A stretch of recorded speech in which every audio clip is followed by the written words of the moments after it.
Welcome to moistcritikal's compilation to fall asleep to relax. Time to let your brain clock out and your body settle in for serious snoozing. Grab your premium slumber gear and prepare for a lady tier drowsiness. If this helps you drift off to dreamland, drop a like, subscribe, and comment goodnight below. Sweet dreams, you beautiful sleepy souls.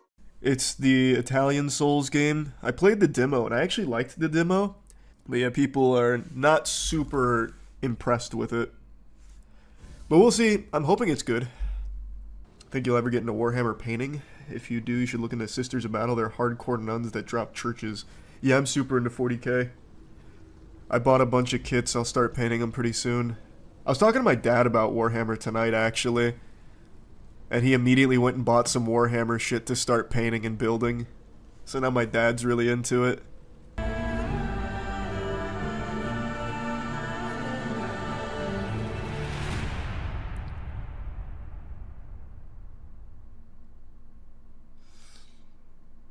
No voice acting. I think there is voice acting with some of the characters in like the cutscenes, but yeah, not for that. Immediately voice acting, see? The first boss.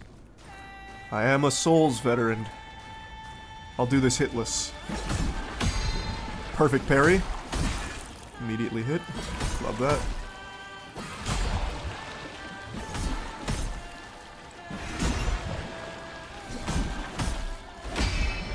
Nice. I really thought I parried. Oh, I'm out of stamina. Pretty clean though, pretty clean. I'm dialed in. Okay, he was immune for all that? Oh, I'm popping now. Oh my god. I got greedy. But we're back. The boy wonder rides again.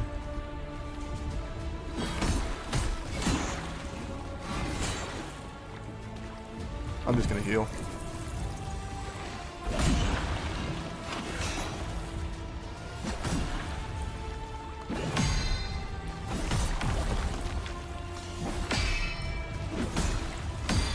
Clean.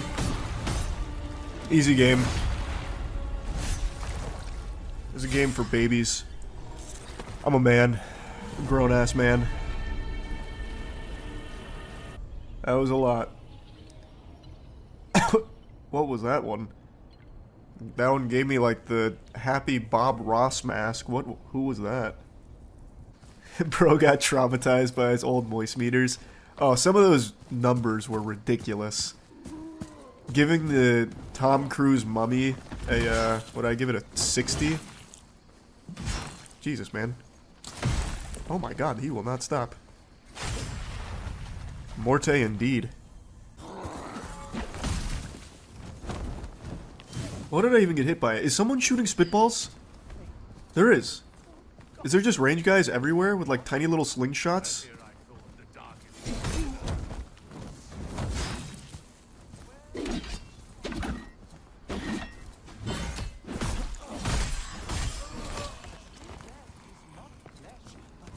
Picked up an old fork from that guy. A beautiful play. One of my favorites. Thank you for the what the fuck was that word? Apatriac amulet? What's that word mean?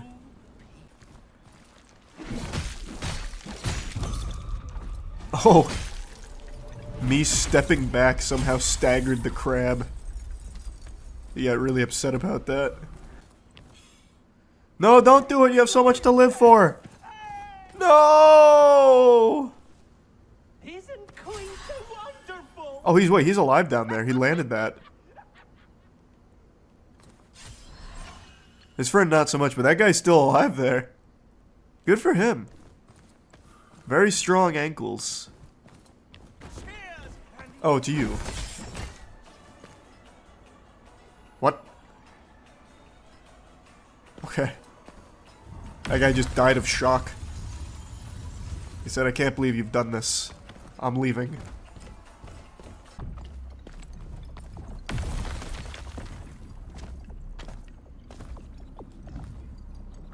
What am I interacting with here?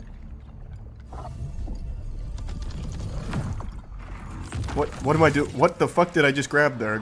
Did I give a ghost a titty twister? I don't know what 99% of the things I picked up actually do.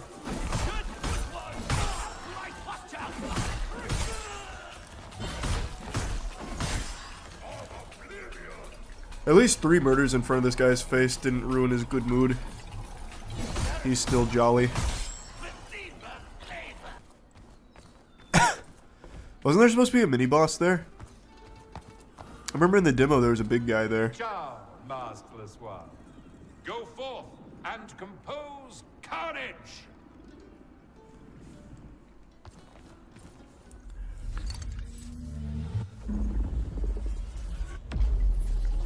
They removed him. Did people get stuck on him in the demo? They said we need the bumpers up in the bowling lanes. Can you please get rid of this guy? The Prince of Laughter rides again. I remember in the demo he has the exact same moveset as the mini-boss. How savory you bleed!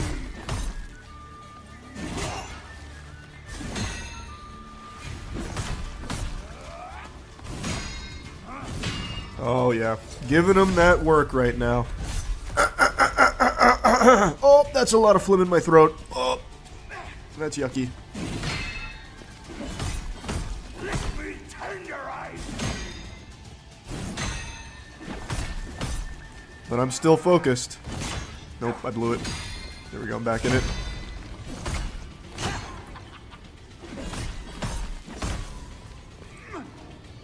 Good good feint.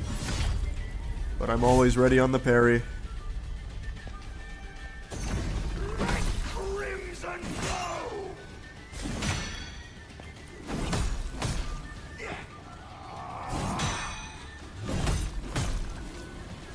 Whoa! Didn't remember that.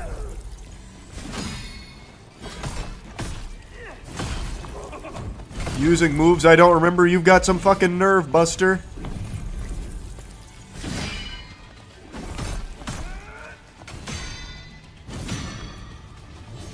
Take this, Curtis.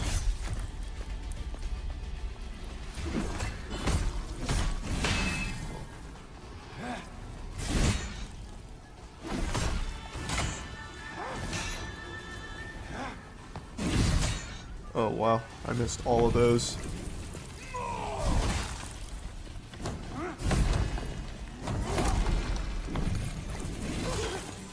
Hold on, Curtis, calm down, Christ. Alright, he's going ballistic. I missed all of that at the end. Is this a late edition? Whoa.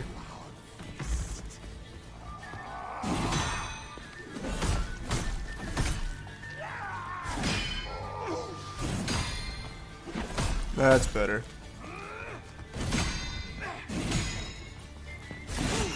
I didn't parry that? There we go. We're back. I'm home again.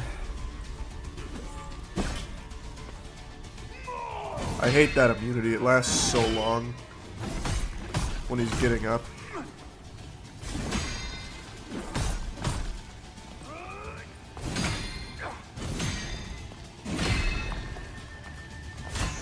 Oh, I missed the last one. What a shame. Man, I am congested. Fuck, I sound like a cartoon character. Jesus.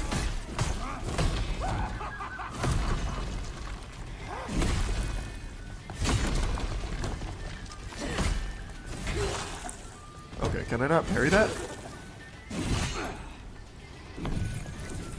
Let me tenderize you!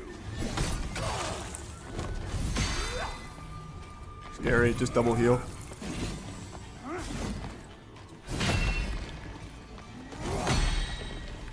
That's better. Scary. There we go. Not my cleanest.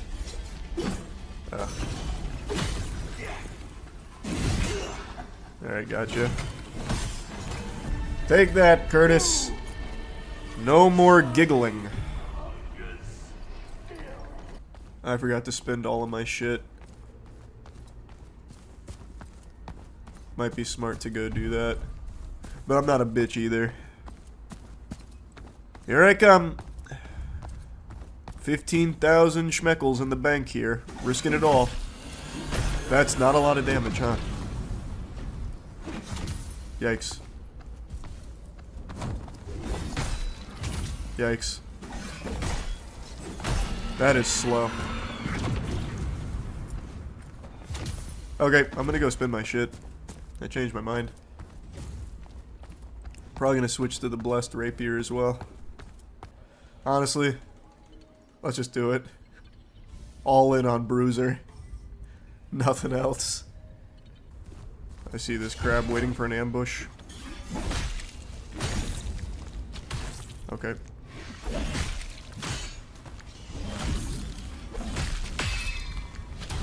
Okay, this guy's fucking me up. The big meaty claw. Okay, this is such a slow weapon. Holy. Just double pop it. We're having ourselves quite a battle here. Alright, he fell asleep. Thank heavens he had narcolepsy.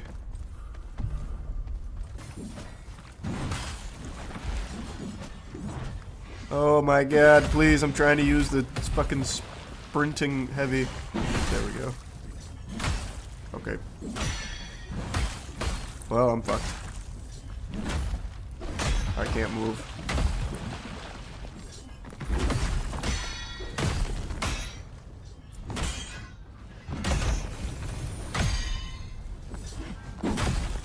We're having ourselves quite a fight here. Oh my god, I'm free. Holy shit, I survived. That's the all-bruiser build right there. Nothing but health, defense, and perfect parries. They threw me into the lockers, and I said, no sir, not today. It's spring football. I have just as much a right to be here as you do.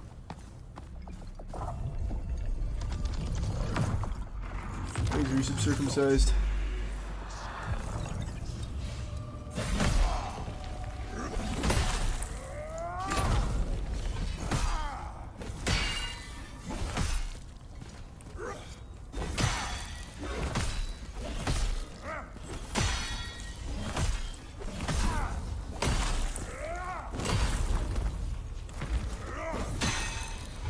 That is tough timing.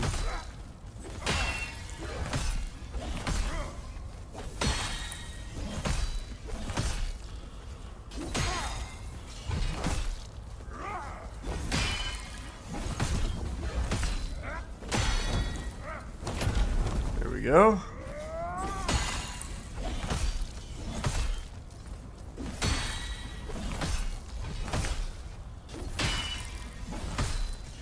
Almost got him unraveled.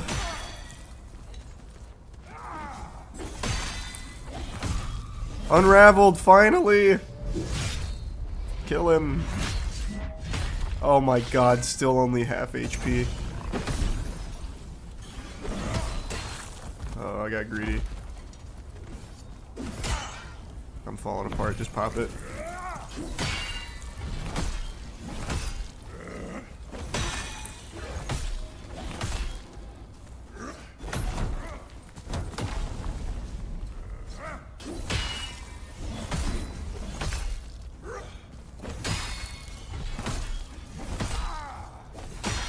Oh.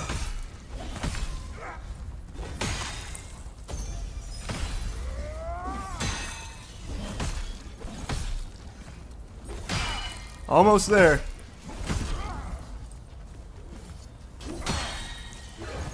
There we go. I think that was actually probably 15 straight minutes.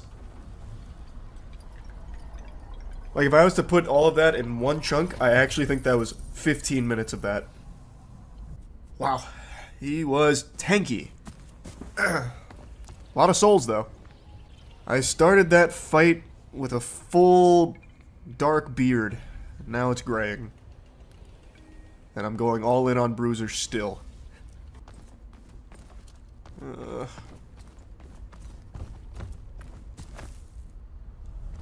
That was fucking epic. That was extreme. I'm gonna stop killing everything. It's making this take 5 times as long.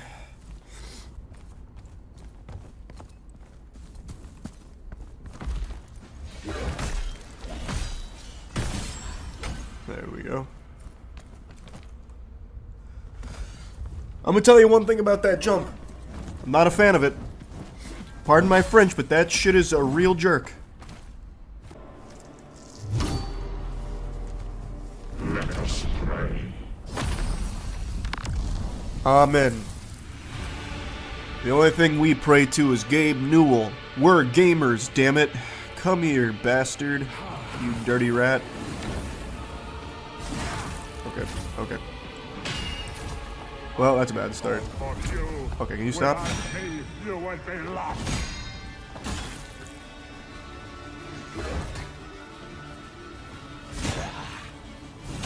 Alright, my parry timing's a little off. I'll be the first to admit. I'm a little out of whack. We're back. Oh, we're back. Oh, that was such a gamble and it paid off. You see, when you gamble, you just win. That's the beauty of it. You can't lose when you gamble. It's just free, every time. The goddess will have to answer my prayers. Oh, I'm so in it now.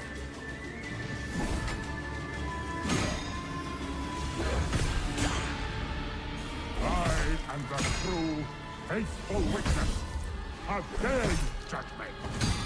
Oh, I am feeding him his vegetables right now. Well, at least in terms of unraveling him. I don't do any damage, but I'm really parrying his shit.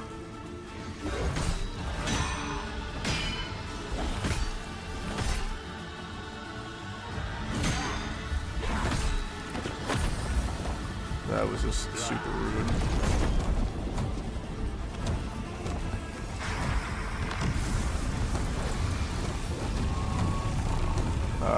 That's cringe.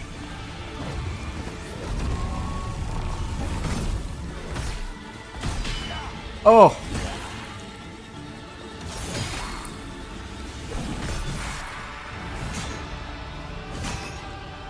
Alright, I'm missing a lot of these parries right now. I've slowed down. Perfect, I'm back.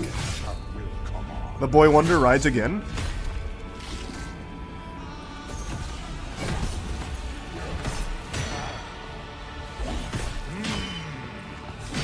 Oh my god.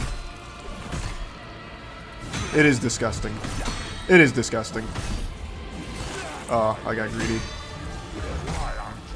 First try. Didn't use any Harmonia sap. Fucking sapless. Sackless. Easy. I remember in the demo he was actually kind of tough. But I was but a naive young man back then. Now I'm a grizzly veteran. So maybe I'm just better than I was then. 2 months ago. That was before I was 30. Everyone knows when you hit 30 you hit your power spike. You get COVID easier. Your gaming improves. These are things that have been studied by scientists for years. We're going all in on Bruiser and nothing else. I'm going to really regret that at some point, but that point is not right now. Boo! Boo! Do Wicked! Boo is my least favorite play. Boo. Wow, this guy's kind of tanky. So far, every enemy has the exact same moveset.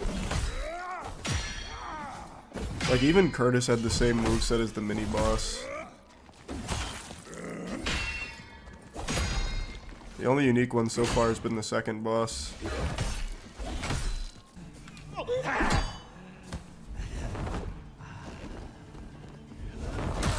No! Ripped his whole damn ass out.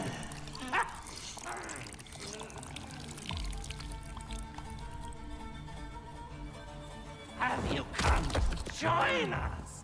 It's a great festival we have here. A grand and celebration, don't you think?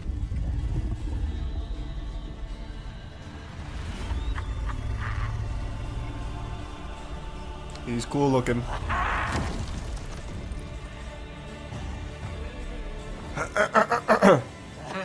Forgive me. I have something stuck in my mouth. Yeah, it's called my dick. Watch this, Buster. Oh wow, I started much further away from him than I thought.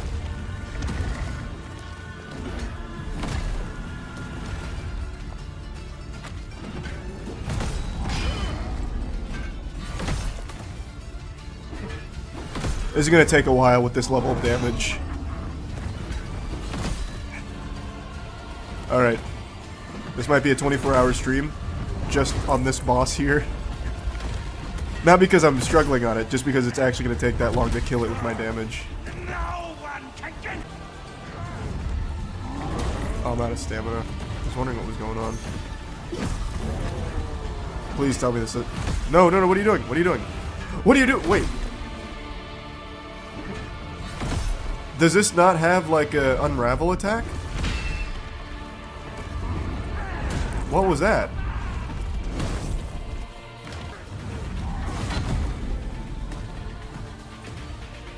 Throw attacks out. Oh. Oh, I blew it. Oh, wow, I really blew it.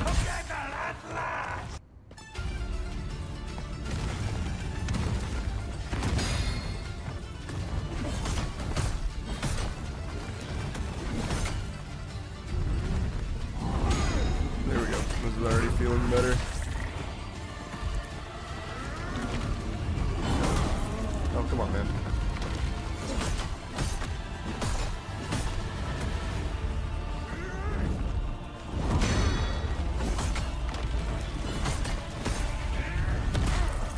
What?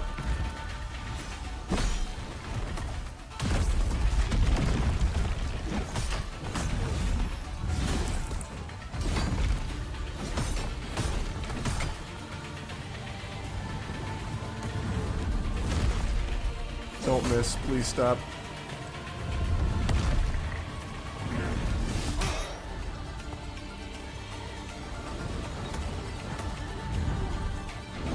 There we go. There we go. More. Damn it. I keep missing that one.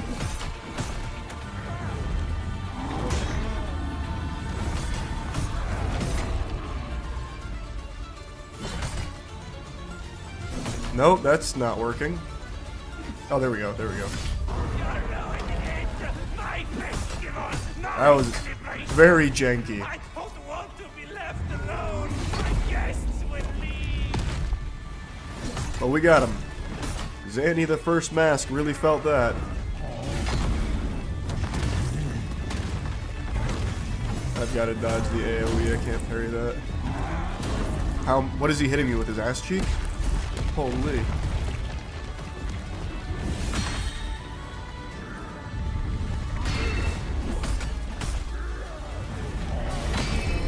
Oh, there we go, that was big.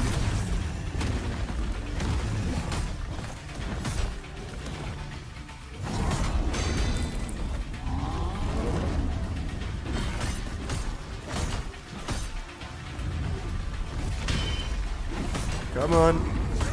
There we go.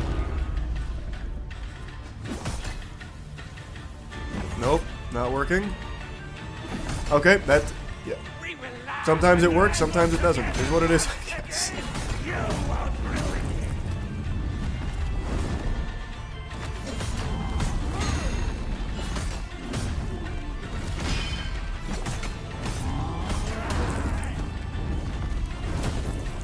Stop it. Stop it. Oh my god.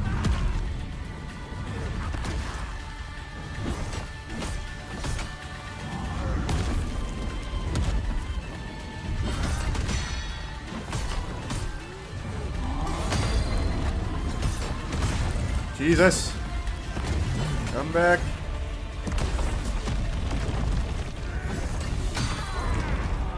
There we go. That time it decided to work. We'll take it.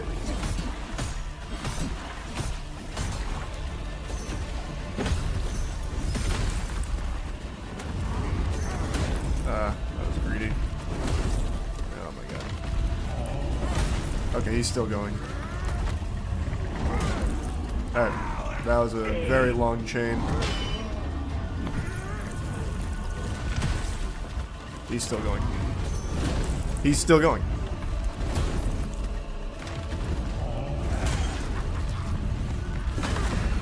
Wow. That was a lot.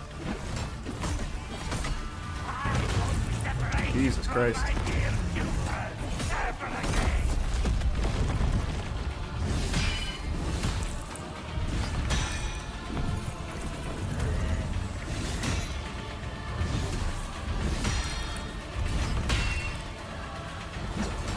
Almost there.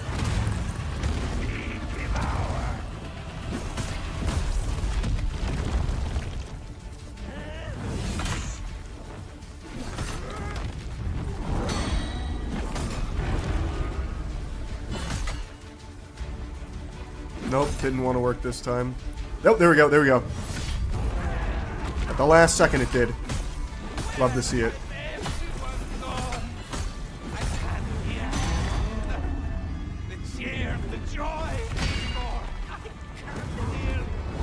Damn it.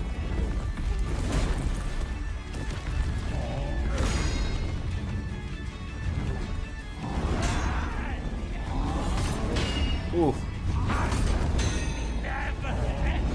God, he's still sweeping. Holy shit. That guy went across the whole stage windmilling. There we go. Got him. I was hitting him for a whopping like 5 damage per normal attack. And then sometimes the visceral attack didn't work. But it didn't matter. I'm still the ultimate gamer, damn it. Oh, a mini boss.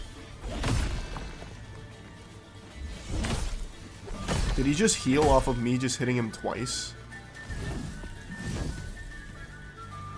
God damn it, it's the same moveset from the other axe guys. Why is there so few moves?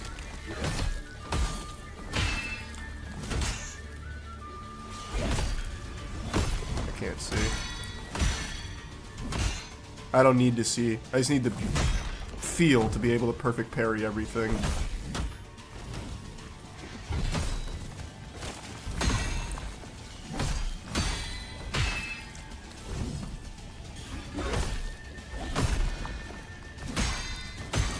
Perfect. Take that. I got him with the fork. Ooh.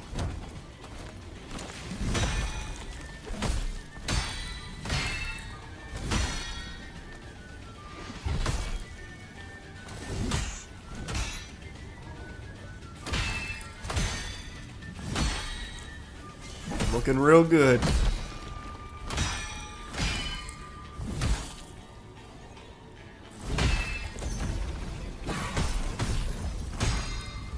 Oh my goodness, I am destroying him, yes! The best parry player in Souls history is here.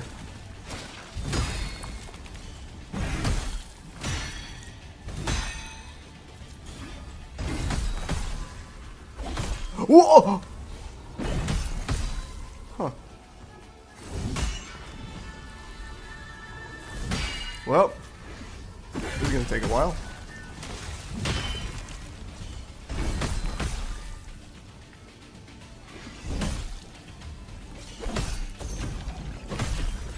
He give up? I do say, it was rude of me to chug that brewski. I didn't mean to top off my health. Please, continue to wail on me for free. Dude went AFK. Mom said it was time for bed. I'll send a text message real quick, since we have a stalemate here.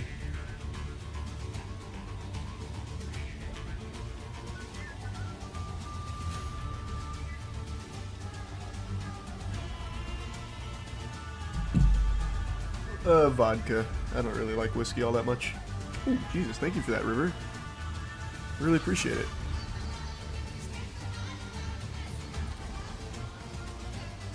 The music's going kind of hard. He doesn't even want to dance or anything. Alright. Take this. Take this. And some of this. And some of that.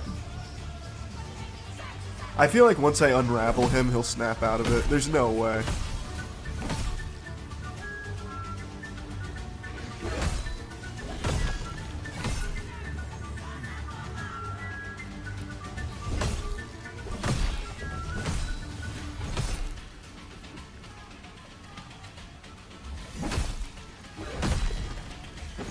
There we go. That's gotta snap him out. Let's see.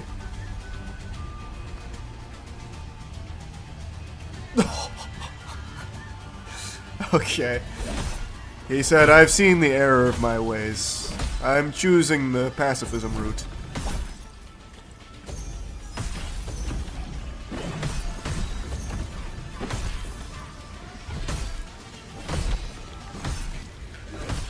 Hey, good for him.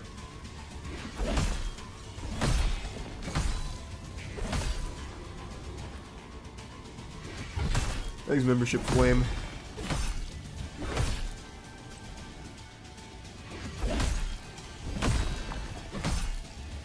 Almost there.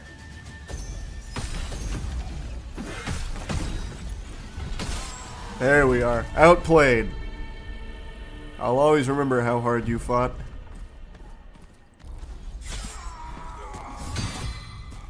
Oh. Me perfect parrying that for some reason demoralized him back here. He's like, oh, ouch. Ah, he fucking slapped it out of midair. Oh, this looks like a boss fight. Who are you? Tormenting you. Spavinta Gatekeeper.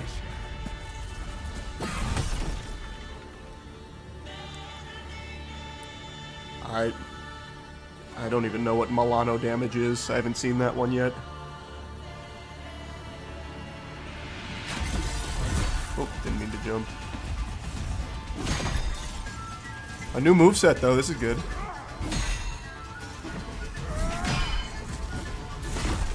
I got greedy.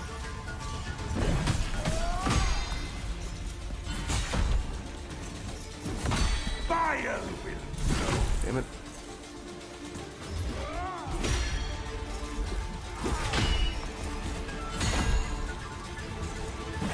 You wretched being!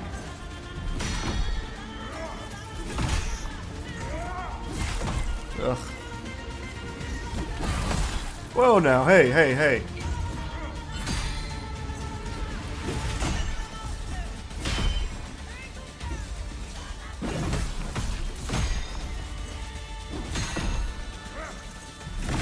I'm telling you, my bruiser only build might be the way. Uh-oh.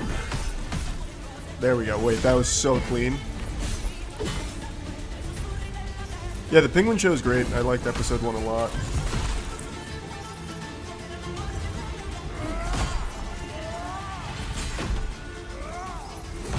I missed all of those parries. But it doesn't matter.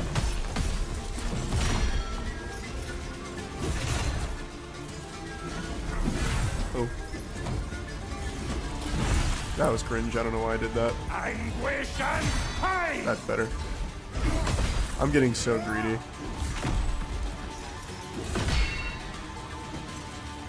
Keep doing it. I need to keep parrying. That's better. Rip your head apart!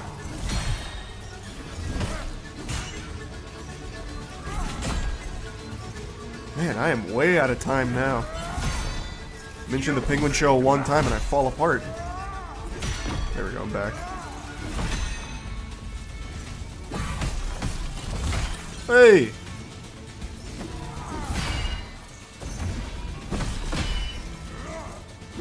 Oh, misclick.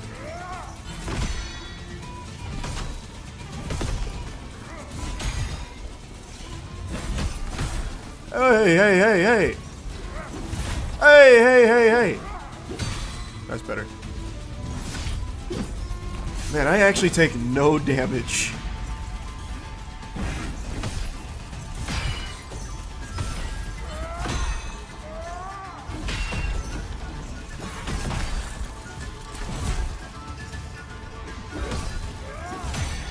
This just seems like the best build. Because I also get all my health back on parries. Well, not all my health back. I get such a substantial amount of my health back on parry. Yeah, I think I found easy mode for this game.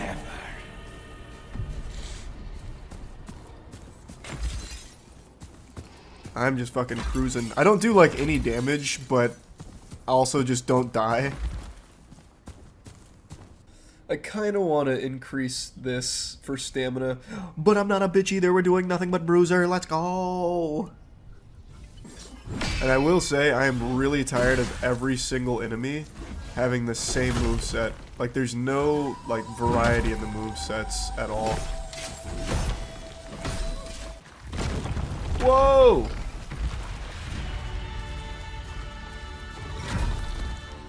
Hey now.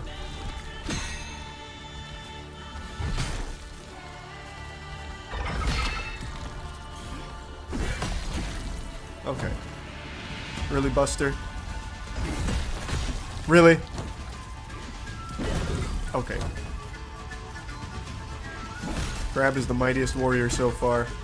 I'm having a hard time with the parry timing here. There we go. Give me more. God damn it! There we go. Come on, keep swinging. That's better.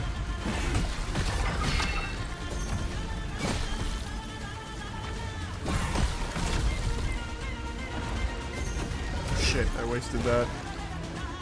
I think he'd recover that quick. Man. Man! Better. Come on. That's much better. Yes.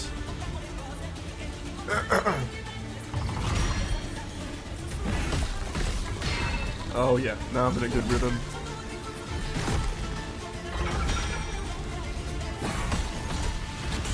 Oh, that's baloney. And you fucking know it. Okay, this one's for the chum bucket. I'm fucked. Damn it. Ah! Ah! Out of stamina. Oh my god. The timing on his moves is so much more precise than like everything else. Take this! Finally.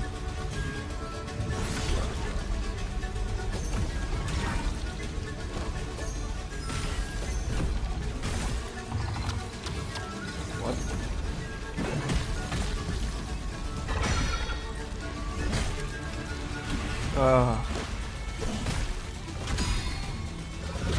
Oh yeah, that's better. That's not better. Got greedy. Can't get greedy against the crab. Jesus. Jesus. Oh my god, wait, he's comboing. Got me with a Wing Chun combo.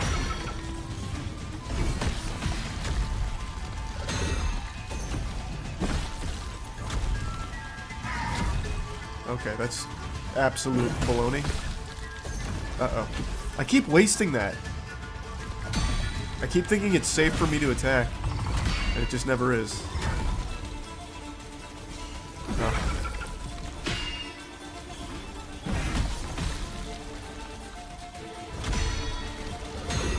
Better. Cringe. Oh my god. Everything eventually turns into a crab. There we go. That did so much less damage than I expected.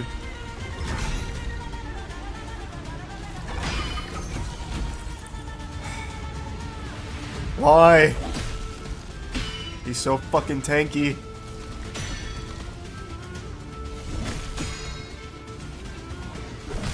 Jesus. Come on. I might start investing some points into some actual damage. This is miserable now. I'm at the point where I already don't die, so let's just do damage. Let's just do some damage now, huh? What do you think? That sound like a plan, sports fans? That was miserable. That was just a fucking crab. And it took so long. Wow, wait, I got a lot from him though. Maybe it wasn't just a crab.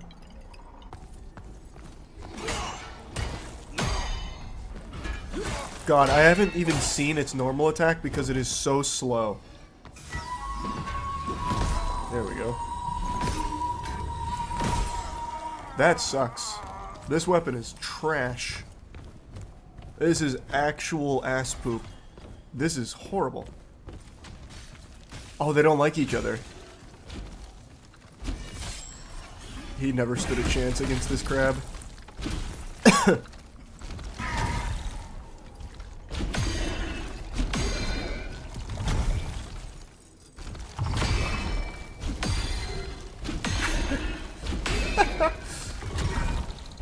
'Man, he does not stop fucking throwing hands, though.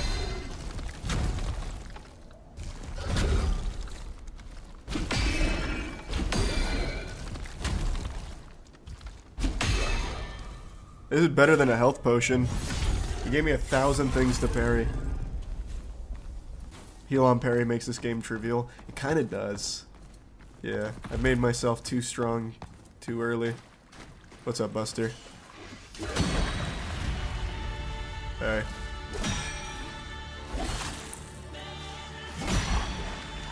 Take this. Oh!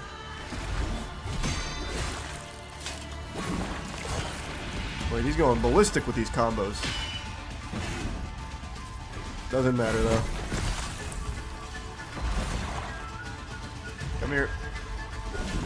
Okay, I keep low profiling everything.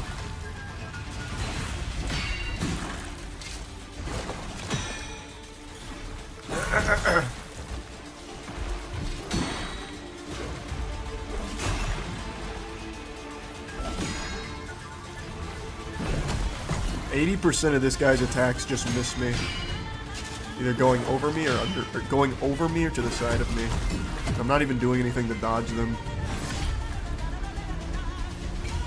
Sorry, Veltha.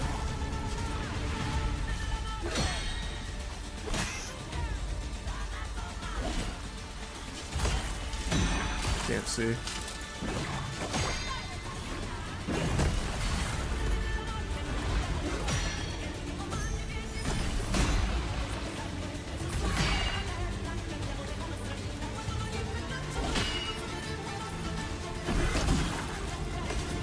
This guy's trained for so long, but he's never fought like a 5'6" man, so he just doesn't know how to hit me.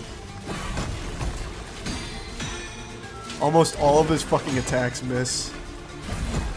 Which actually isn't good for my build, because then it gives me less to parry. There we go. Take this.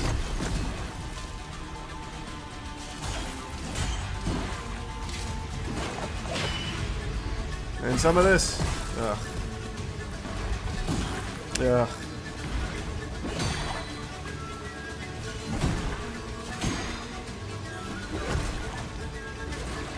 Come on.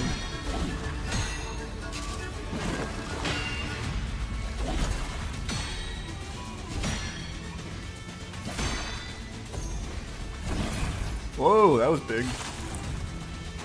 That was my new one. Actually, I'll just let him kill himself on me. Excellent fight. Fell on your own sword and you didn't even know it. Yeah, with my full bruiser build, enemies take damage when when they hit me. So, even when they're, like, slapping me, they're kind of just hitting themselves, too.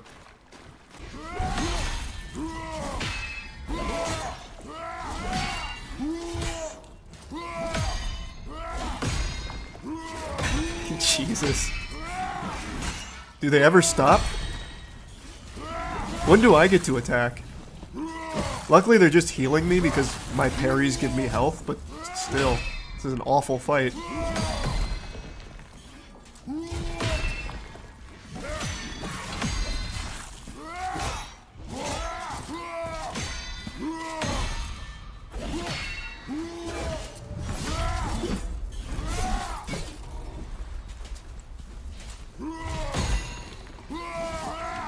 God, it sounds like swords and sandals.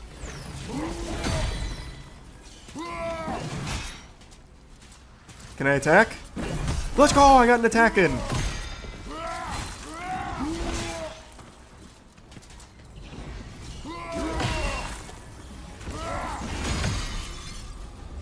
Thanks for the membership, Michael, in the tier 1 greasy.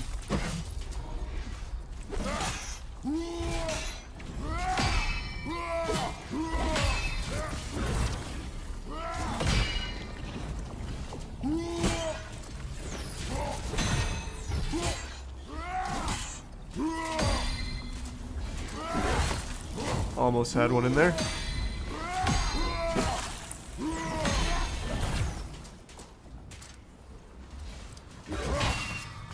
Alright, that's one down.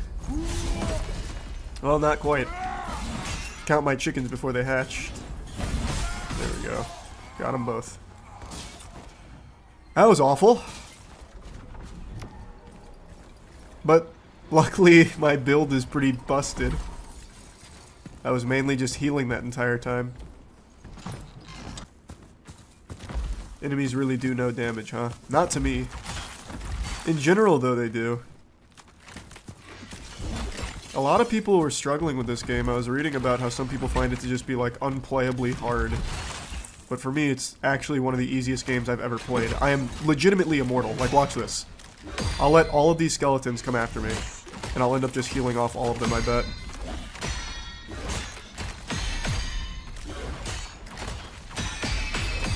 I could do this all fucking day. Okay, wait, they're gonna knock me in the water. Jesus! No!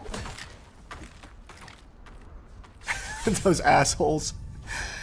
They're like, alright, we can't kill him by normal means. Push him in the water. He can't swim.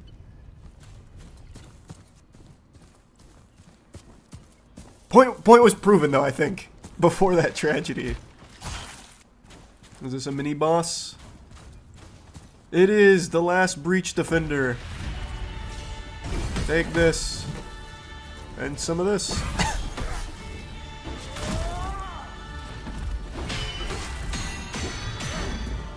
Alright. I thought I was gonna keep going. Uh-oh.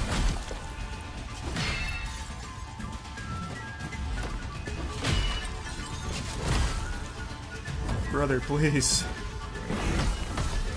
I do actually no damage to this guy, though. This one might take a little while.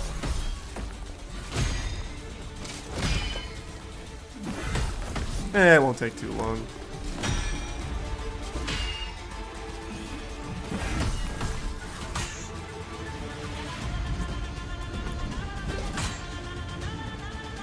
Come on, please keep going. All my damage comes from those parries.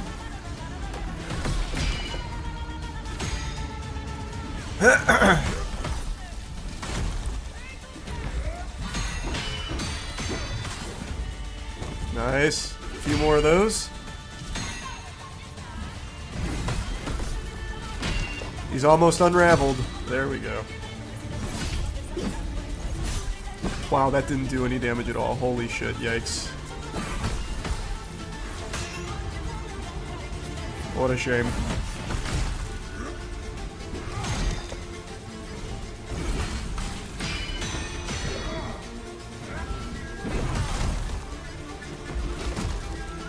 Hit me again.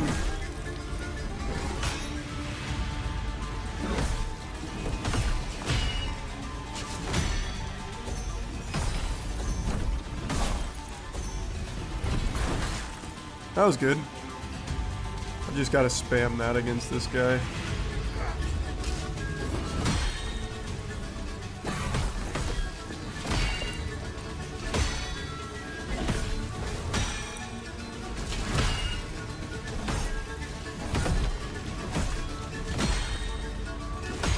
Oh!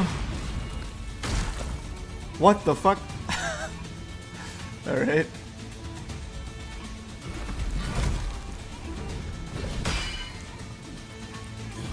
I truly don't need the healing.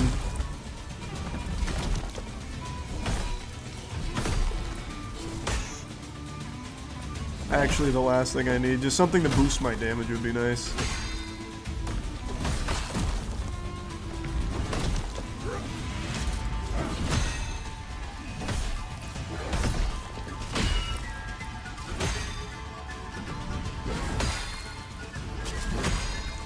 Few more of those.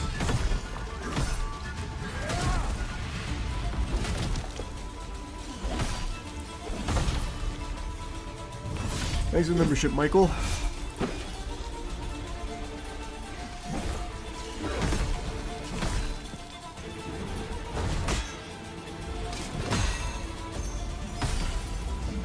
Did that hit? Did I miss? I shoved the crossbow up his ass. How'd that miss?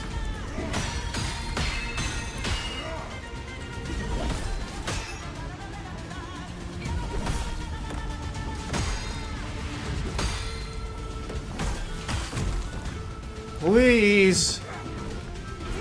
Just go down.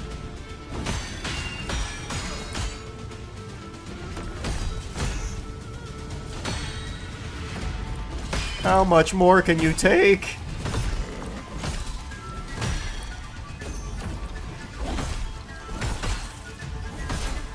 Alright, that was good, that was good.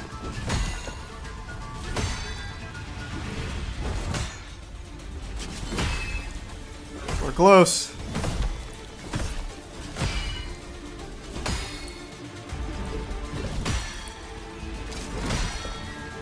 Just a few more. Oh.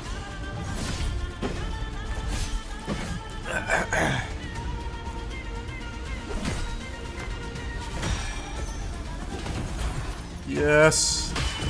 Damage. That should kill. There we go. That was huge. Take that, Breach Defender. Big combat portal coming up, I bet. This one will give me the business. Oh, it's a boss. Veltha. Whoa, now, hey, hey, hey.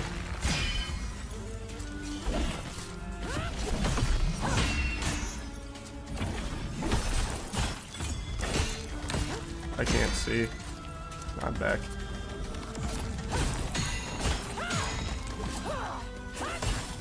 This is the first boss that's actually doing damage. Good for her. I might actually have to use a healing crystal.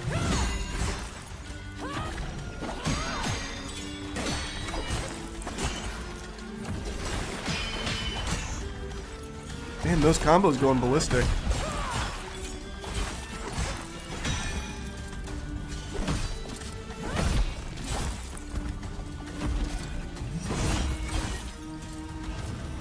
Oh, I'm out of stamina, I see. Yeah, wow, she actually did damage. That's the first boss in God knows how long that does damage.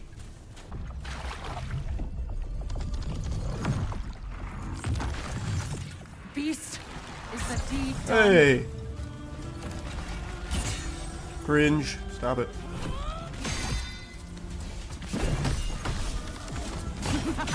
Your time draws near. Take this.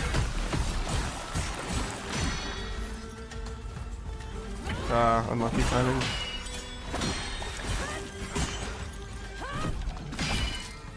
Stay still. Whoa!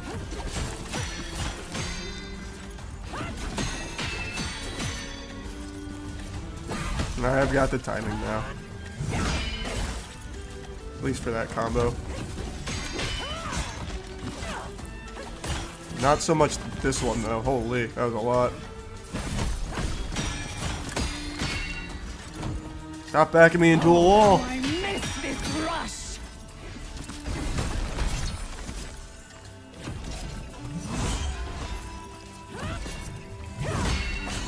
Stop it. There we are. That's better. Take that, Veltha. I'm Charles, God of Gaming. Take this, the back-to-back. Oh, I'm out of stamina.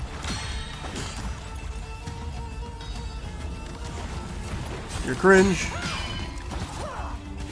Take this, pal. Oh, God.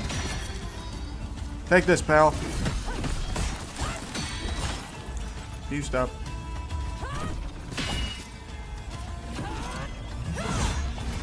How am I not timing that right? Oh, God. I'll pop a healing crystal.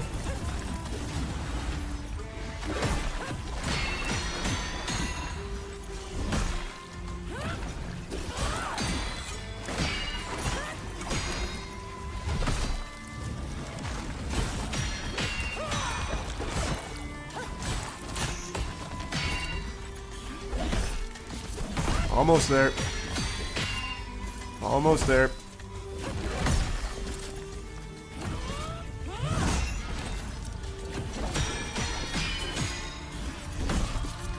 There we go. Chip it away. Slow and steady wins the race. Turtle in the hair and all that shit. Clean.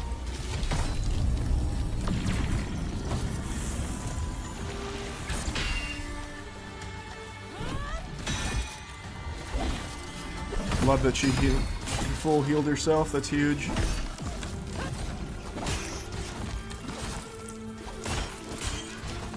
That's probably my favorite mechanic in this game. Some bosses just full heal themselves.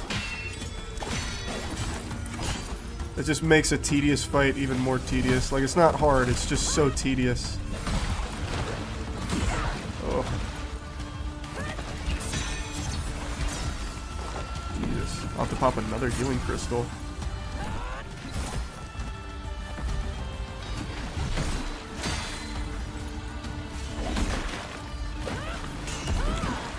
Up.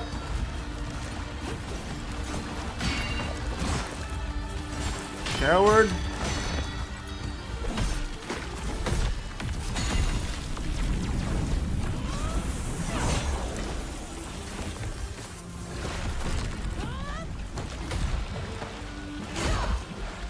I can't believe I didn't perfect parry that. What a bunch of baloney. I can't see.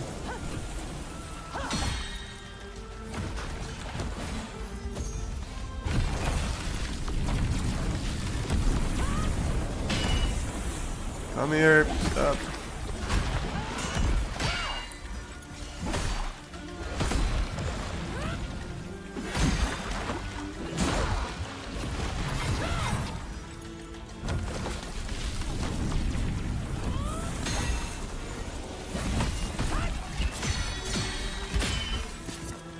That was pretty good.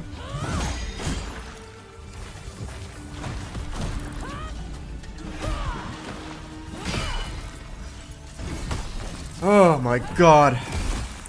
The amount of health. I used the same move. How do you like that? Did you like it? Oh my god. If she has another way of healing herself to full, I stop playing this game on the spot. It's so tedious. I can't.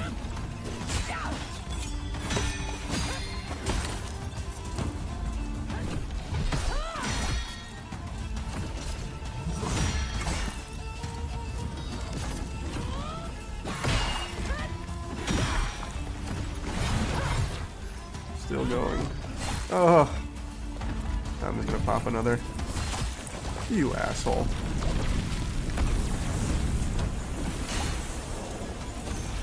Oh, same move again. I'm in her head.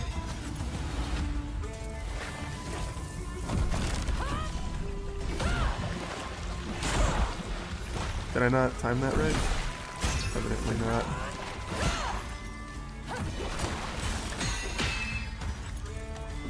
Fuck it. I have so many, I might as well.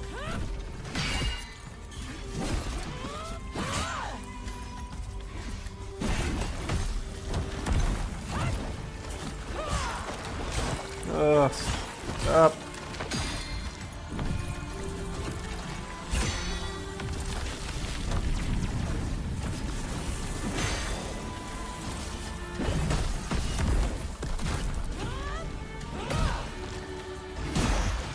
I can't get that timing apparently.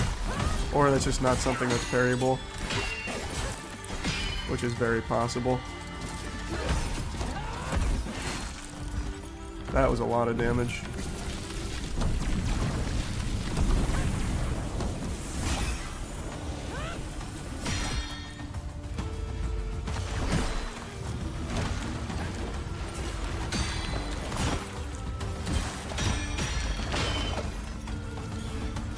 Almost there.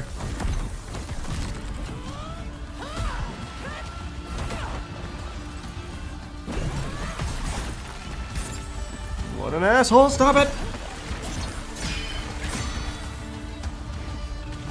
I wish this did more damage. I wish that did much more damage. Oh, no, no, no, not my World of Warcraft. My weak auras. Almost cucked me.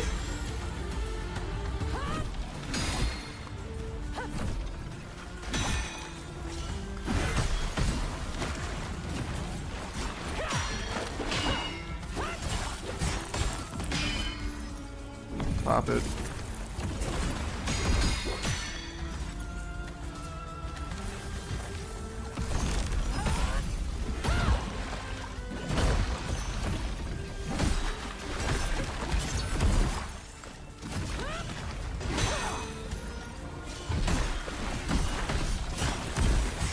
Oh. Wait, that's new. Man, I see they gave all of the movesets to this one boss. Every enemy has the exact same moveset because they put all their time into this one. She has 3 different weapons. Uh-oh.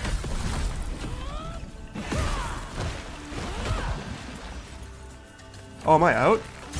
Oh, I am out. Uh-oh.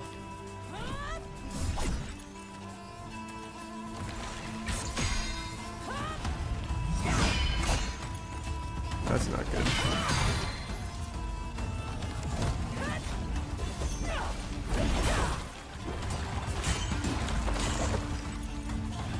I was looking at my Harmonia sap and I thought I still had more to go, but maybe that's not my healing juice.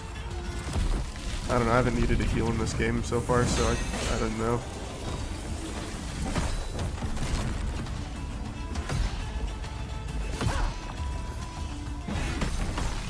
I wouldn't have played it so fast and loose.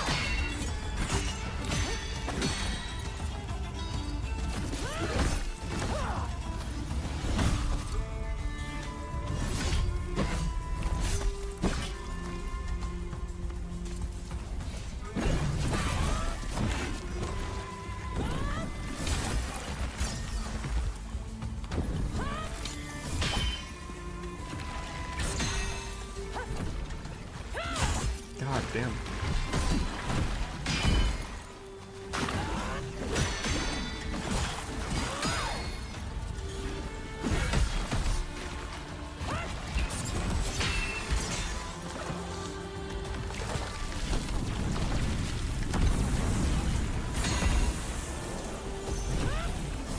Same move again. Oh my god, can you stop doing that?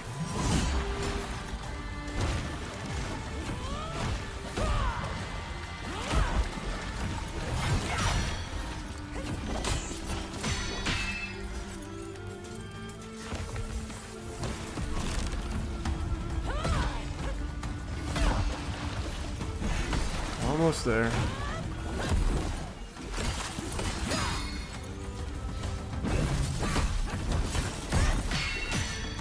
Scary. I don't know what the sap does, but I'm gonna pop another one. Oh!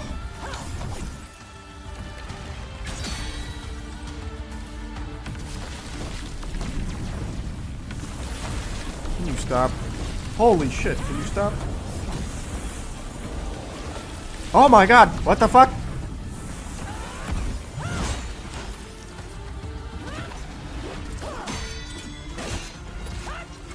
Oh, I ate all of that. That's awful. That was risky.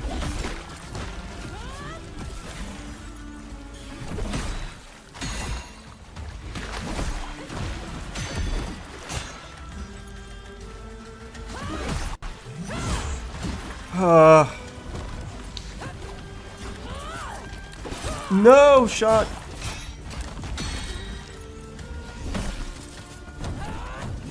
Oh my god, I got hit by the thing in the back. So many fucking orbs.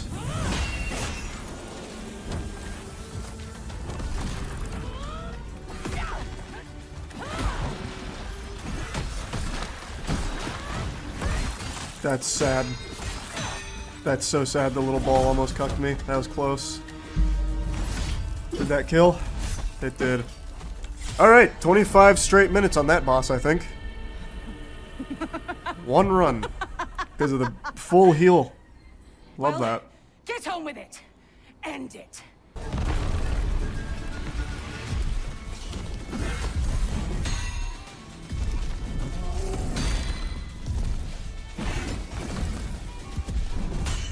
No way I didn't get that timing. This is a load of barnacles!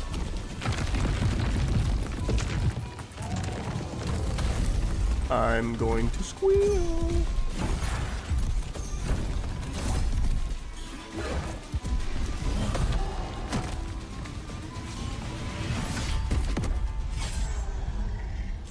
There we go.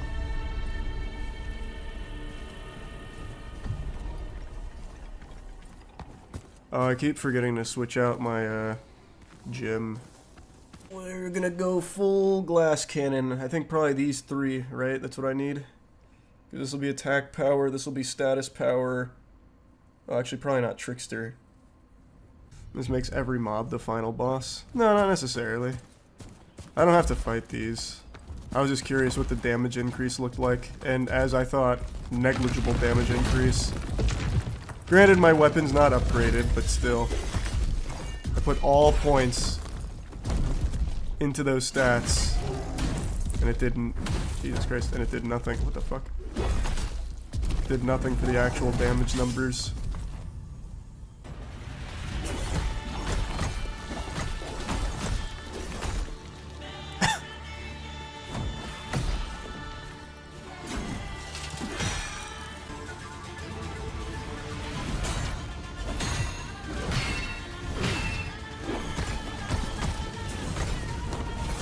Ooh.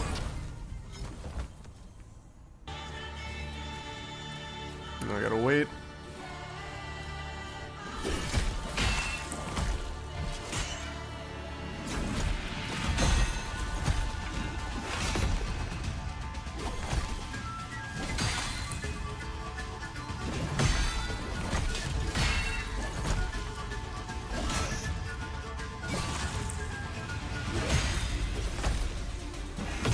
Oh boy, missed the last one.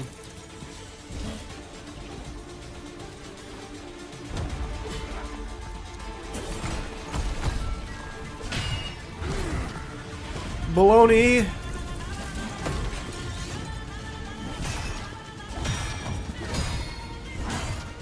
Oh god.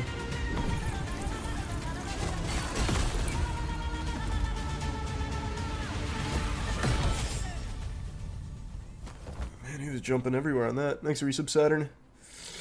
Wonder if there's a big change or no change. I took out a lot of the attack power one though, so might be lower overall. About to find out. It's actually higher because of the increased elemental one.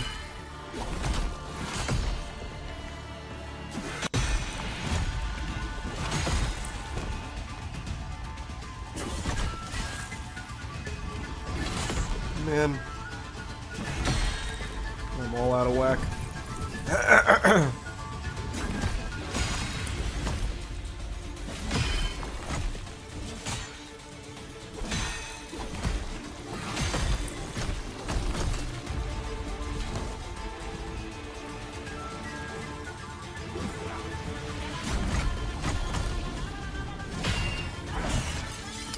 For some reason, parrying that second one.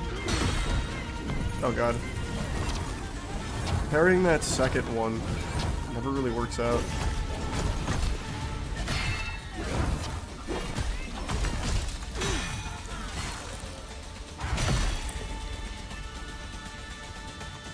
I got hit by my own status effect.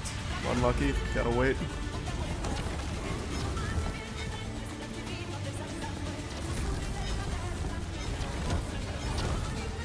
Just pop it to be safe.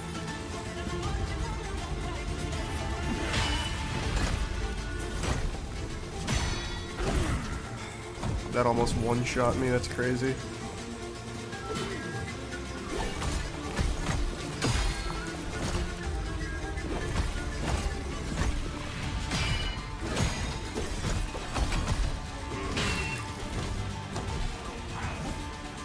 Gotta wait.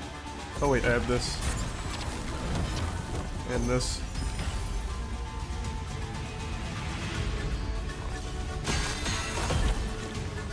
Already most of that.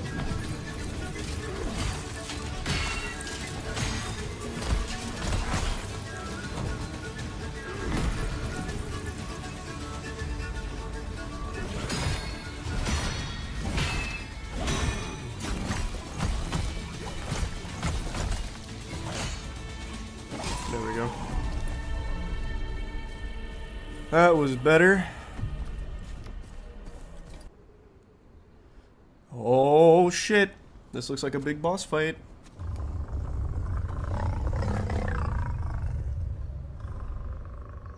A thousand words and tales worn as medals avail naught for the hero's self-proclaimed.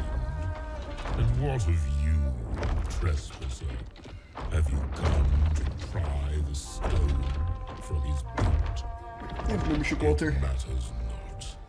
Your fate is sealed. This day, a bloodline ends. If you say so. I'll show you an end. A rear end. My ass to eat. Take this. Well. Okay, he's popping off. You fought well. Depart with Fought well, huh? pride. I might switch off the Curtis mask. Just takes so much additional damage. And I don't know how much of a bonus you really get for using it.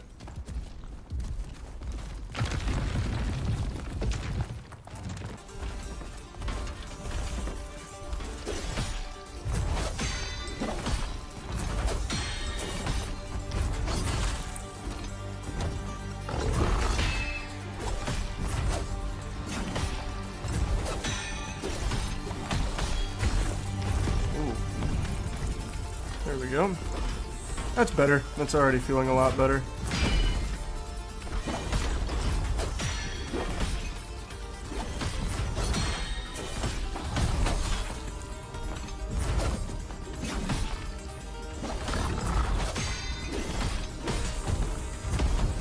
Him jumping away is a real pain in the ass, though.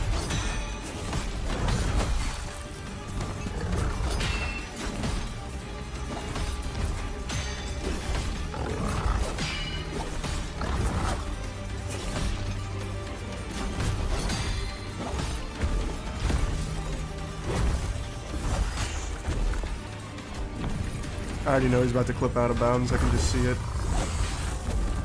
What an asshole.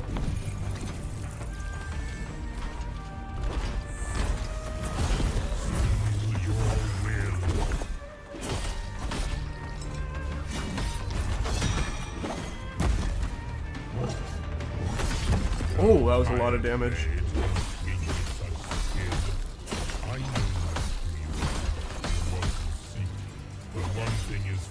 Hello? Hello? He said, I've never fallen over before. I don't know what to do now. Oh my god. I'm so scared. He made me fall. That's the second time that's happened. Seems to be like a consistent problem with this game. That's a very interesting glitch.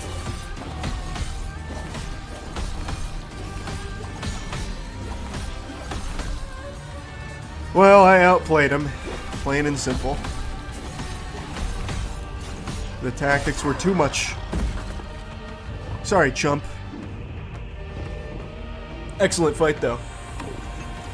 I'll always remember how you never gave up. That mask binds you as a collar does a hound. Yet beneath might lie promise. Do not be led astray Thanks, Resubble Molly. by silver tongues and golden tyrants. The last of the Aenean grant their visage, so you may yet end the reign of the unseen. Goodbye.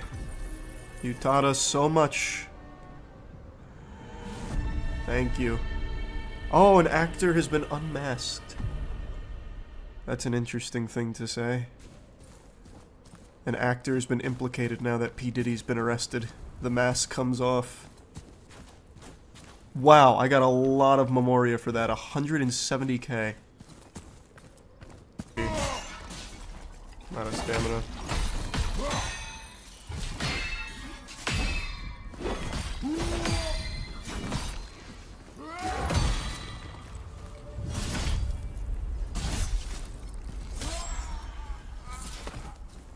What secrets are over here?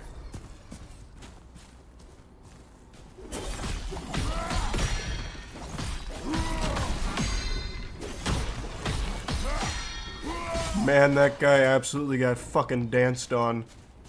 I put on ye old tap dancing shoes and went to work. Yikes. That was like a pseudo waterfowl dance I unleashed on that poor soul.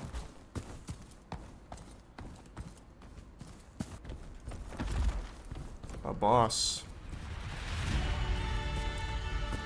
Why do you turn away? He's like, I don't want this. Wow. I see why he wouldn't want this. Holy. He's like, my one weakness, a sword that's green. Also, it's the same moveset we've seen 1,000 times. I'm so tired of that. He has the same moves as the knights up front. Take that! Never be free. Never.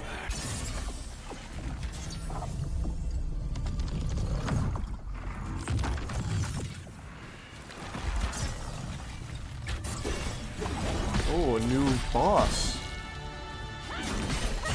It's just a normal enemy.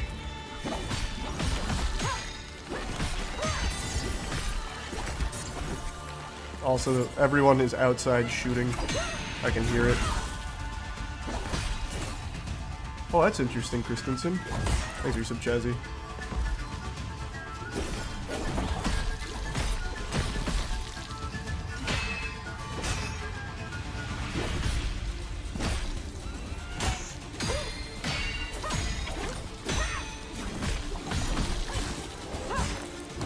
Yikes. That was a lot.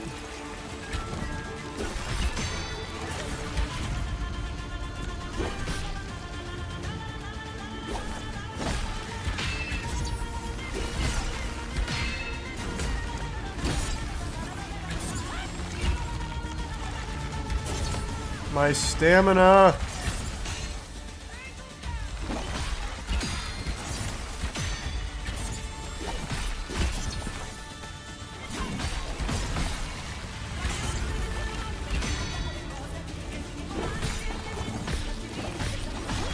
There we go.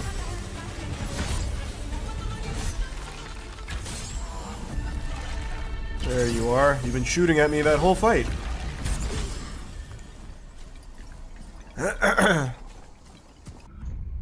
Why is the music actually fire? Yeah, the music's good. And by that I mean the song is good. There's one fucking song that plays in every fight. That's it.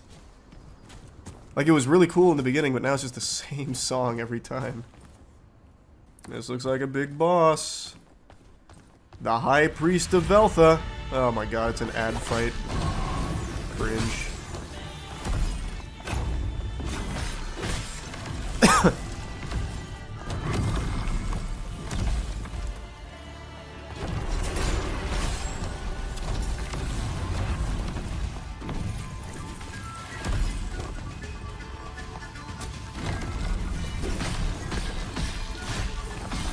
Wow, I do a lot of damage. Immediately casting a force field. Oh my god, immediately popping the force field. She's like, please get me away from this madman. Oh god. Just pop it. I can't hit her up there. That almost one-shot me.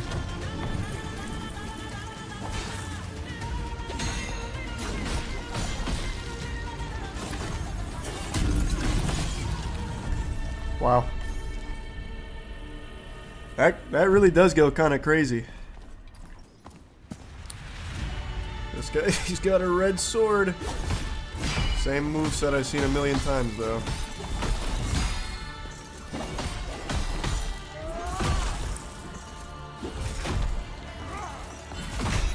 Man, my timing is off. Oh.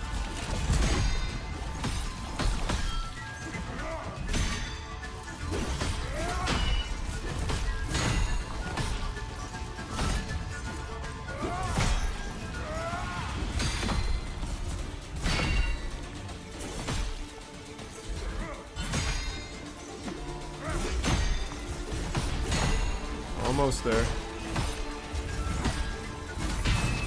There we go. There should be a lot of damage. Yes, it was. Really, man?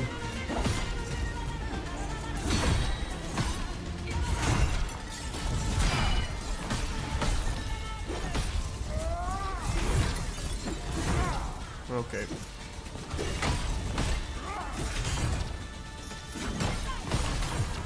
Can you stop? I can't see.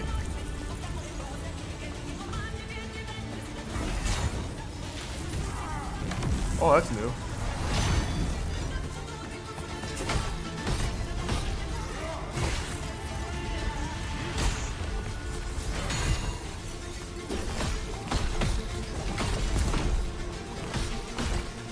Gotcha.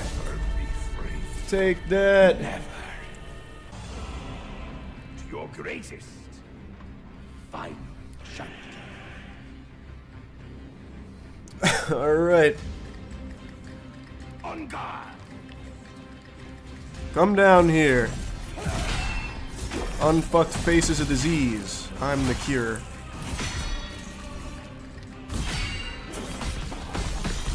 What's my intent? Oh boy.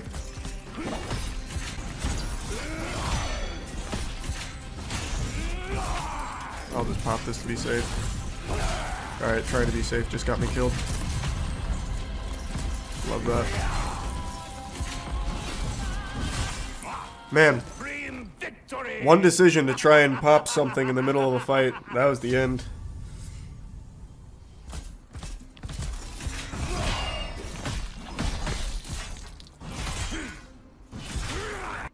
No way.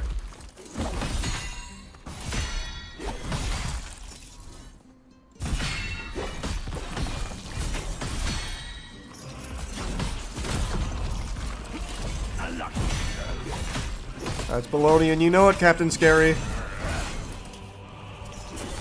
What's my intent?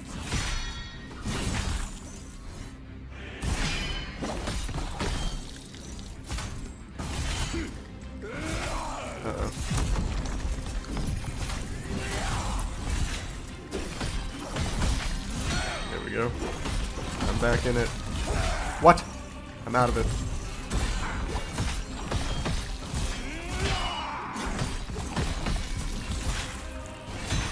There we go. That's better.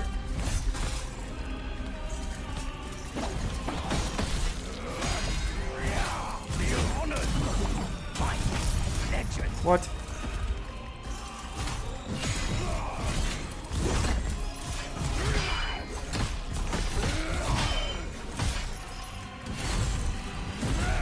Just pop it. What? I'm stuck in that corner. That's silly.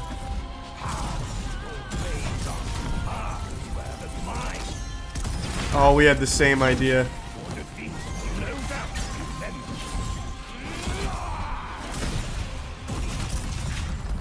That little AoE.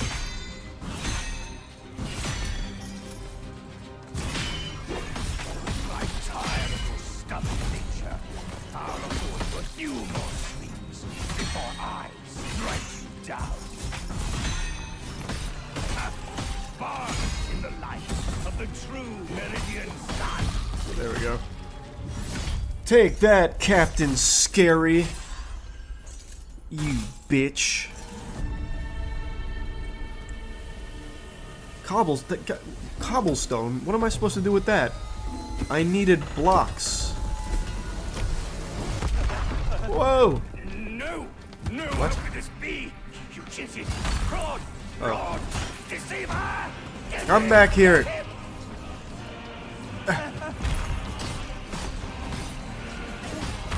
Alright. This is so cute, actually. Protect me! No! Okay. Nothing but dust remain of him! Destroy him!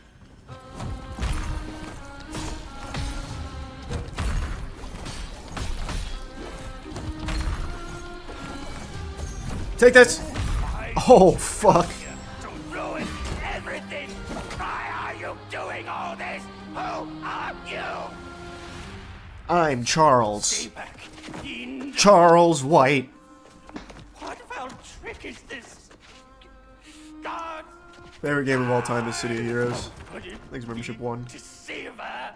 What arrogance to tarnish a legend soul! You can't best me!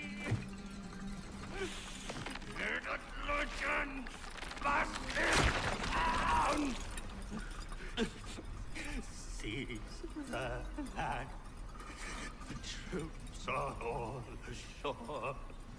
Sword in hand, spouting down on the wall. Yeah, that could all super be true, man. Just because I clapped your cheeks now doesn't mean you didn't win the war.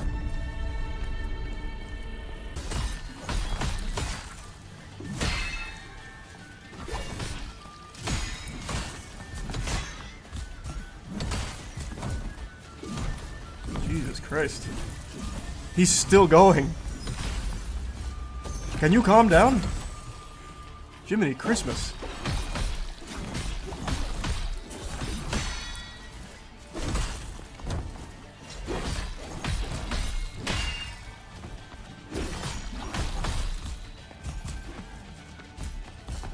Nope!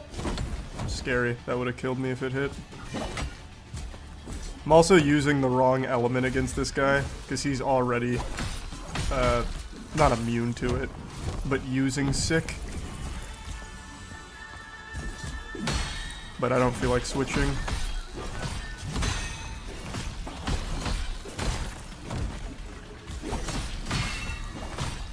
This should be a lot. It wasn't that much.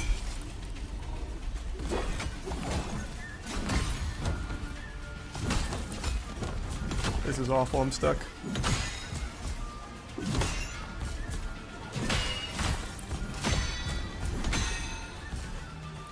Now he'll be stuck.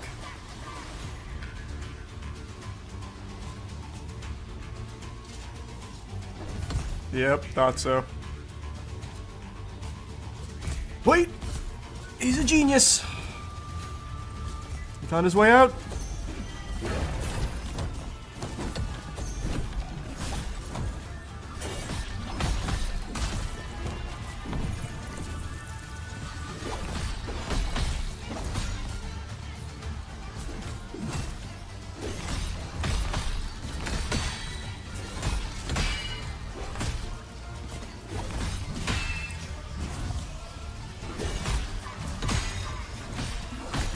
Almost there.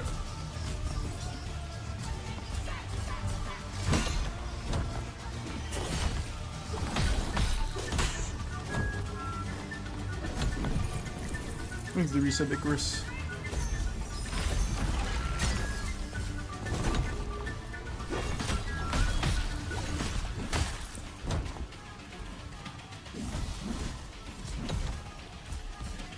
I'll just wait.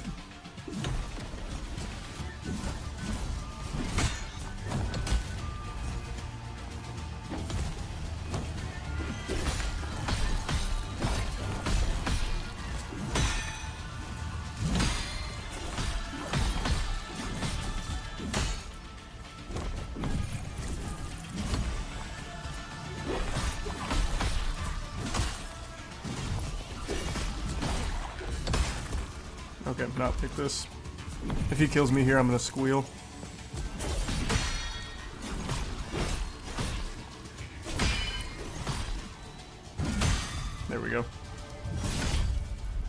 That was huge.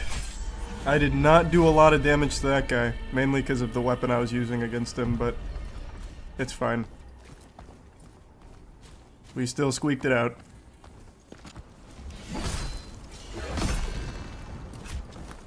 Oh my god.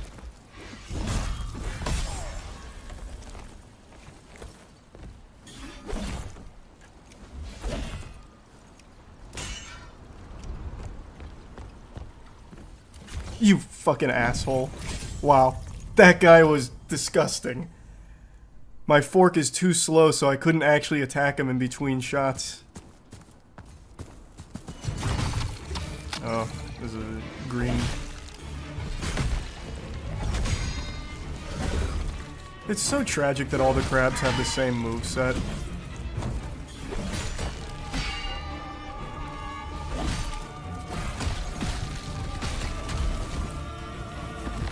This is hitting hard, though.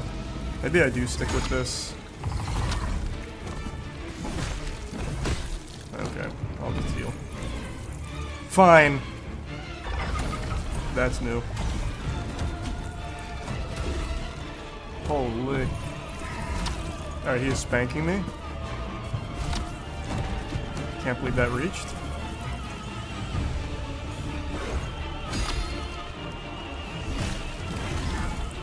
The only problem with this weapon is how fucking slow it is. It is crazy. It is glacial. There we go.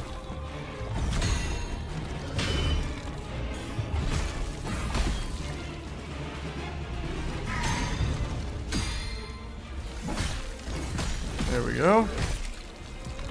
No stamina. Unlucky. Shit, I forgot about that.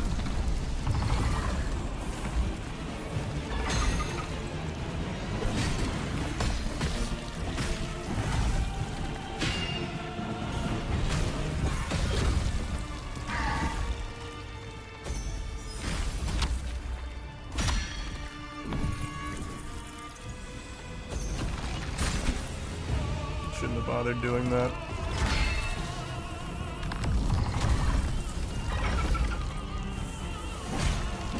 God damn it!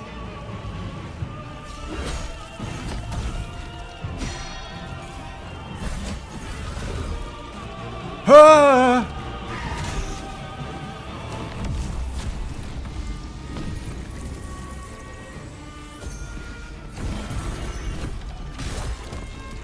Well, I accidentally snapped him back out of it. Whatever.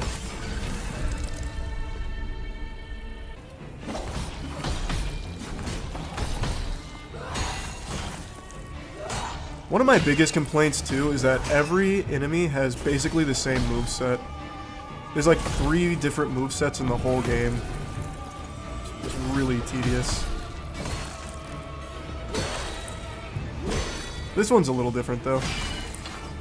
Never seen 3 pokes in a row.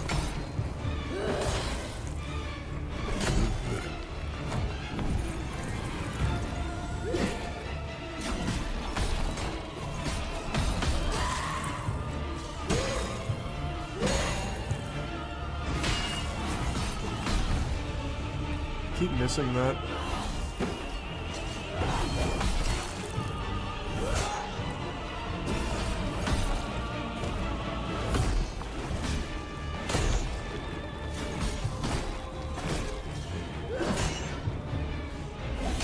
Ugh.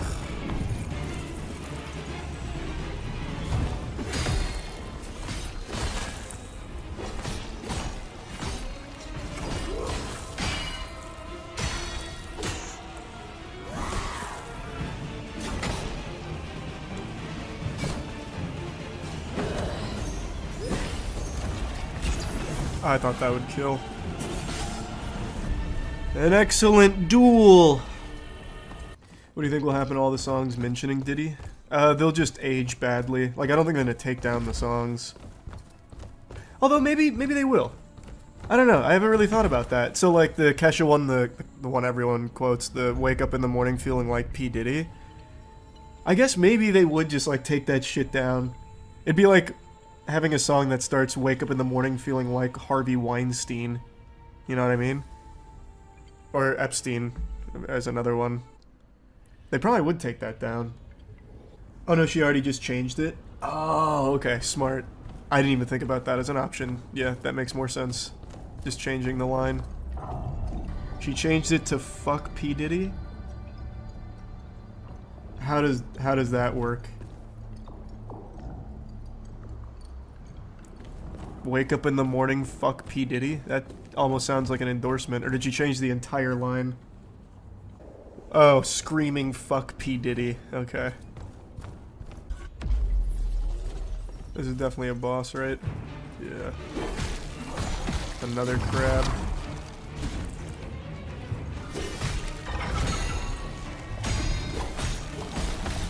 Man, I am lighting them up.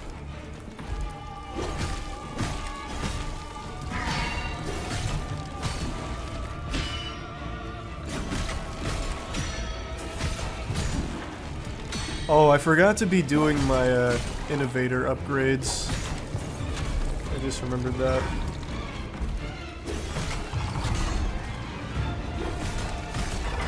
Oh, come on, man. Don't be like that. There we go. Nah, I really fucked these crabs. Everything used to be tanky till I switched to this. Master Gondolier. Cool orb.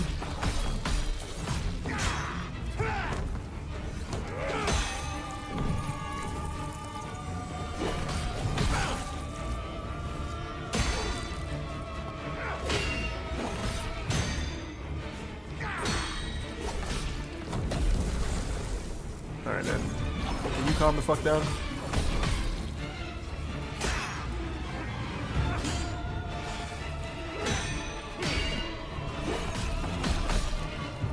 I need to upgrade soon. Need to get some stamina.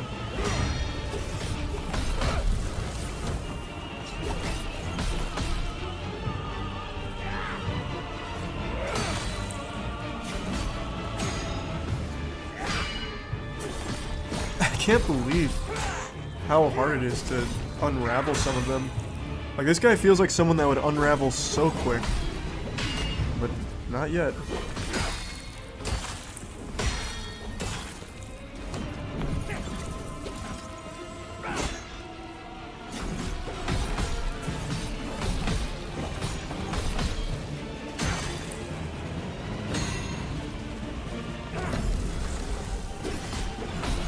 Almost there.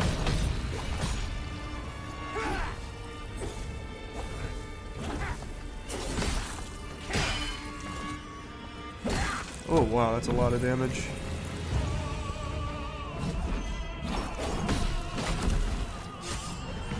There we go. I got him with the stink.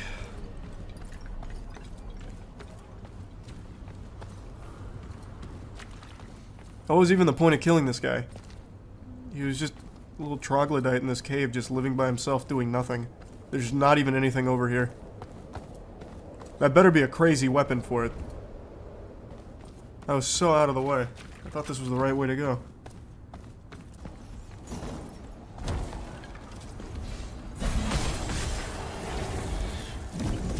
Why? Fucking why? Make it back, make it back, make it back. No! This baloney.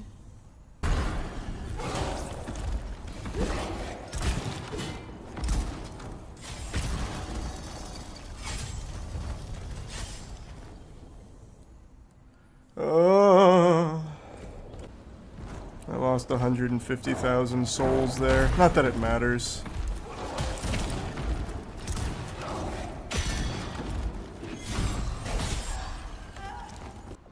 There's a boss.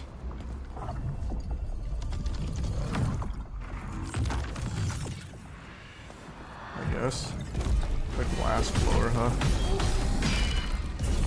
It's just the normal enemy, the normal giant enemy moveset. Yikes.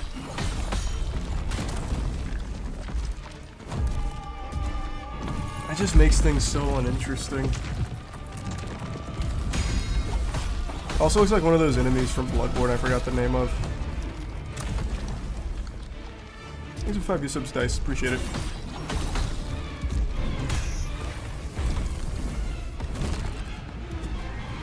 I'll pop it. Why not?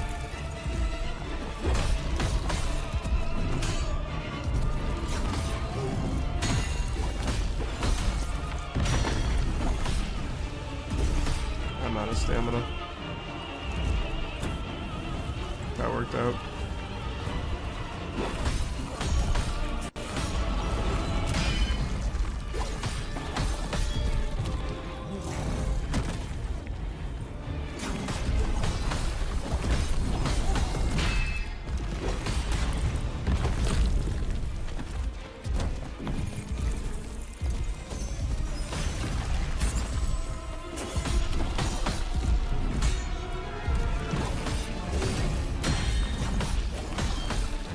Please. This is so tedious. Thank you. Much obliged. Oh, I thought that'd do a lot more.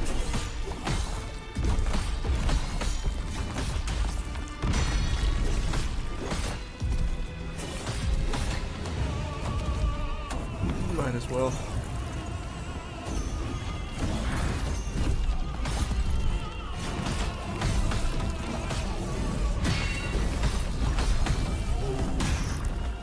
I didn't block or parry.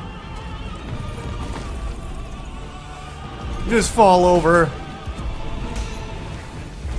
Have some shame.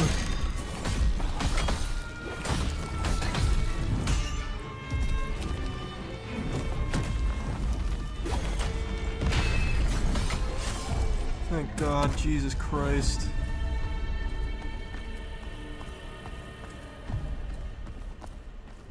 That was so tanky. Immediately into another boss, what the fuck? What kind of hogwash?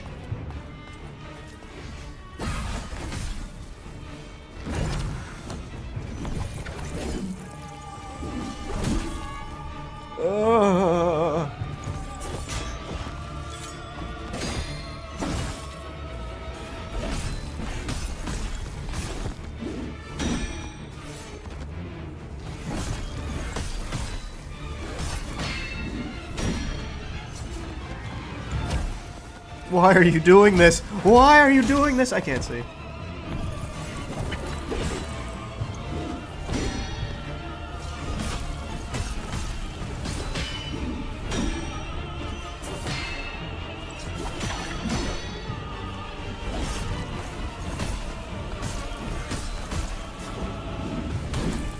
I'm out of stamina, yikes.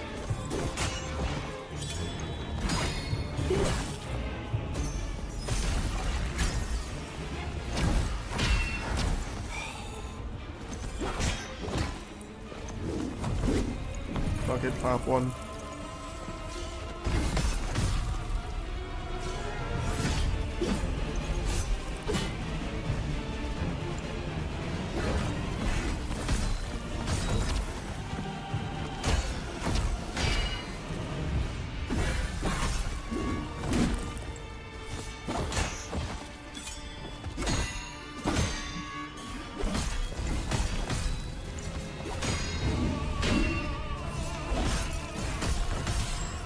Alright.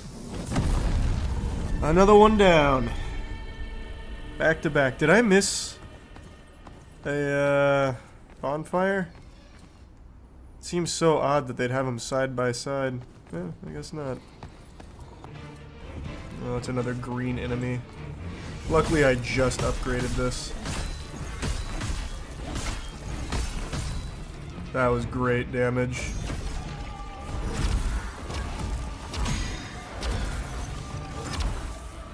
Still going, huh? Love that. That was excellent.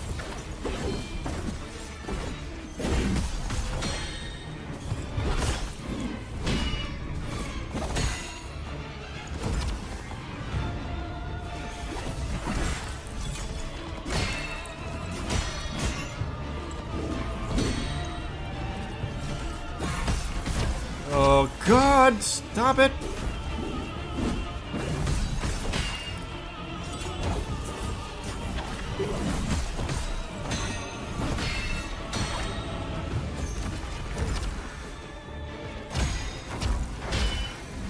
Why? Oh, classic. This happens so often in this game. Alright, hold on. I got a text message real quick. It's just giving me a text message break. I appreciate that.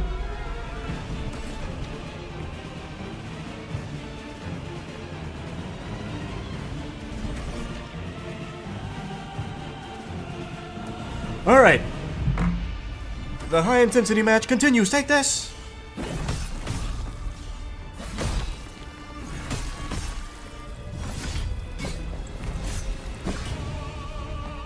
I wonder if that reset. It did! That's the first time we've been able to reset it. Welcome back! What masterful craftsmanship. Destined for my collection. Such base greed clouds your paltry mind, Pantalone. Ambition blinds you, Balanzone. About It must be. to the victor go the spoil. Come, puppet. Dance for us. Okay. You ever heard of shuffling? This will be fun. I'll do Balanzone first. Wow. He is weak. Damn you! Oh, not the force field. That busts in one single move. Balanzone, I'm so sorry. Holy shit, this was sad. Okay, yikes. That was close. He almost killed me with that. I went to switch weapons.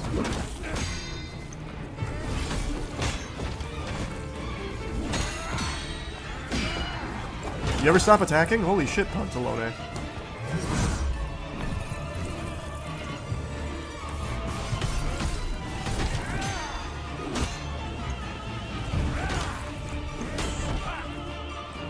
Oh, hold on, I need stamina.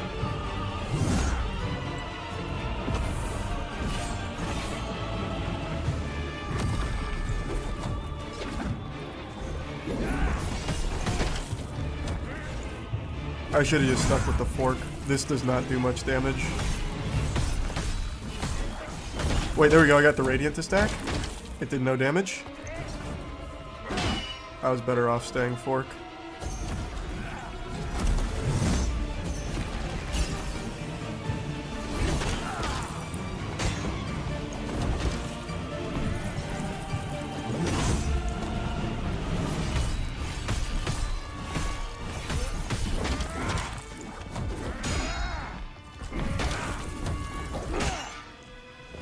Damn.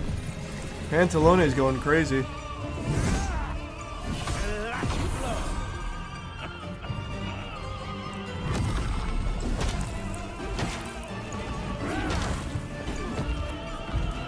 Man, that was so huge. Wait, he lost his health bar because of that? I don't know if this is better or worse. I don't think they planned for somebody to have balls that big to do that during a fight.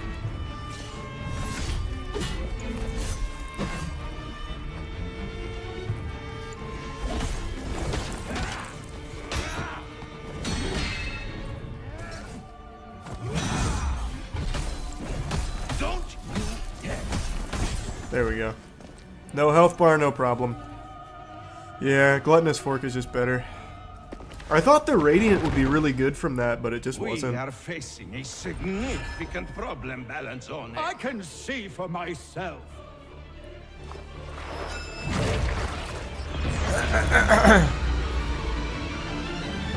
Whoa!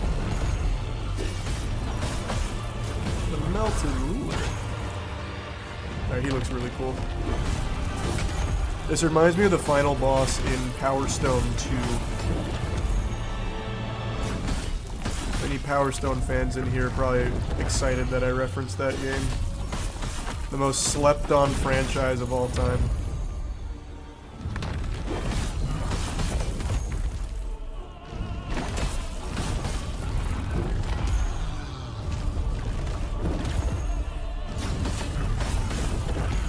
If you believe our cherished single answer, my always forget it. Stop! Stop! just marching his tootsies, or not marching, stomping his tootsies around.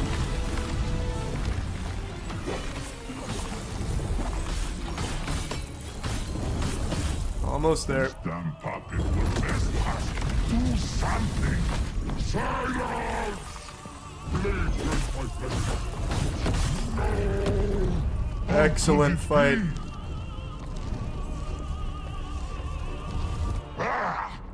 It's on your virtue, damn fool! Maskless wretch!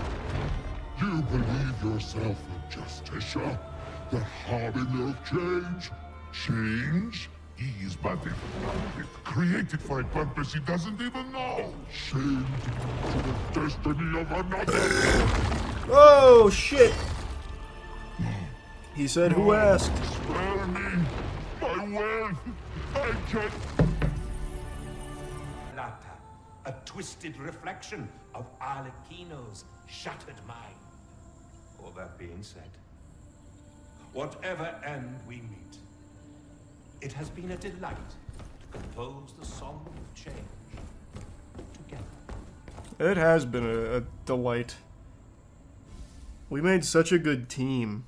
Like Simon and Garfunkel with the music we made. This is pretty. Arlecchino, here I come. Here it is. Ah, Pulcinella again. Good to see you. So begins Oh, the end, goodbye. friend. Oh, hello. Strale velata. The swirling maelstrom of creation. Magnificent. A beautiful thing creation is. Now, time for your final act.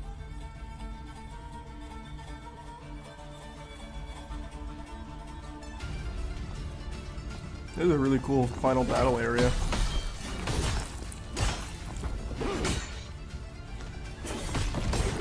Okay, hold on. He went a little crazy there.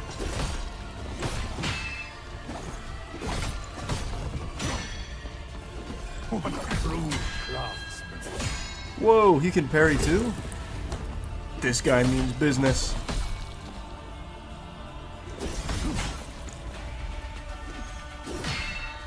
I was just out of stamina.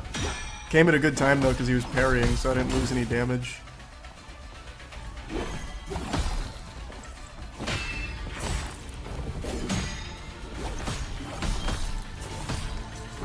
I grow weary of this.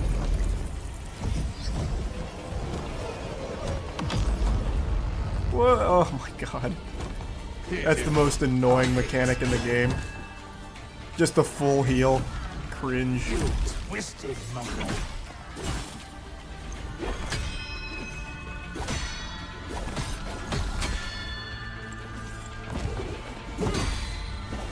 That was flashy.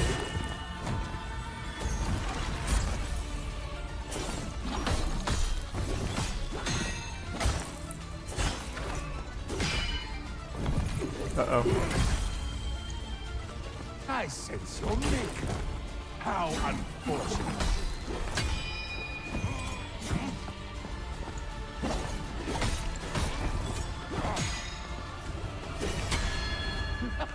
Dance form.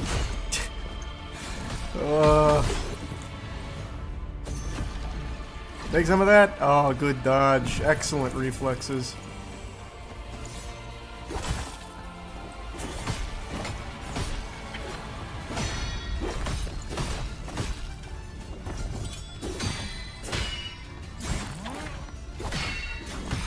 A lucky blow.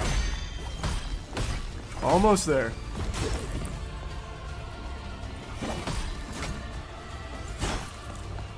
A grace I afford it. Why?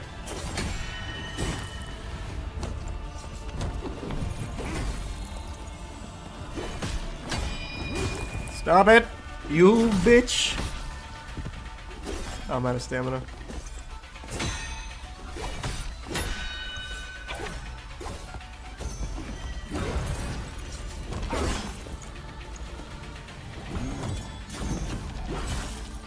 Not good. Almost there. There we go. Enough games. Wait, that did not do much damage for some reason. Oh, I think he's at like a health gate right now.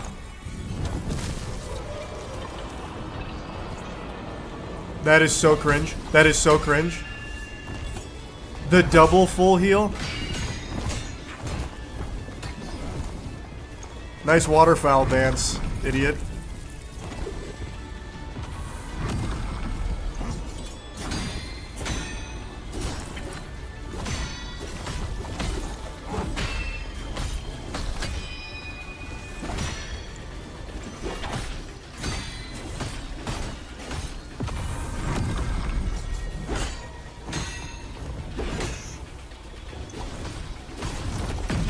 Oh.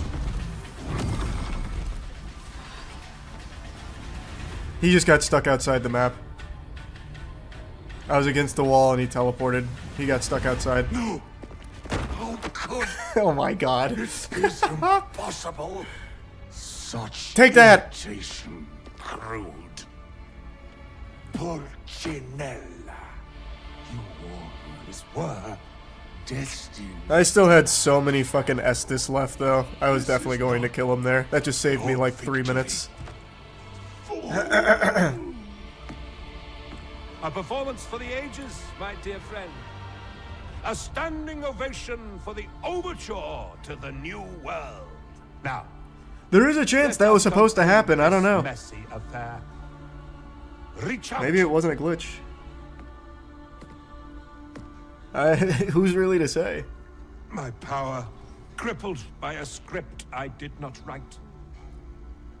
I had no choice, you see. Naught but twisted mirror held to his corrupted visage could end this tragic tale.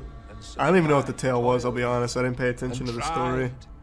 I'm sure it was tragic, though. Again, the sole thing I had aplenty. Maker, made, and mold stand here. A vessel to begin anew, a salve for this wounded world. Now, reach out. Fulfill your purpose, dear friend. We're not really friends, brother. You've been yapping and cucking and shitting, pissing and all that. Hello? Where is everybody? Oh, hey guys. What the fuck? Go on. Hiya! Do not waver. Take that. Our plan is almost complete. Did I win? You arrogant fool! Freedom of will does not beget wisdom. I was to help him be born anew, not supplant him with. Oh, I've got double subtitles. This is serious. Does the puppet Oh, fuck. believe itself to be a man? Has rot grown roots within your wooden mind? I will carve your final chapter onto your body, you mockery of mankind! Hey. No reason to say something you're gonna regret. Imagine he spawns outside the map and dies. Whoa. My mask is gone. Okay. Alright, he's shredding. That was an excellent tune. He played a little ditty on there. Man just released a fucking song for Bard's Tale. Wait, I'm out of health. Hold on. Enough!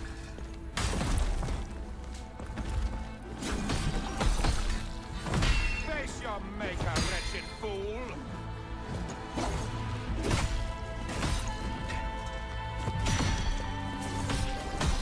Face the bard that wills the song.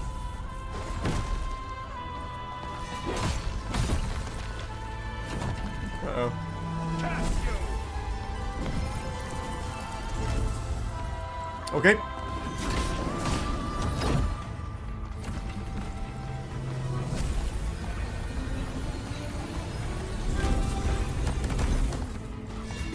The homing on the ranged attacks in this game are disgusting. That shit'll probably follow me outside the game. You gave me no choice. And the stun lock had me stunned for the entire duration there. Nothing I could do. Here I come, Pulcinella. I got you this time. Oh, wait. I need to pick up my souls. It's 192k.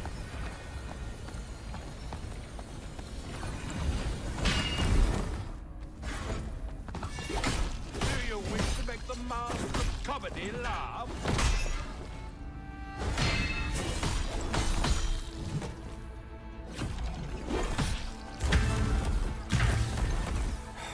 I thought it was the heal. Damn it! Face your maker, wretched fool! I'm missing all my parries on this guy. There we go. Face the bard that builds the song. Yeah, this is the heal. There's nothing I can do to really stop that. He gets it off no matter what.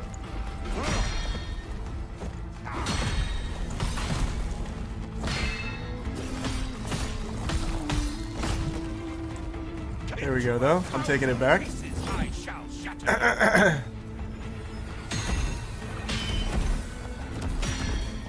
That's fine. Got someone wrapped. He just... Not even the... Oh, fuck, he was just kidding! I was gonna say, even the final boss isn't safe from that glitch. What is that? What's he doing? I don't remember. Okay. Pissing fire.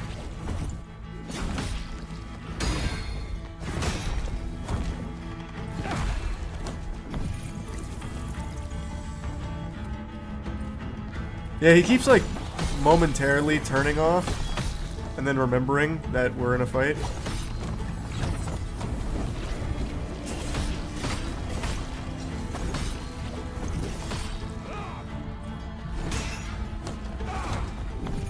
Play it safe. I can't allow. See what I mean? Maker shall become unmaker. Oh, I wasted all my stamina. Yikes. Shit. If I had stamina, I would have had that there.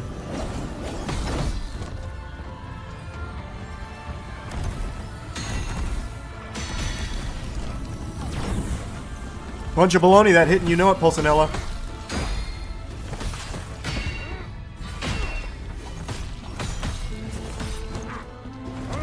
Just play it safe. I still have 5. Not again. I'm out of stamina. Oh god, no!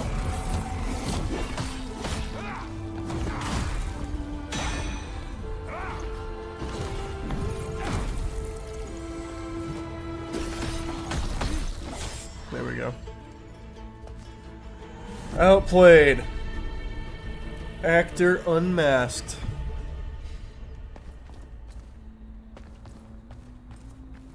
Tried to hit me with that T-pose song and it wasn't strong enough. Machinations led you to this. Not the bop I wanted. Must betrayal be at the heart of my story? All I wanted I was talking about that earlier, user. The commander bands were crazy. Arlecchino, my dear brother, I reached out to you within the blackness of the void beyond. My song ends. Well, happy birthday, Evander. Yet I appreciate in it. Primordial ink of creation, our song begins. Bye, Pulcinella. Thanks for the instrument. I'll shred for you.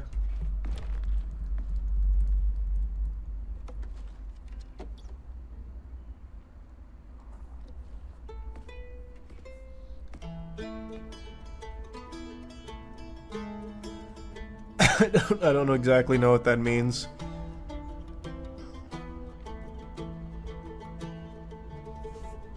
Okay. I was gonna say, do I need to walk myself out?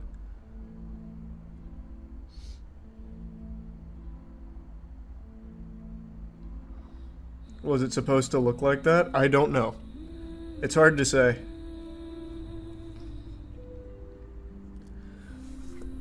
Overall, it wasn't it wasn't a bad game.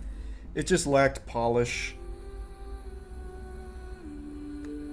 It was mid. I think $50 is too much for it. But I definitely liked it more than a few of the Souls games I played recently. Souls-like games I played recently.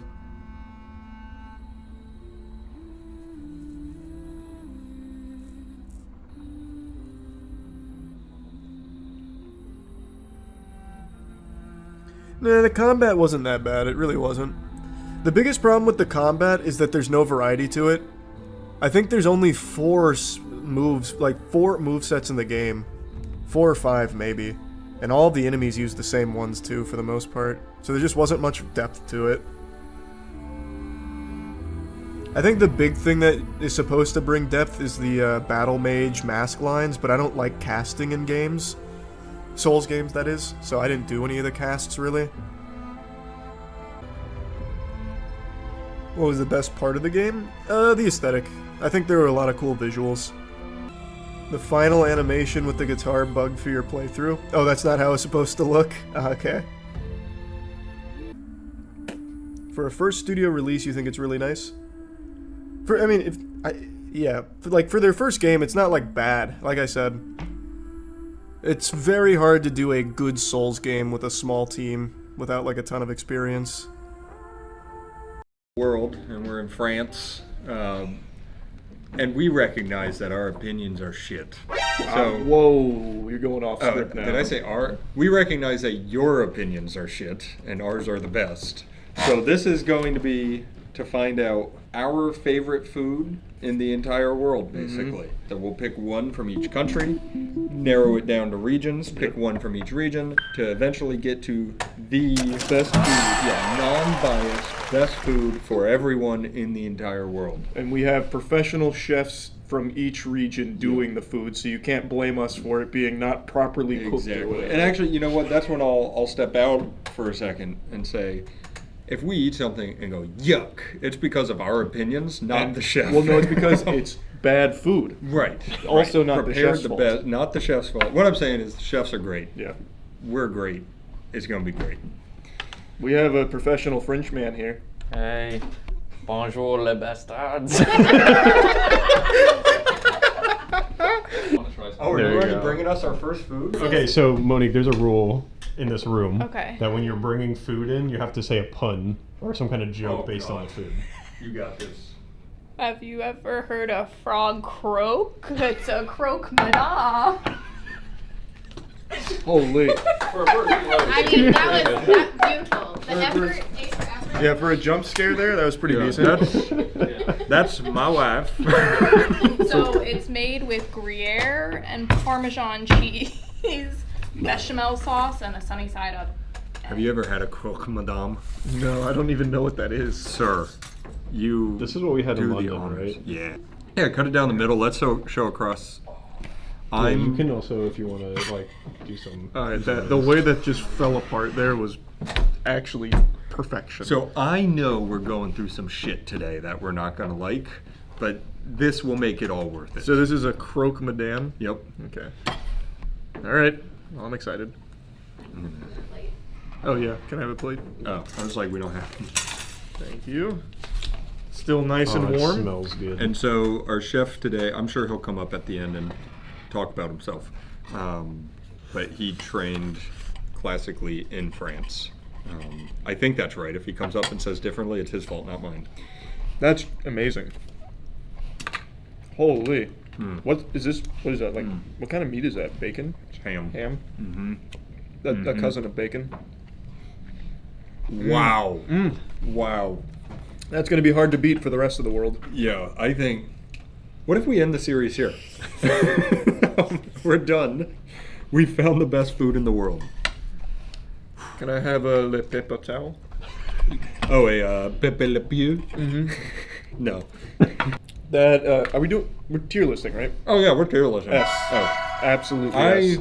am tempted, but it's too early to go S plus. Yeah, well, we're tier listing, but at the end of the day, you have to pick The best the food. best one. Oh, because that's it has right, to that's move right. on to the next one. Okay. That is That very makes right. sense. Yeah. That's going to be super hard to beat. My only, like, authentic French food experience is from Epcot, and it was fucking terrible. Wow. Yeah. What did you eat? I went to like their authentic French restaurant and I bought their was it like some kind of duck or something? I don't remember now. It's been years, but I got Duck à confit. l'orange or confit. it was one of those. Do we have two, any I duck think. today? Is it all orange or confit? Oh my god. Let's go next food. Well, we have trivia. Yep, Oh, you got a lot. hey, bro. Alright. Oh, let me out of here! That's gonna be cool in the bottom left corner Was where it that looks on- like I'm slamming to get out. Yeah. France is bordered by 8 countries, not counting their little island territories or aquatic borders like England. What are those 8 countries? You have a possibility of 8 points here. I literally studied that fucking map like 2 years ago for GeoGuessr. I'm shocked if I get one. Real? This is crazy to me, dude. I came here to eat, not think. There's some places there. It's Europe. You could just Just put 8 name 'em, yeah, countries, that's kinda what I'm 8 thinking. countries you know, and see if they're close. I'll just put a bunch of them. Why not? These are actually horrible guesses. Fuck is France? I think for sure Italy, Italy for sure. Germany, Yep. Spain. Yep. Those were the three. Yeah. All right, cool. Nice.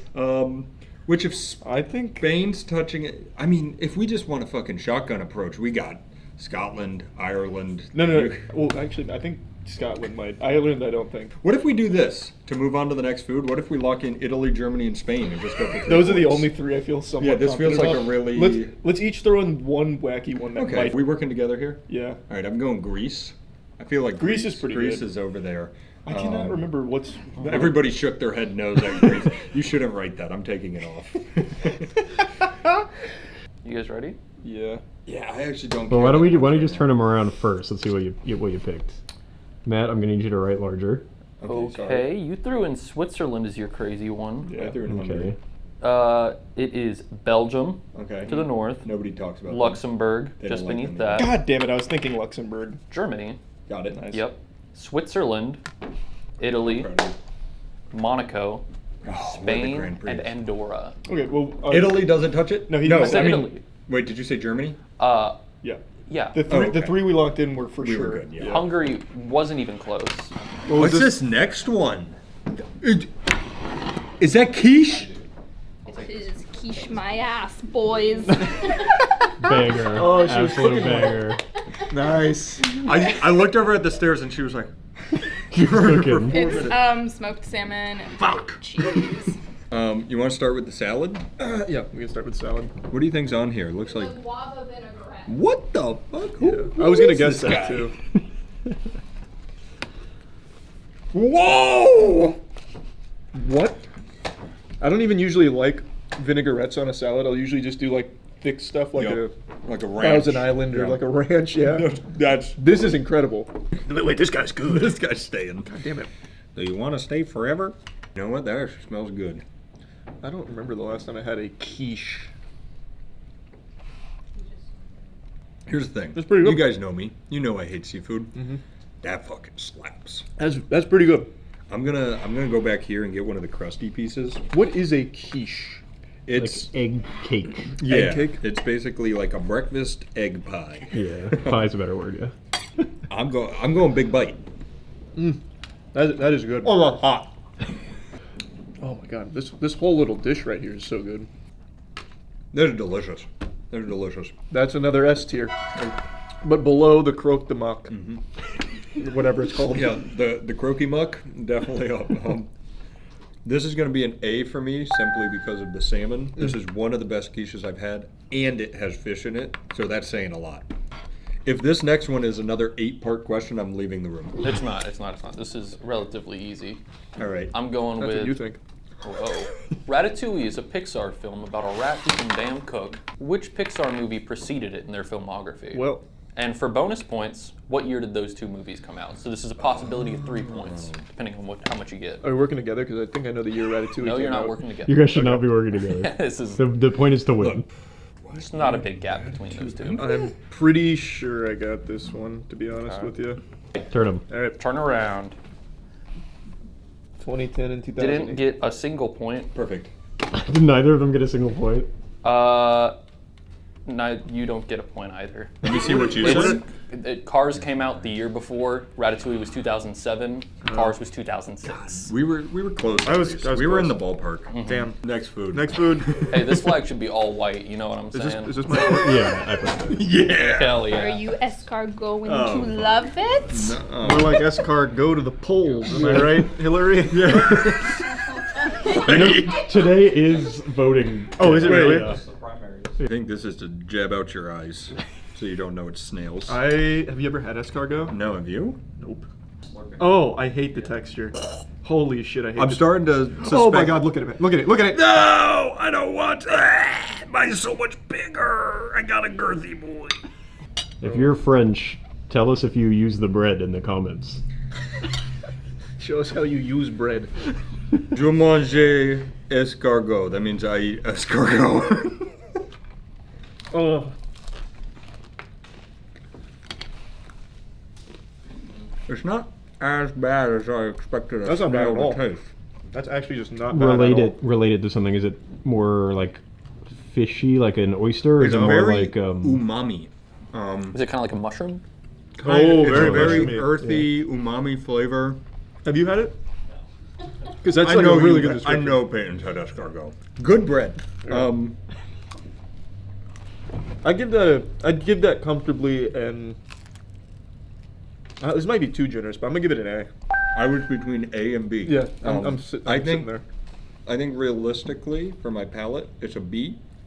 But the fact that it wasn't rancid makes me want to put it in A. I'll go A. Snails are an A. Yeah. I'm actually really surprised that that's as good as it is. I don't think we've ever had something more shockingly good that than looked escargot. terrible, and it was actually very I didn't good. want to put that in my mouth. And this goes to show, you got to try everything. Put everything in your mouth. Eat it all. In Ratatouille, what two foods does Remy combine to create a flavor explosion? Oh, you say this all the time. You know how upsetting it is that I don't have my Ratatouille shirt? Is he doing it on the dang shirt? He's not. It's a terrible Wait, MS this- Paint rat. Wait, this isn't right. I remember you kept Wait, saying don't help this, him. and it's not right. Here's the thing. Don't help fuck. him. No, I am in the same boat as him. I always say one, and I know it's wrong, so I started flipping it. But I don't know which one I'm saying is wrong and which one. No, I think I know. I don't. I'm just gonna say the one you always do. Fuck it. I'll just run it. I think it's wrong. Flip it. Grape and cheese. It You did is grape and cheese. a strawberry. Strawberry. I was between strawberry or grape. I couldn't remember which yeah, one was fucking- right. I looked it up because me and Both of Chase. you got that wrong. Well, he always says take the cheese and the grape, and it's Yeah, like. but then Well, he at said one point I strawberry and the switched to cheese. strawberry, and I thought that was the wrong Well, one. me and Chase were sitting down there, and we thought you were wrong, and it was grape. And I looked it up, and all the pictures are him eating the strawberry Yeah, with the the strawberry. cheese. See, that's but the there problem. is Is I've one. been saying both. There's a scene. I think it's at the end when all the rats come to France, and he's like walking But around he having eats a a little. grape and cheese. Well, he has grapes and cheese on a platter. He It doesn't seems eat like them a though. technicality point. No. Yeah, There's no way. Not that different. It's very different. This is water. You'll like the sauce. It's like a cream. Yeah, let me try the sauce. Oh, those are so pungent. It's a good sauce. It's almost like a marsala sauce. I think it's cream and shallot. You said. A marsala? grade Do it I on want a more orange one, a more white one, a more brown one? What's the best muscle color? Maybe if you combine them all. Yeah. Don't eat me! Okay. I don't want to touch it. I won't go. I was more comfortable with snails than mussels. I just read so many horror stories about these. Like, people get sick from this shit so often. Oh, you did the whole thing. I can't do the whole thing. Oh no, it's making me do the whole thing. It's probably better than, yeah. Way better than that. Yep, I just don't like it. It's fine. It's fine. That's It just not is. for me. It didn't repulse me like some seafood can.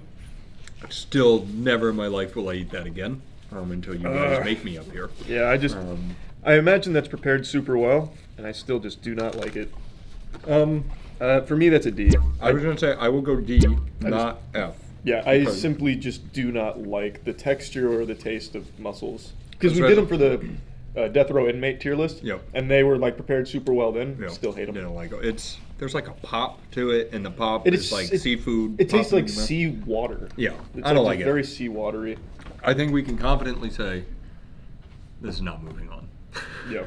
Because it's in D. Although that sauce is good. The sauce is very I'll good. eat sauce and bread. Okay. Lay it on me, big dog. Yeah, what's the trivia? What region of France does champagne come from? What region? Yep. Holy shit. There's like the East region. Yep. There's the South France. The region that's attached to Greece, the Oh, Greece yeah. region. Oh, Hungary. Yep. Okay. You want to show them? All right, flip it. Champagne. Champagne. Well, that was a trick question. It was actually the least tricky question. I gave Danny the sheet so he could look at the trivia questions, and he was like, "That one's a great question," because he knew. Well, that's right. If you ever have know if we have the champagne, next if one. it's not from the Champagne region, It's not champagne. Champagne. It'll be called sparkling wine. Sparkling wine. Oh, really? It's Yeah. illegal to call it like champagne. It's like- It's like you can't call something bourbon Bourbon, unless it's it's the from a same. specific region in Kentucky. Yeah. What? Oh, Jesus Christ. You guys are gonna hate this. What is that? Tartar, motherfuckers. That's not even a pun. You just said something. What is this? Beef tartar. It's raw steak. Wait, what's this? That looks like a chip. It's a cassava It's chip. violent optimism. You can't just eat the chip. Wait, You why? have to use it to scoop it up. Yeah, you scoop it. But the chip is good. Yeah, the chip is Damn good. tartar, Matt. Is this an egg yolk on top? Yep. Yeah. Is it try raw? It's so good. It is? Yeah. Why in the fuck would I eat a raw egg yolk? You want me to not spill it on yours? Just Just eat it. It's good. There, I spilled it on one half. It's like a half frosted cake. I'll put a scene in here and get the video to you. That's a weird texture. It's a weird taste. This sauce is great. The sauce is real good. Why? Imagine if that was cooked, how good that'd be. Yeah, that's Right? my thing. It's like, it's fine. It would be it's so not much bad. better cooked. Like, the sauce really is coming through. It's great. I don't even hate the tartar, I but don't it just either. it would just be better if it was cooked. I am in the same boat. I have never understood tartar. No one really wants the tartar. All right, I give it a C tier. I'll go C as well. It's better than the mussels. Just put some heat on that bad boy. Just bring up the temperature a little bit. Like You should bring it down and tell me you forgot to cook that. Oh yeah, I asked for medium. I asked for my tartar medium well. That's who's serving more? That's got to be his. We don't have stuff like this. Yeah, no, that's just Walters nice. will take care of that.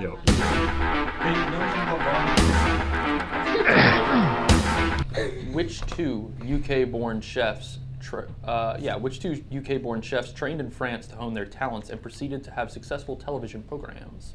I'm just gonna go with the safest answers, I guess. Yeah, this is not a super hard question. I just went with. Gordon Ramsay and Jamie Oliver. What I have down is Marco Pierre White and Gordon Ramsay. But let me look up Jamie Oliver and Wolfgang, 'cause they may have done it too. Yeah, you almost said Wolfgang. I was thinking Imagine Wolfgang. Well, you both got Gordon Ramsay was safe, yeah.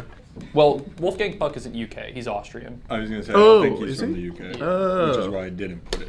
Okay. But I almost did. Isn't Wolfgang like a pretty common surname in UK, or am I think stupid? Wolfgang is very Austrian. Yeah, Oh, is it? it is. Okay.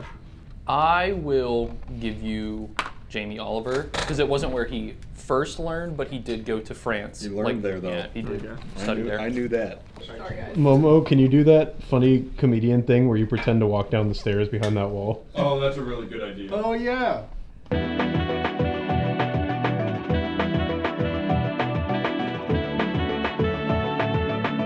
Oh, is that duck? We are so bad. It's ratatouille with sea bass and a carrot puree. With sea bass, Ratatouille didn't come with sea bass. How does Also, a wait. rat make a cake? You have to answer my Oh, it joke. smells so good. Well, answer a joke.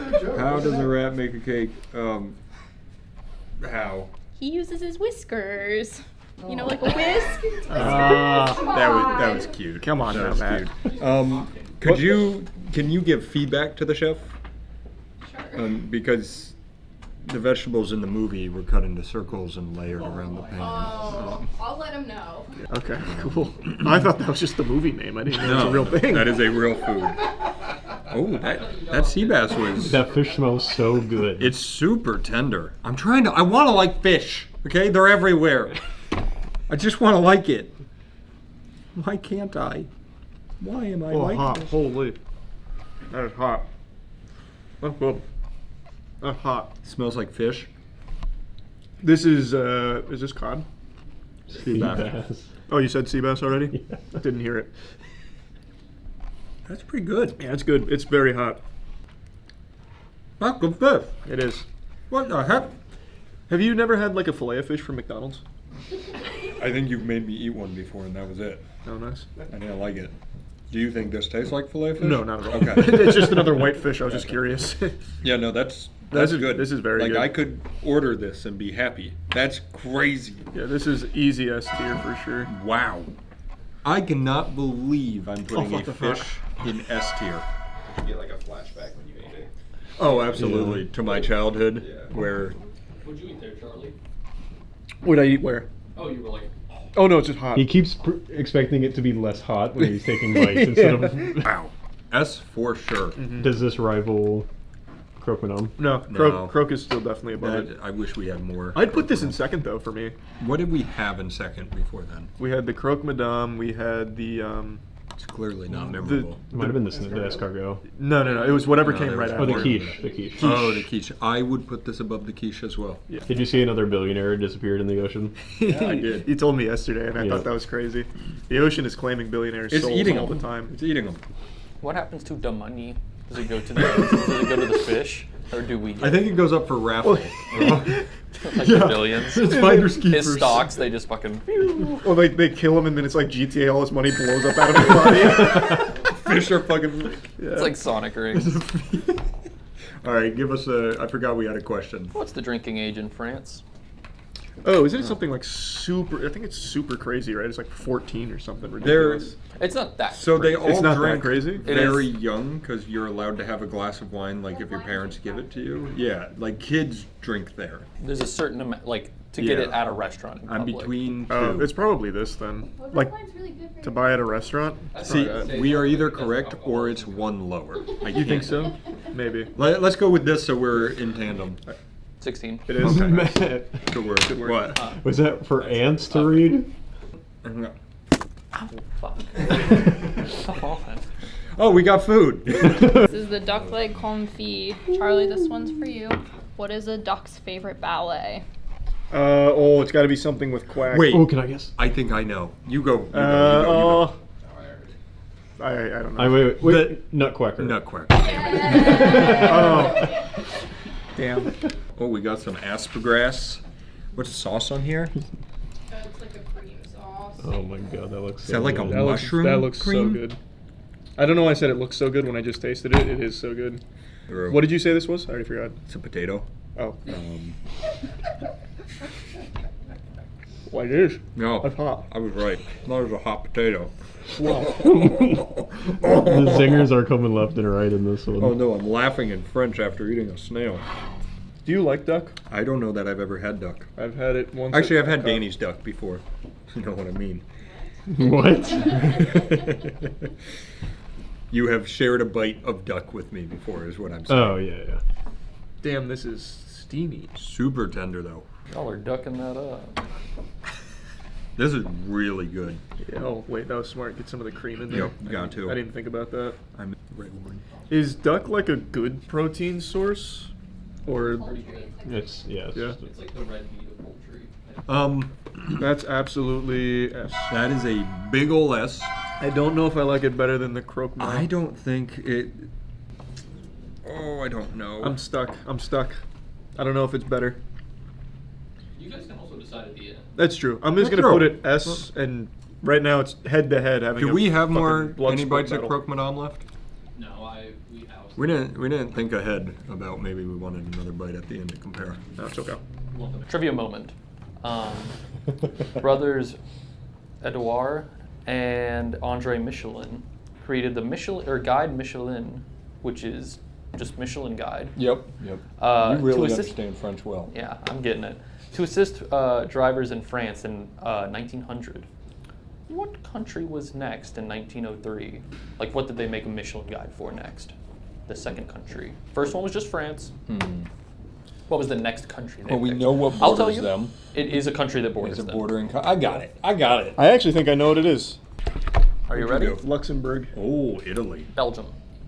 take us a long time to get Tell to. the audience, we can put this in the non-members, how they can help us pick the food. Oh, yeah. If you are a member, you get into the members Discord, where we ask you for your favorite dishes from certain countries. Because we're not experts. So if you're in the members Discord, you get to participate and give us food and pick what we eat. Creme brulee. Ooh, and the The desserts. last one? No, there's one more still. Okay. Wait, we got 2 desserts? Y'all. Wait, Momo? Creme on your brulee, boys. I'm gonna creme. Oh, wow. Nice crisp there. There's some. Look at that strawberry. In You there. big creme brulee guy? Actually, I don't really like creme brulee all that much. Oh, that's very good. Wow. I actually don't think I want to share this one.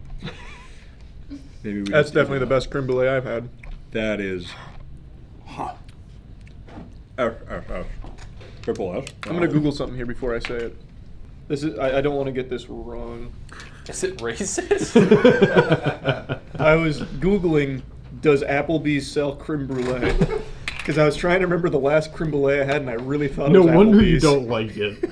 It was not Applebee's though. I can't remember where the fuck it was. Maybe like Olive Garden. It was maybe it was Olive Garden. It was either Olive Garden, Chili's, or Applebee's. Just to be clear, this has made you like creme brulee now? Like if this is what they were serving, I would have been like, oh, I love creme brulee. Okay.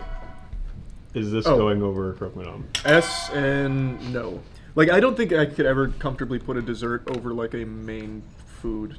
At least personally. I kind of agree with that. It's almost 2 separate categories in my head, and I am definitely more a savory guy than a sweet guy.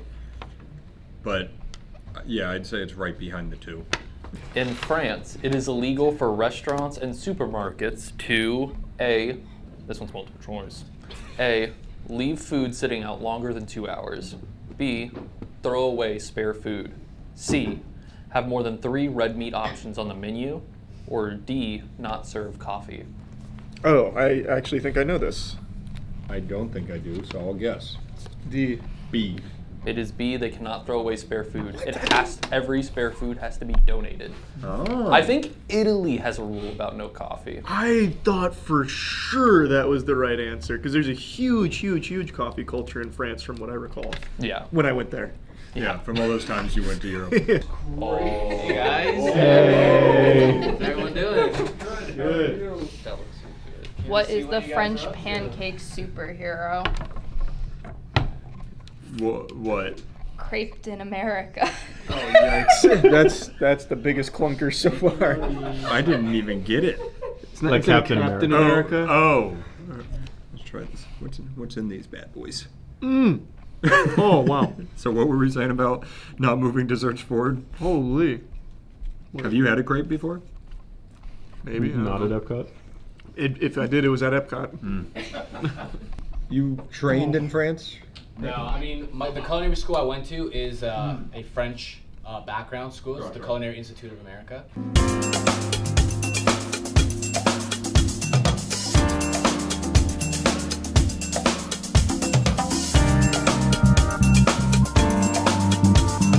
Well, That that's is good. exceptional. Do you like it more or less than the creme brulee? I'm so torn. I think this is hard because both are delicious. This one's very much resting on Nutella, as most good crepes do. But the creme brulee was just unreal. It's another S. I don't know where I put Very it much an S. in the S's though. I don't either. I think I put it behind the need- creme brulee. I think it's just behind the creme brulee.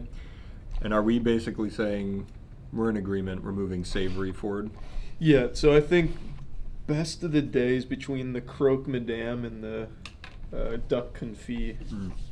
My pronunciation's getting better as we continue.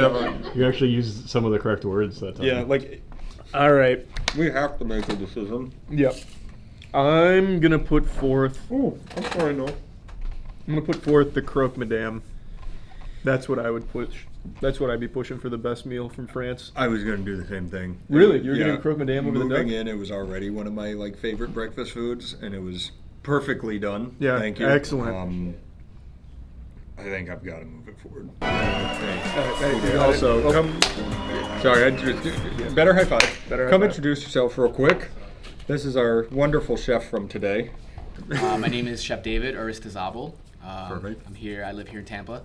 I'm a local here, and been doing this for a while. I'm just happy I got to do this for you guys. Yeah. Well, thank you so much. That was It was all delicious. I hate seafood. You made me like. I put seafood in S tier. You did crazy things. Yeah, you today, made him a so. man today. Yeah, I really appreciate that. Sorry. I'm so glad to hear. I love your guys' outfits too. Thank you. You guys are ready. Would you believe we just wore this today? It's so weird. No, very fun. You guys are awesome. Awesome. And before we let you go, I believe Aaron has one last trivia question, yeah. which you now have to be a part of because you're Yeah, saying. you have to answer this question. Make it a real brain buster. Well, it's not. How many snails does the average French citizen consume a year? And it's not multiple choice? No. How Is many it gonna be- snails? is it how gonna many be snails closest? They damn eat? Yeah, closest ones. Yeah. I'm gonna go. Okay. Yeah. I wrote ours down. If you'd like to shout out your guess Probably, first. I'm gonna say maybe 200 snails. 200 Individual. snails. Okay, All I right. like that. You said 1,000? Matt, I did see your board. I said 46. You want to go up a little bit more? 460 is what I meant to write. Now he just won. He did just win. They eat about 500 snails. That's exactly what I thought. Thanks for reminding me. I forgot yeah, my yeah, zero. yeah. So That's awesome. I like the idea that they eat 46 and they get there and they're like, I've done it. It's like May and they're like, I can't go. I've met my Pick up the slack. Thank you again so much, and Thank you yeah, guys we'll again for be having back me. next time with American. I think American's next. Yeah. Cool. Thanks, guys. Bye. Bye.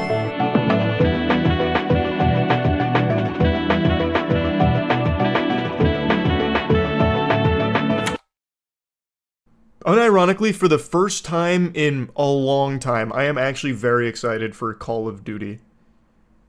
I feel like I'm 15 years old again for how hype I am for this. I also haven't grown since I was 15, so this just... I liked the beta. I'm hearing great things about the campaign. I'm pretty pumped, actually. Bishop takes Rook. Yeah, let's just do Veteran. Just rip it. It's not going to be harder than World at War Veteran. No shot. Modern gaming difficulty is for babies. You the Pantheon. You sure that's who they were?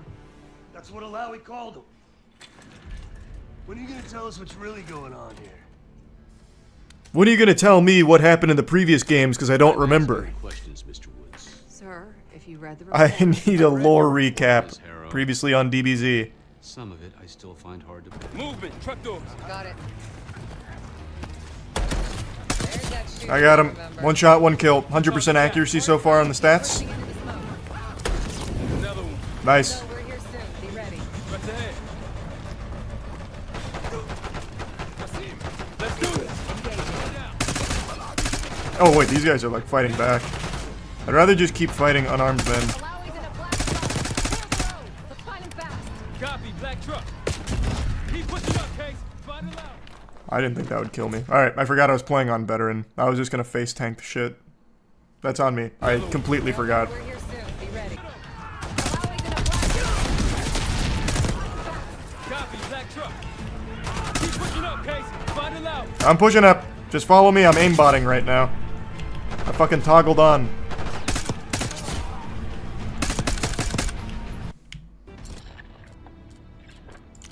RC XD in the campaign? Wait a minute. Wait a minute. We're gaming in the 21st century now. Shit, shit, shit, shit. Gotcha. Well, I should have saved that for the bigger group. Yikes, hold on. That's gonna actually kill me in like 2 shots. Sorry, Marshall. Way to eat that, though.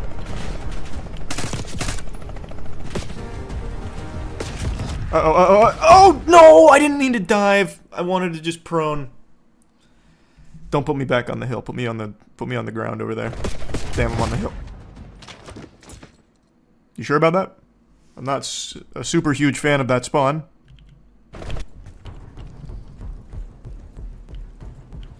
I've seen this cloud formation before. It means blood was spilt. Yeah, no, shit! There's more. How are you still alive? Oh, okay, that was bad. I didn't realize I'd get sandwiched like that. Can't push up. It's veteran. I gotta stop playing like it's on normal. I bet Alawi dies here.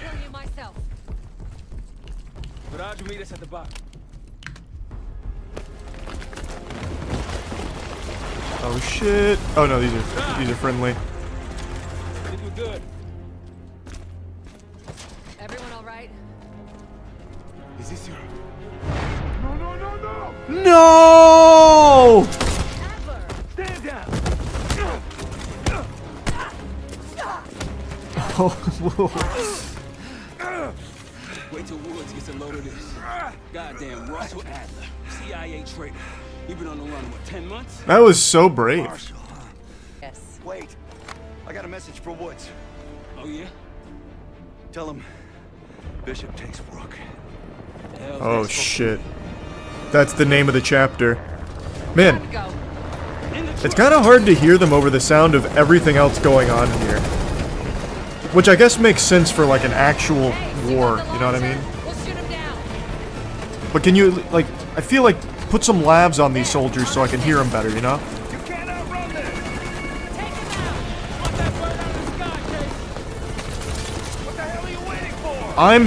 Can you fucking stop whining? I'm doing my best. What do you want from me? You grab one and shoot. Oh shit! Everybody good? We're solid. For now. Hey, glad the hiccup cure worked for you. Nice. That's freedom. How'd it taste? That's how you drive. No visible threats in the airspace. We're clear. Now to face the music on allowed. Speak up, I can't hear you. There's an orchestra in my ear, and the car's loud. Anything else to add? There's something in Kuwait. Bishop takes Rook. Any idea what that means? Sir, it's a chess reference. That means one of the players made a huge blunder to be giving up a rook like that. Okay then. Hello? There we go. All right. What kind of life savings you got? Oh, do my choices matter, you think? Nothing. I live day to day. Tomorrow's never guaranteed. Got about 3 million tucked away in stocks and real estate. Option 3. I put it all in crypto. So now I'm eating urinal cakes out of the gas station toilet. I'll just do nothing. Attaboy. Ace, get to the bell tower. I don't care how. Quiet. Oh, I thought this was just a fucking civilian. I was gonna go up and pretend to interrogate them with a gun in their face, but this is just like actually a bad guy. Now just get there. Sorry. Not bad, Case. Not bad, huh? You could go for a I swim. agree. Avoid some guards. I'm not doing that. I'm picking the lock. Hope you can pick a lock. Oh, I can pick a lock. Oh, I can pick a lock. There we go. You alone? Once we listen to Yannick's call and confirm a Pantheon lead for Adler, I'm declaring open season on the guild. They have it coming. It's open season right now, I'll tell you what. There will be no one left breathing here on my watch. Better pray there's not an old lady walking a dog at night here, because she's getting fucking peppered, I'll tell you that. God, it's like I'm using Deadeye from Red Dead. So clean. Oh, God!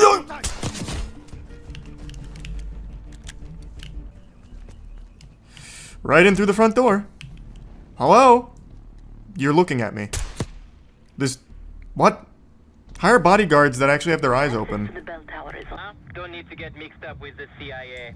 What do you think? Pantheon. You think I can hit him with a throwing knife from here? Cross-map throwing knife? For the kill cam?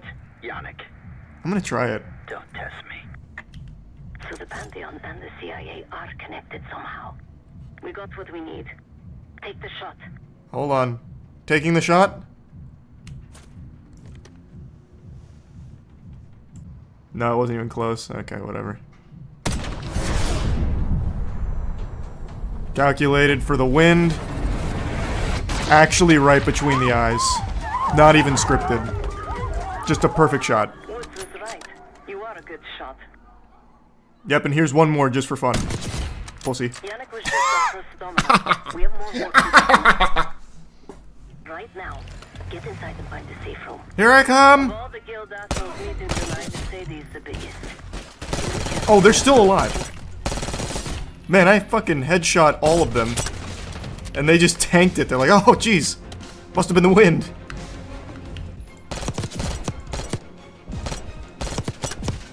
Oh boy, the reload. Oh god. Oh god. Oh god!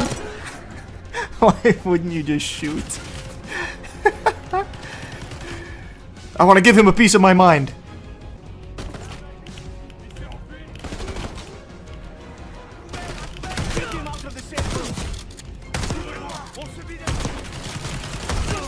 Don't worry, I'm pushing in. Oh, fuck. Nice. The shotgun seems pretty good.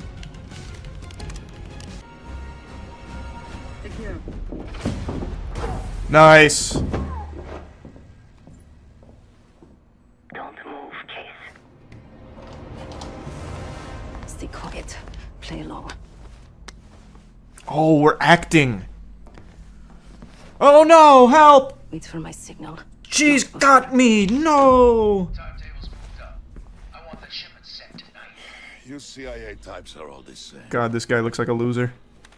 And this one? Troublemaker. What's going on in there? We have a visitor. Walked right into the lion's den. Alone. Yeah, look outside. There's nobody left alive. Maybe this one works It was for a fine. rival, huh? Or maybe Pantheon is trying to squeeze us. We came to you, Sadie. We learn the truth one way. Ouch! Or another. Wait, are we still acting? Because that really hurt. Hey, can you do something? I don't like playing this character anymore. I don't want to act anymore. Nice, thanks.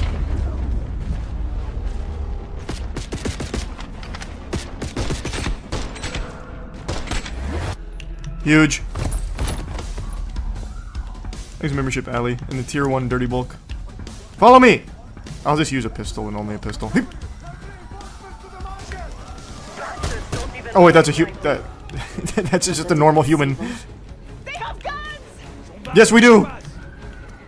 What happens if I hit you? Don't tell anyone. You died? No! They're truly evil. They killed an innocent man. Oh, baby, that guy had a big health bar. I need to pick up one of their guns, like a real one. Or maybe this will work. I'm just gonna blow all these. Nice. One shot, one kill. Alright, I didn't see it. Just a bunch of bananas. Retreating. Looking for gun. Yeah.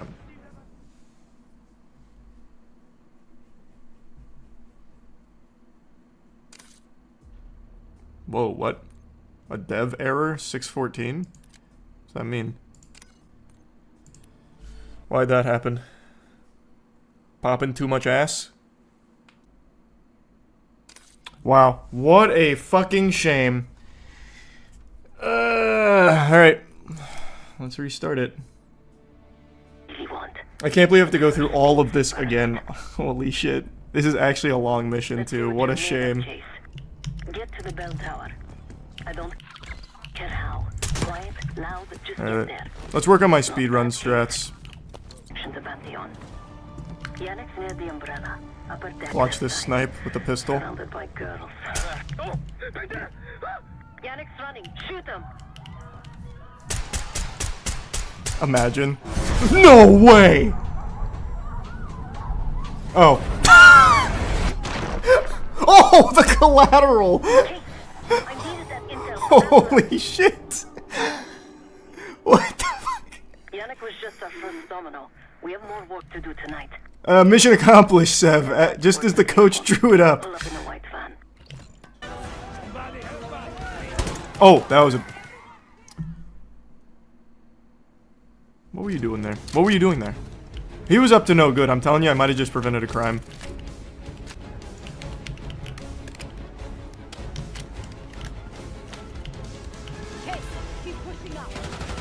I'm in. Oh my god, not like this. Pushing him back. Imagine that grenade kills him. Actually, I got an idea. I've got one throwing knife, that's all I'll need. Gotta weaken him a little bit though, I bet. Or I wonder, do you— oh, no! Why didn't he prone? Oh my god, it's gonna corrupt. We're good, we're alive. Keep pushing up. I wonder if the throwing knife, though, will bypass his armor. I would think it wouldn't, but I don't. Oh my god. One shot from that guy is almost death. Okay, he's weak. I really hope this gives me a kill cam like the other guy.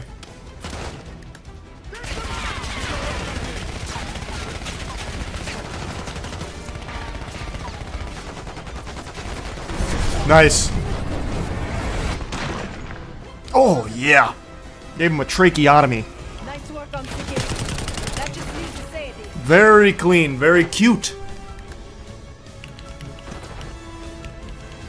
I should have done more style to it. That was kind of basic. I just lined it up right in his face. I just didn't think it'd actually do anything. Limo's coming down the street.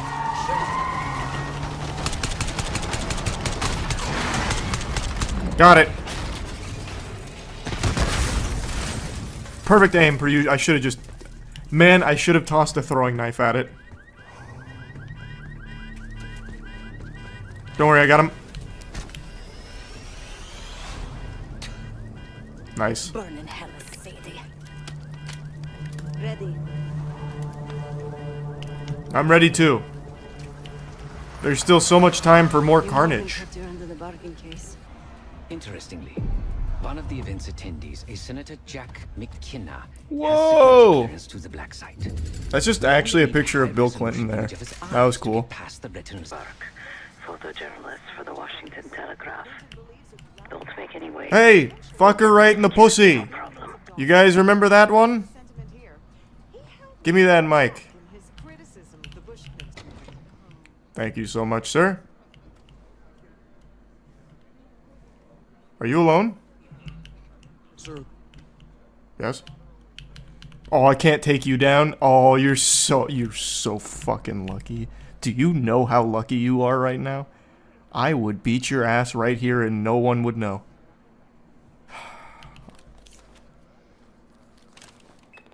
Things are starting to wrap up in there, just so you know. Enjoy. I will. Thank you so much. Hi. Hey! Just on my way out. I was just on my way in. Why you're here exactly. So weird. Very careful. Langley has assembled a team to track the three of you down, and they may even have eyes here tonight. If you are spotted, forget about suspension. Livingston will literally bury you alive. So it's great to see you. We'll catch up soon. Bye. Fine, Seth. There you are. Come join me at table 14.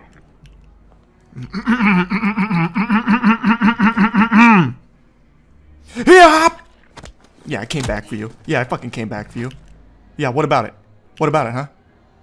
Weren't protected by the pacifism domain expansion that time, were you? Look how silly you look. Look how stupid you look. Come here. Oh, I can't go back there. I was gonna put him in the chair. Okay. No one will find him. I'll go ahead and close that. Ah, what a wonderful party. I love hootenannies. Don't mind if I do. Do I look the part? You look amazing. You look stunning, Sev. Absolutely stunning, Sev. Senator's on stage now. Use your camera to get a better look. Of course, yes. Does my camera come with a blow dart? I'm gonna stay in his blind spot.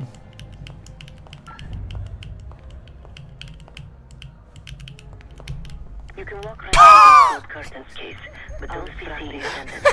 Look for a navy or gold buttons. I'll make sure you won't interrupt it. Excellent. I don't know what I'm looking for. I'm just a bunch of fucking codes. Oh god! Oh shit! No, don't come over here. I didn't know you'd be moving. Oh, fuck. One more, please. Well, hello there. A journalist. Weren't you told that my husband and I aren't doing interviews or photos? What about it? Arm wrestling. But you look gorgeous. How about just one photo of you two? I could care less. I'm getting access to the senator tonight. Too aggressive. I am not my husband's keeper. Got it. I'll get it done. You do that. Uh-huh. Uh-huh. Yeah. Uh-huh. Yeah. Yeah. Mm-hmm. That's right. Uh-huh. Yeah. Okay, I think that's the end of the dialogue tree. That was one of those, no, you hang up first. No, you. Good luck with the retinal scan. Stepping out now for a wardrobe change. Fuck, it is dark. What? I'll take one more. For Professor Oak. Like it's Pokemon Snap. Heads up. You're not Grisham. No, I'm his associate. I'm the photographer. I'm picture man. Nice camera. You're some kind of a reporter. It is very Nightfire-esque right now. What's your angle?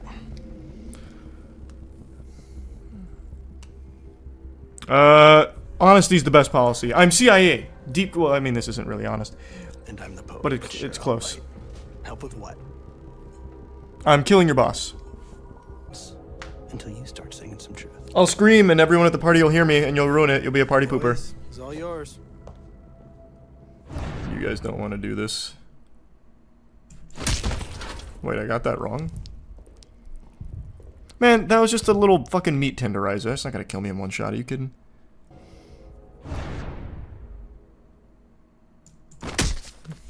There we go.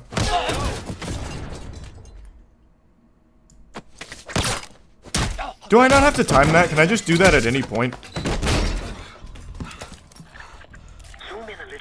Now you look stupid, don't you? Scan is good. Nice work, Kate. Time to get to the roof. That's how we'll reach out. Oh my god, are you crying? Are you crying? Oh my god, you bitch. Let me throw something at this guy. Not a knife, I can't kill him. Maybe a frying pan? Oh shit. Wait, this could be good for me. He's gonna move? No, he's not. I think I saw somebody over there, but this cigarette's too good to set down, so I'll just hope he leaves. Wait, how is he seeing? Wait, how is he seeing me? How the hell did you get up here? How the hell did you see me? This wasn't part of the plan. That was crazy. Just in case. Okay,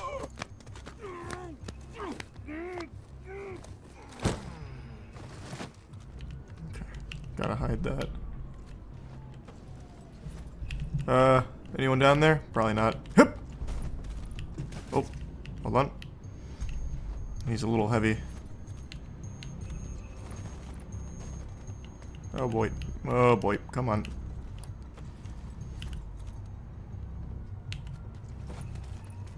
Oh, what are you doing? Come on. Brother, just go over. This is for your own good. Let's take a running jump. Nope. Is there an invisible wall, or is he just like really heavy? There we go. Okay. Non-lethal stealth takedown looking good. Just in case, no reason to take any chances.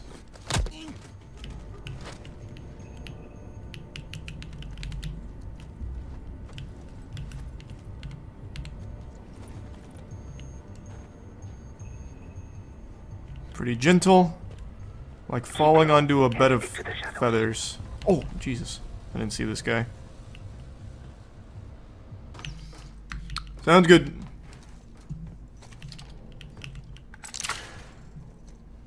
You ready to do this or what? Yes, sir. Let's fucking punch it. Oh. Yeah, I don't know why I thought we were sharing. Like I was gonna grab onto his back and we'd slide down together. Quiet, no one gets hurt. Get in, get Adlin, get out. No one gets hurt. Have you never done a mission with me, Marshall? You can't be serious. Even against just like normal rent-a-cops that were completely innocent, I threw them off the roof after a non-lethal takedown. Marshall. It's all about bloodshed. I noticed I had throwing knives. What? I'd avoid that main room without you. Oh shit. You've been seen, weapons free. Yeah, weapons free. I really fucking blew that. Man, I missed so many throwing knives. That was bold of that guy. Oh! Okay.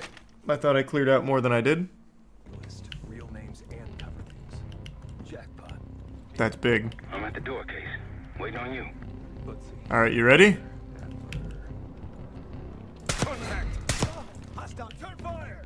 Oh, what? I thought you were gonna... Oh my god, Marshall, I thought you were gonna start shooting with me. You blew my stealth, man. You blew it. You fucking blew it, man. Come on, Marshall.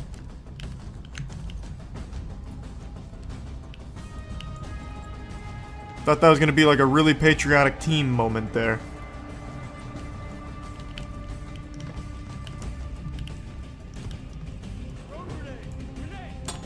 Oh, god damn. Let me go around. Oh, sorry, Mark. Man, what are you doing? What are you doing? Gave him the ring dinger. True.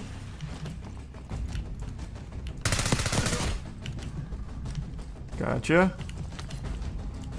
I almost shot you again, Marshall. What are you? Why are you so in the way right now? We're playing like Scooby-Doo with the doors here. Oh boy, he's got a hostage. Don't do it! Don't do it! Oh, it's Adler.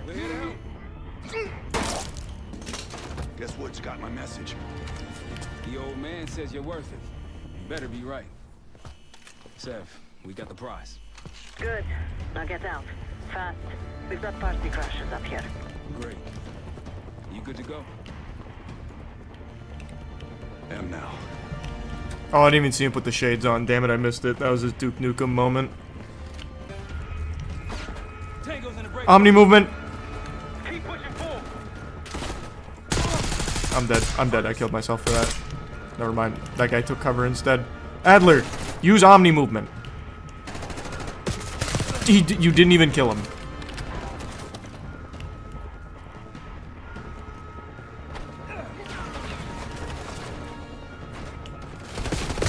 Wait, why is there an enemy in there? Adler, you... Adler, he just betrayed us. I knew I couldn't trust him. I agree, Lego. So far the campaign's been good. What just one-shot me? There's a prime nerve. Ooh! Damn. This room is fucking me up. I got multiple guys that one-shot me.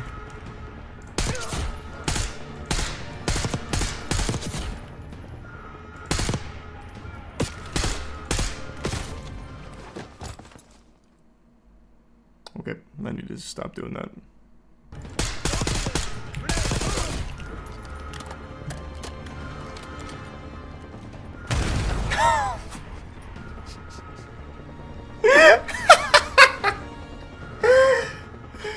Adler's like a dog when a ball gets thrown. Grenade!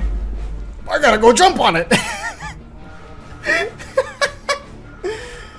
That was fucking awesome, Adler. That was... Jesus, man. War never changes, am I right?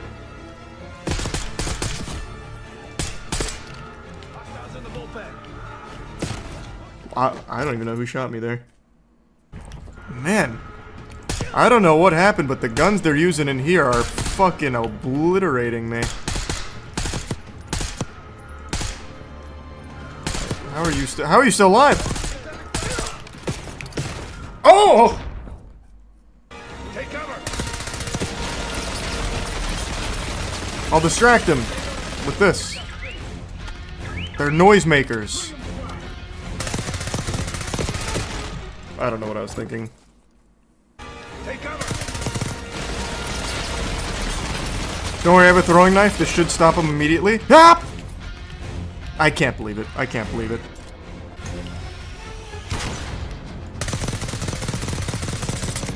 Almost there.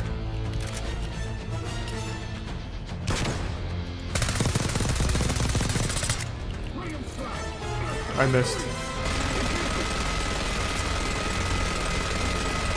I never missed twice. Gotcha. Oh my god! He had martyrdom on. Set the big guns after you, Atlas. Almost home free. Oh, fuck! Ah! Oh, wait. Wasn't paying attention.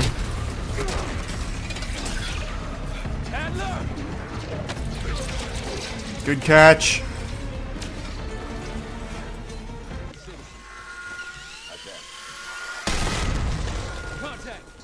A baseball bat.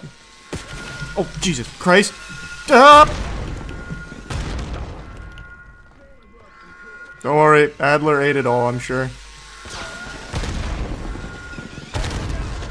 Way to tank it. Keep up the good work, Adler. You're doing great.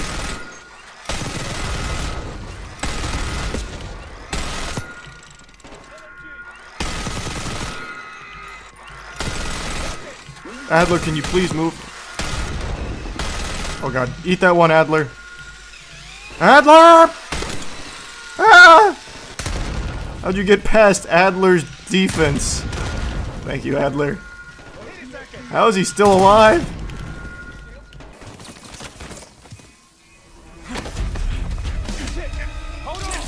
Oh, baby. What the fuck?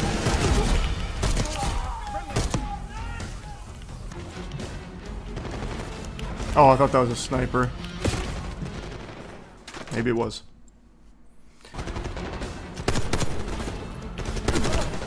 Poke your head out! Stop being so fucking stubborn!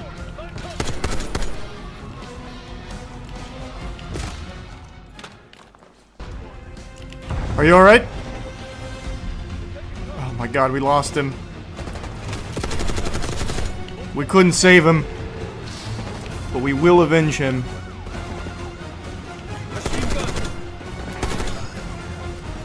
I was gonna say, there's no way you're still alive.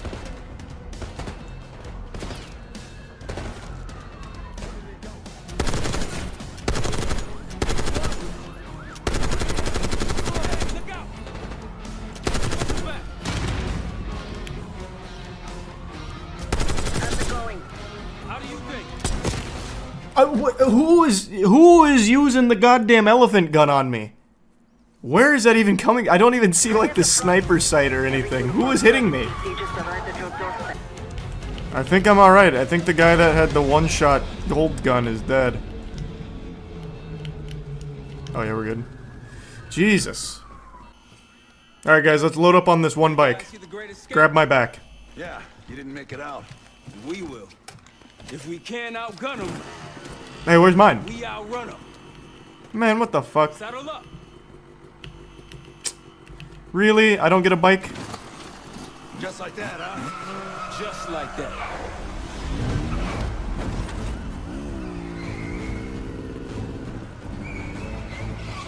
Ever do anything like this before? No. But I don't see any better options, and I'm running out of bullets. Get ready! Huge! That's gonna be some great footage on the news.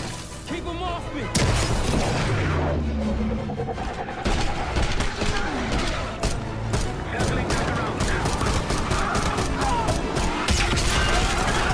Unlimited ammo, thank God, because I'm not gonna be hitting these shots very often, I'll tell you that much.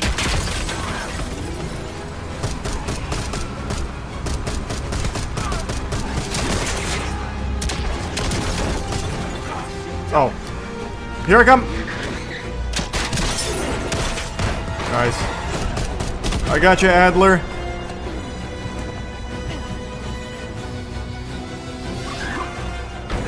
Nice.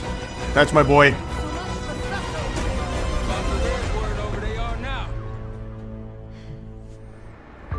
All according to plan. Is it Livingston? Maybe. Listen, Troy. They are pinning the attack on you, all of you. Woods, Case, Adler, you're on Interpol's most wanted list. Red notices all around. Yeah, I got the picture. Yeah, I feel like that happens all the time. It's not that big a deal. Jack Bauer had that once a season. I can help. No, it's better if you're instantly. Hi, Josh. Thanks for membership, Noah. Knight in shining armor shit, Troy. Oh, I'm excited for the new Doom game. Super excited. Okay, let me see what I can do. Thanks. And Jane. Yeah. Don't trust anyone. We're gonna be betrayed by her and Livingston. And Adler. A liability? And Woods. Seriously? And Bill Clinton as An well. interpreter, then. You I don't know how big of a speak role Arabic. he's gonna play in here though. Wasting my I'm breath. not taking a vote here. For a few years now, I have been an avid hater of 343 Studios. I would get up extra early in the morning to have more time to throw tomatoes at them because I found their handling of Halo to be really sad. Halo was once a household name in gaming, but slowly over the last 10 years, it's been reduced to a ghost story. It's a story of wasted potential, lackluster entries into the franchise ever since Bungie handed it off to 343, and also a horrible TV show just to put the cherry on top of the shit cake and put Halo as a property into the dirt in the eyes of most gamers. But yesterday, 343 Studios had a surprisingly big announcement. I'm going to show you the video they made going over all of the stuff that's coming to Halo going forward, but one of the big things is they have rebranded as Halo Studios. It's pretty obvious why they would want to distance themselves from the 343 Studios name. The name is tainted beyond repair. Most people had no trust in 343 making good games. It'd be like trusting Burger King to serve you good food. Carpal Tunnel had a better reputation than 343 Studios in the gaming industry. So they abandoned the name, they moved on from it. And it's more than just a name change. It's not like everything stayed exactly the same, they just changed their gamer tag. It is somewhat of a different team that delivered than the team that delivered the last few Halo games. So it's not like they just put on a disguise, you know, the glasses, big nose, and mustache. Now they're calling themselves Halo Studios, but it's still the exact 343 Studios team. They did, like, fire some higher-ups that made bad decisions along the way, but a large part of the team is still the same. Now, I think it's a good decision because, again, the name 343 Studios commanded about as much respect as Blockbuster's name did on its deathbed. It became a joke. So let's go ahead and show you some other big changes coming because it's more than just the name. We knew we had to make a change in order to take us into the future. When I first heard about Halo moving to Unreal Engine, my first thought was this is going to be a really hard secret to keep. I think fans are going to be excited about the future of Halo because of the possibilities that are afforded us by using Unreal. That's actually a big deal. One of the big problems with Halo Infinite is that they had $500 million shoveled into a fucking dumpster fire where they were developing their own engine for it. So they had this engine that they were developing, the Slipspace engine, for so long. It was a never-ending struggle for them to try and get this fucking thing in a state that they were satisfied with. So it always felt like their attention was divided between making Halo Infinite and making this engine. And it led to both being lackluster. So them just scrapping the whole we're using our engine I think is the right move. Probably much to the chagrin of Microsoft considering how much money they threw into the fucking pits of hell trying to develop Slipspace, only for it to have one game on it and be retired. But you gotta know when to hang up the jersey, and Slipspace engine, it's getting an early grave. It did not have a good showing with Halo Infinite, and now that Halo Studios doesn't have to worry about tweaking their quirky Slipspace engine and all of that and all the expensive tinkering that comes with it, they can instead just focus on using an already established development tool, Unreal Engine, and focus entirely on making a good Halo game, which I think is a very positive thing.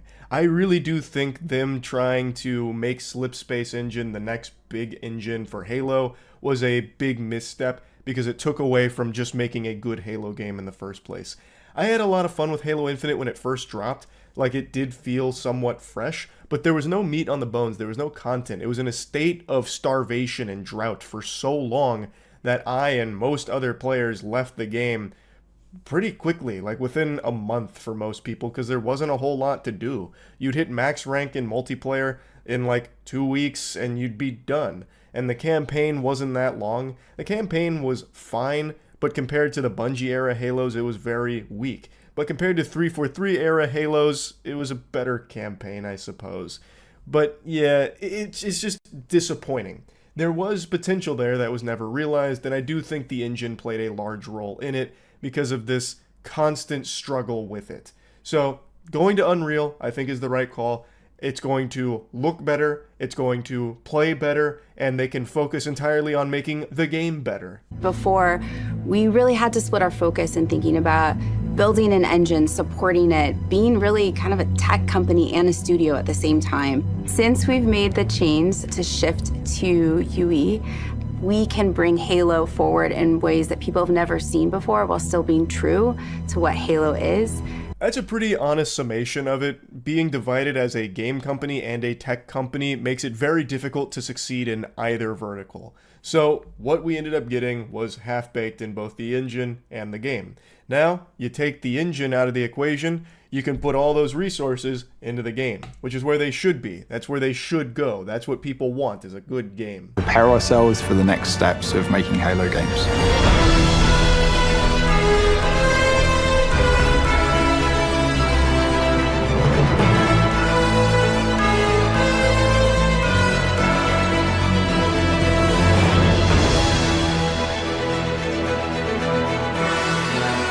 The original Halo franchise was a graphics showcase. It was best in class. That's what Halo was when it first was released, and that's what Halo needs to be again. I do disagree with that sentiment. He's absolutely correct that when Halo released, it was the powerhouse of visuals.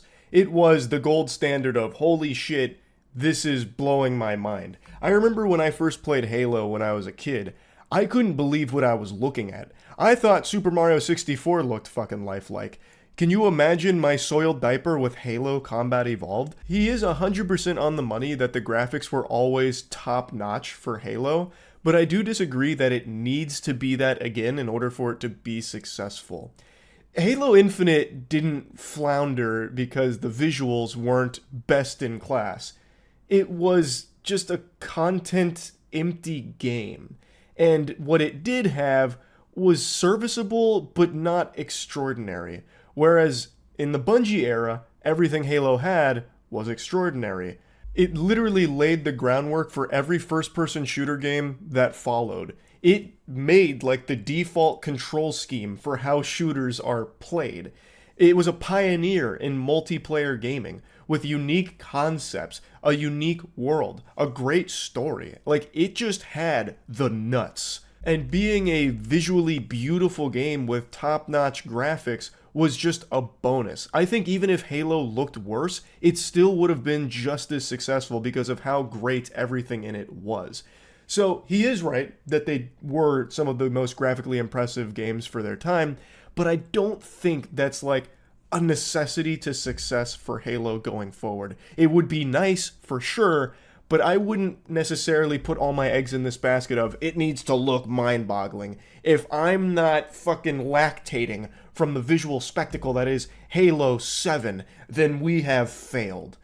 I just don't agree with that sentiment, and that's kind of the vibe I got with the statement, like the direction on the visuals. But I do hope they put a lot more effort into it, because yeah, it would be great to see Halo have a return to form in a graphical sense too. But I think the focus should be on making the games really good, like the gameplay being really good.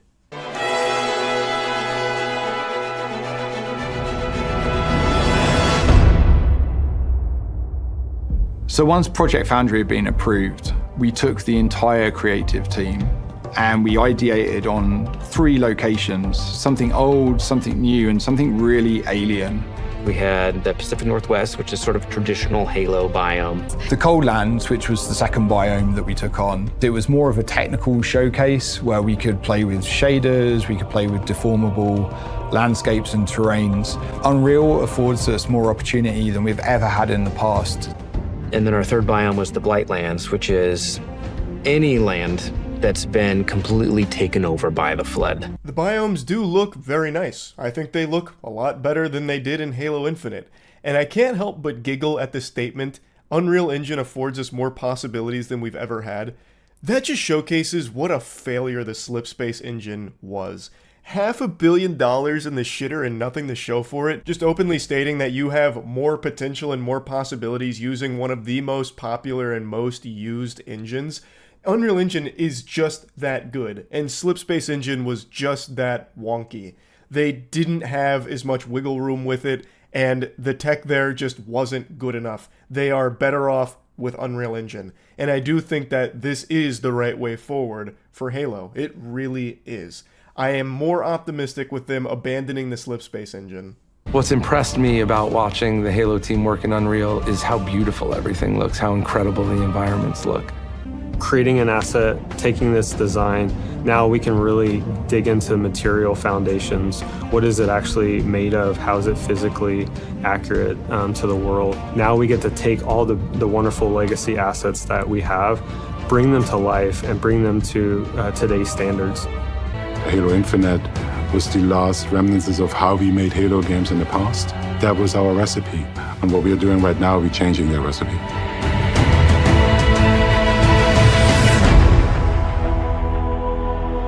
I think overall this is all extremely positive news going forward for the franchise. Halo Infinite being the last vestiges of the past and just leaving it there, and going forward in a new direction, hopefully a more exciting direction. They mentioned they have multiple Halo projects in the pipeline.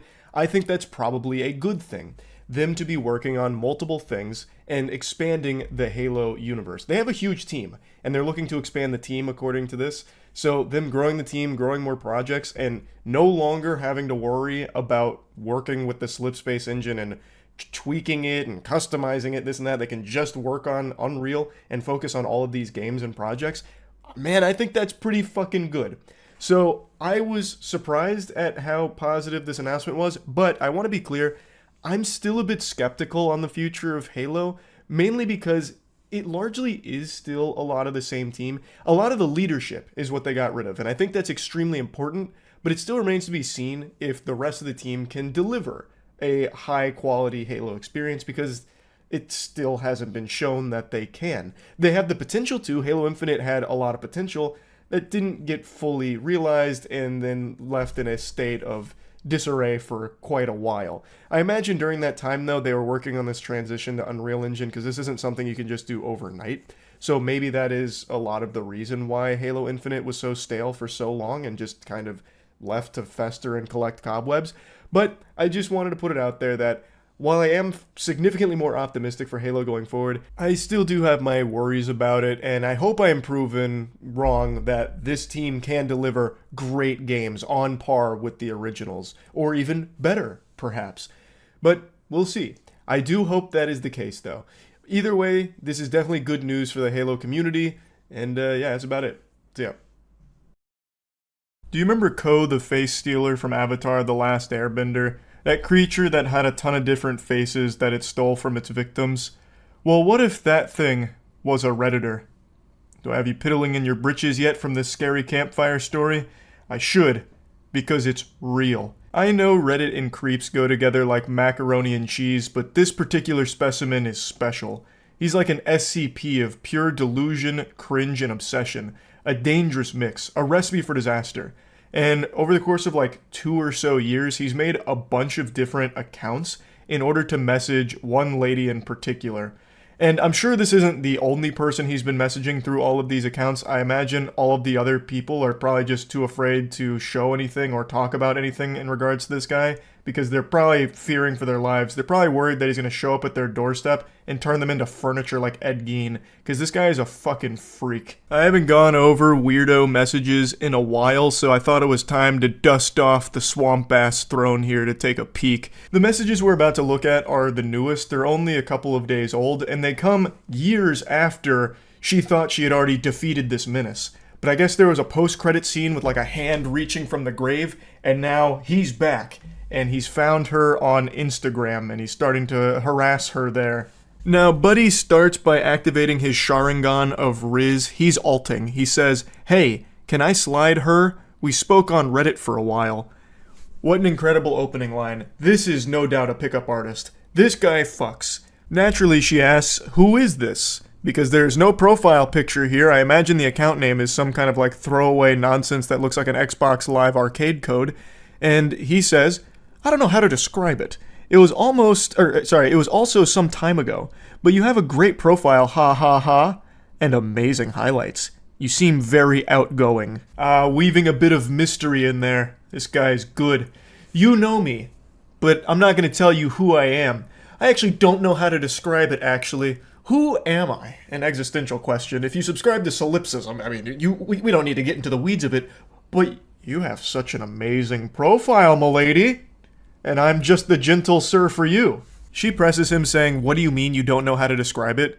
Because that just doesn't compute. What do you mean you can't describe who you are if we spoke before? You come in here out of the blue unprompted saying that you know me, and then you can't describe that? What the fuck is wrong with you? What insane asylum did you squeak out of by accident? I mean, like, I can't remember anything besides how you look like, and I don't have our chats anymore. Only this right now. I don't even know your name. You even shot with guns. You Americans are crazy. She's talking to a lobotomite. He's suffering from amnesia, it sounds like. What do you mean you don't know? Like, you said we spoke on Reddit. You don't remember your Reddit account name or anything? And he tries to reassure her, oh, I don't even know your name, actually. I only remember what you look like. And just going off of that picture in my head, in my mind's eye, I was able to find your Instagram account somehow. Dude's trying to cosplay like he had his brain scrambled by MK Ultra and can't remember anything except for bits and pieces about this lady's appearance.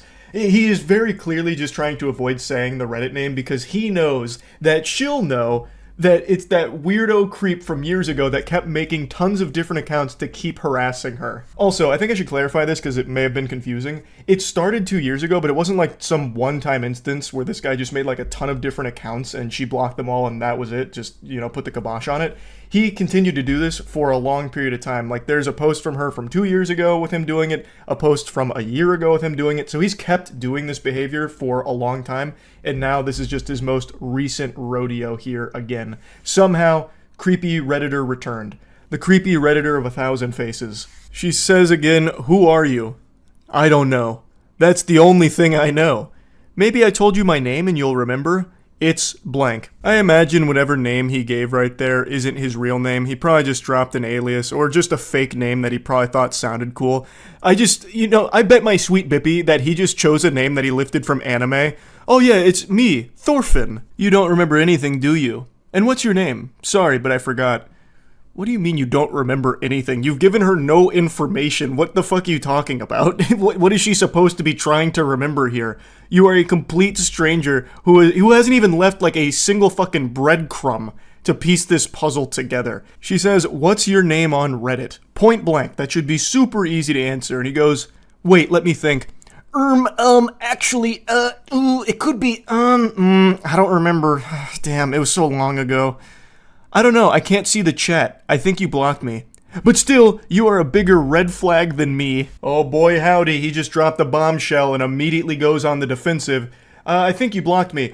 But it's because you're a huge red flag and you were intimidated by my overwhelming masculinity and the very strong jawline that I have.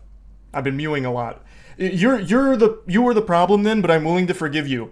I just don't remember what my Reddit account was. I'm sure you block a lot of people, so this probably wasn't like a dead giveaway, right? I blocked you? This is why you won't tell me your name. I don't know, I am not that familiar. I don't see the chat, and a bit of time has passed. You're from the US, right? I am from Europe. I don't even know what this strategy is here. I blocked you? I don't know, I'm not familiar. It's, a lot of time has passed. You're from the US, right? Hey, did you know I'm from Europe? Said no European ever. Usually, if someone's going to talk about where they're from, they're not just going to say the whole fucking continent. So I'm starting to highly doubt that this guy is actually from Europe. He's probably just in the US and making shit up here. I don't really get what he's even trying to accomplish. It's just so weird. Like, it's not even like flirting or anything. It doesn't do anything. It's actual just like it's like NPC dialogue in a video game that you'd hear in the background that's malfunctioning. Like, it doesn't work. It's not even like statements he's making, it's just disjointed thoughts that he's shitting out. But this was enough to let the cat out of the bag. She says, you're the one who was DMing me from different accounts. Yeah, and I would have got away with it too if it wasn't for you meddling Redditors.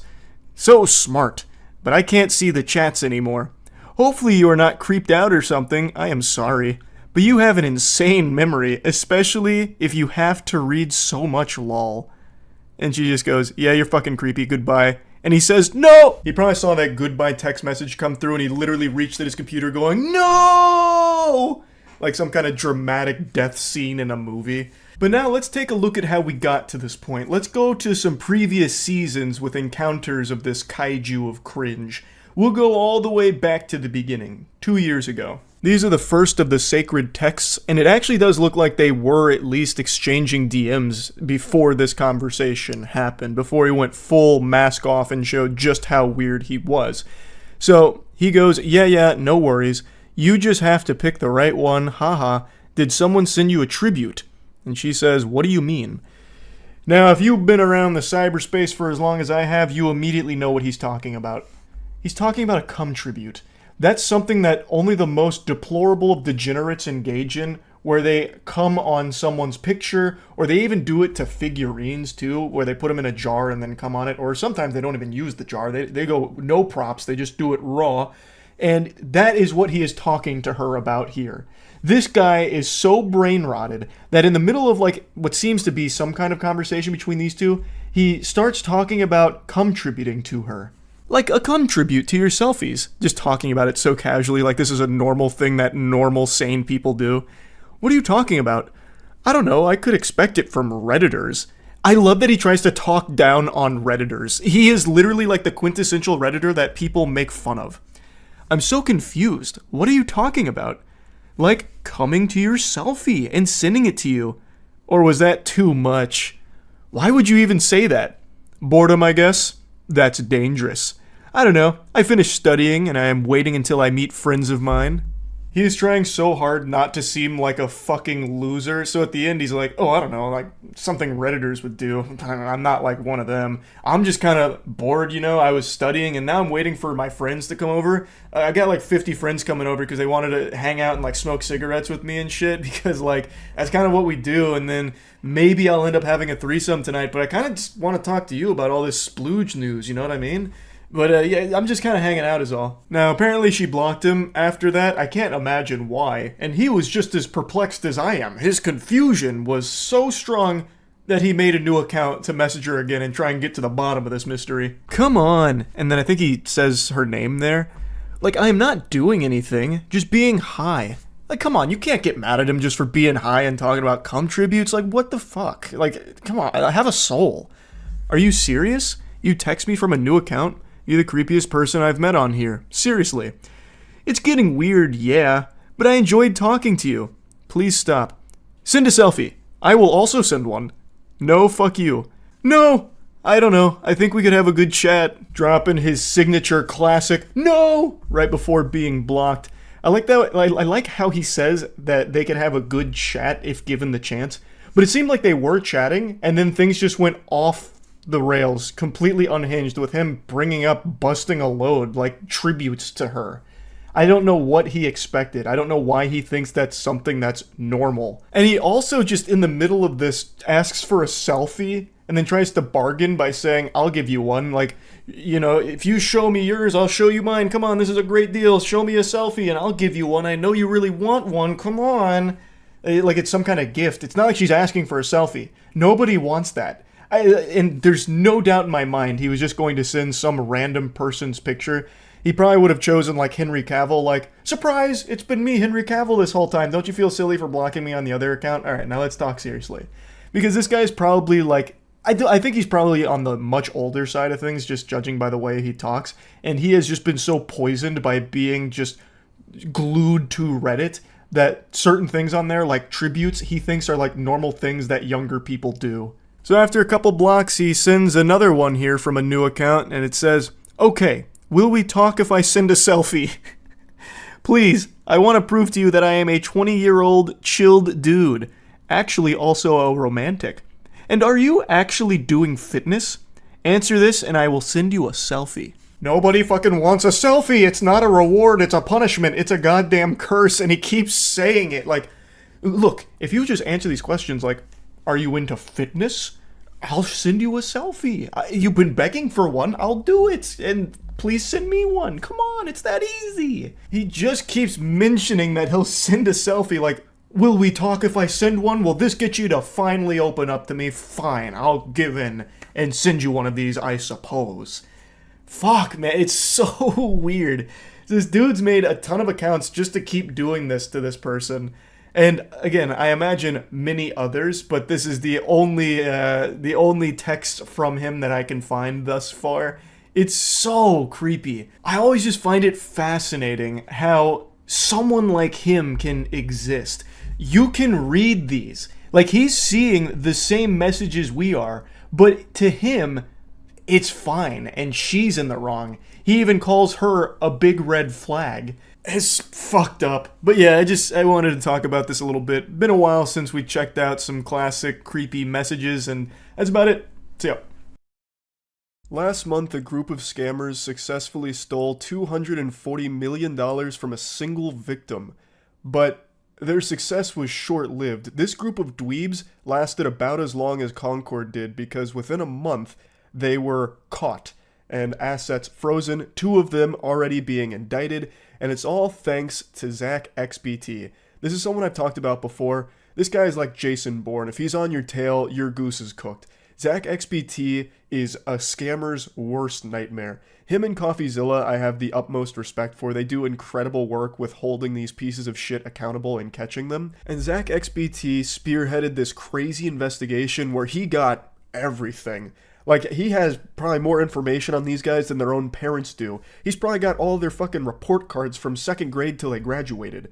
It is wild. And there's also video footage of them committing the crime. These goobers got the biblical smackdown put on them by Zach here. And since there's video recording of this, we get to hear from them, and holy shit, you get to hear just how sad and pathetic these dweebs are. And Zach also got, like, some of their messages that they exchanged, and one guy tried to use all of the money he stole to get girls, and yet continued to get rejected by all of them, at least from what we can see. It is unbelievable how pathetic they are. Anyway, here's kind of like the general breakdown of what happened. On August 19th of 2024, they targeted a Genesis creditor by calling his Google support via spoof number to compromise the account, calling his Gemini support claiming the account is hacked, social engineered victim into resetting 2-factor and sending Gemini funds to a compromised wallet, and then got the victim to use AnyDesk to share screen and leaked private keys from the Bitcoin core. He then also has some of the messages they exchanged about all of it. Reading through their messages, you can see that it's pretty much all social engineering. This is what hacking actually looks like for the most part. Very rarely is there a case where it's someone with fucking 5 keyboards surrounding them that they're typing on, injecting some kind of worm and code into the mainframe to hack. Like the way it's portrayed in the movies with like a turbo hacker man with sunglasses on typing away furiously. Usually it's someone just pretending like, oh yes, I'm Phil Cheeseburger on behalf of Microsoft support, you're compromised. That's usually how it goes. So like reading through it, what you can do is, please just take a picture of the last 4 of the private key. You can crop the rest out and just please take the picture for now. You don't have to send it anywhere. So like they're just giving lines that they can feed this guy to convince him to do what they need in order to steal his money. They're basically just choosing dialogue tree options in a Bethesda game to try and steal people's shit. No way. No fucking way. I see it, bro. It's on the blockchain. It's on the blockchain, bro. No fucking way, nigga. Oh my god! Oh my god! No fucking way. Yo! We're done! We're done! I'm spazzing out! Do you know how much money that is? It's a quarter of a bill. Probably. Spent 3 ways, or is it 4 ways? That's That's pretty pretty penny. Pretty 10 pretty pennies. I'm gonna lose my shit! I can legitimately hear the Cheeto dust and fedora that the guy's wearing who keeps saying, probably a pretty penny. Probably like 10 pretty pennies. He sounds so fucking congested. Like I'm congested out the wazoo right now. But even I don't sound that bad, I don't think. Good lord, brother, holy. Dude just sounds like a wedgie magnet. It's actually baffling to me that they pulled this off and then had all of this evidence that they themselves gathered against themselves. Like, this is a private recording of them. You steal $240 million and you leave the biggest possible digital footprints. That's mind-boggling. Zach XBT claims that he has over an hour and a half of footage of these fucking goobers. There's also times where they slipped up revealing full names and other important information that Zach was able to gather. And the one I really want to focus on is Malone. Zach got some really good information on Malone because this guy loved to flaunt all of this shit. So he gets all this money and immediately starts spending $250 to $500K a night and giving out Birkin bags to random girls. There were girls on TikTok that were walking away from his parties just carrying Birkin bags, and I guarantee he didn't even get so much as a kiss on the cheek for it. This guy was blowing $500,000 a night to try and get laid, and I guarantee he's still a virgin. He even bought his crush a pink Lamborghini as well as 3 Birkin bags to try and lure her in and make her fall in love with him because of his money, and it doesn't work. He reaches out saying, "I got you a present, we'll call it an early birthday gift, a thank you gift, I appreciate you so much, heart." And all she says is, "I am taken once again," and he says, "I don't care." Malone, I know you care. Dude probably fell to his knees, crying into his hands, all this money, and he still cannot get a girl to be interested in him. Seems like he's using every doubloon that he stole to try and buy a girl's heart, and it is not working for him. She just shuts it down immediately, reminding him that she has a boyfriend. Like, that's so good. She doesn't even say thank you, by the way. This guy must actually be a huge nuisance, like a big piece of shit. She doesn't even bother to try and thank him. He must always try and use money as leverage on people or some shit, because she doesn't even entertain the idea for a second. That is so good. There is a part of me that hopes that she did at least still take the keys from him for the pink Lambo and then have the boyfriend reach out telling Malone thanks for the car. That would be the cherry on top. Now, Malone is one of the 2 that have already been indicted, so we get to take a look at this Casanova right here. This is the guy. We get to put a face to this pathetic douchebag. He was very public with all of his money and all of his spending too. So Zach XBT actually pulled up his Instagram and some of the photos on it where he'd flaunt the money that he stole and what he spent it on. Here's one from his Instagram page, which is unfortunately private now, so I can't peruse to see what other bangers might have been on there. But I love how even in this photo, Malone is like the least visible person there. His 2 friends are front and center and Malone is in the background. Even in his own Instagram post, he is not like the main focus. This guy must have just been like a perpetual fucking loser, even in his own friend group. He gets hundreds of millions of dollars here, and still they don't respect him and don't care about him. They just use him for his money, and he is fine with that. That's the impression I get. Here's some more photos from his partying where he'd blow hundreds of thousands a night and buy girls Birkin bags. Anyway, though, let's talk about some of the others. So Zach XBT identified pretty much everybody here, so another one that also got indicted is Box. Now, Zach was able to find not only the information on these people, but also where all the funds were coming through, which led to a lot of the funds being frozen, as I understand it. I highly recommend you go to Zach XBT's actual Twitter page if you want like a full in-depth breakdown on how he did all of this. It's extremely impressive, and I'm too stupid to fully understand all the ways that he was able to pull this off. But what I do understand is that Zach fucked him. Like, he absolutely went wild on him. And now 2 of them have been indicted, and I think it's only a matter of time before the rest will also face justice too. Overall, though, after reading through it all, I'm pretty surprised at how effective this was from these snot-nosed weirdos. They didn't do anything particularly new with this.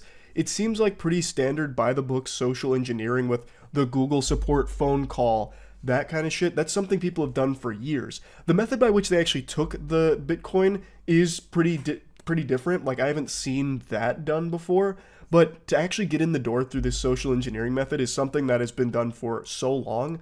I am just kind of surprised that it still worked this well for them with someone that had that much money. You would think that they probably wouldn't fall for something like that, but what's been proven time and time again is that just because you have a lot of money doesn't mean that you're super fucking smart. So they got very lucky that their victim played along, even gave them screen control, and they took that money. And the victim is very lucky that Zach XBT was on the case to catch all the people here and maybe at some point even get the money back.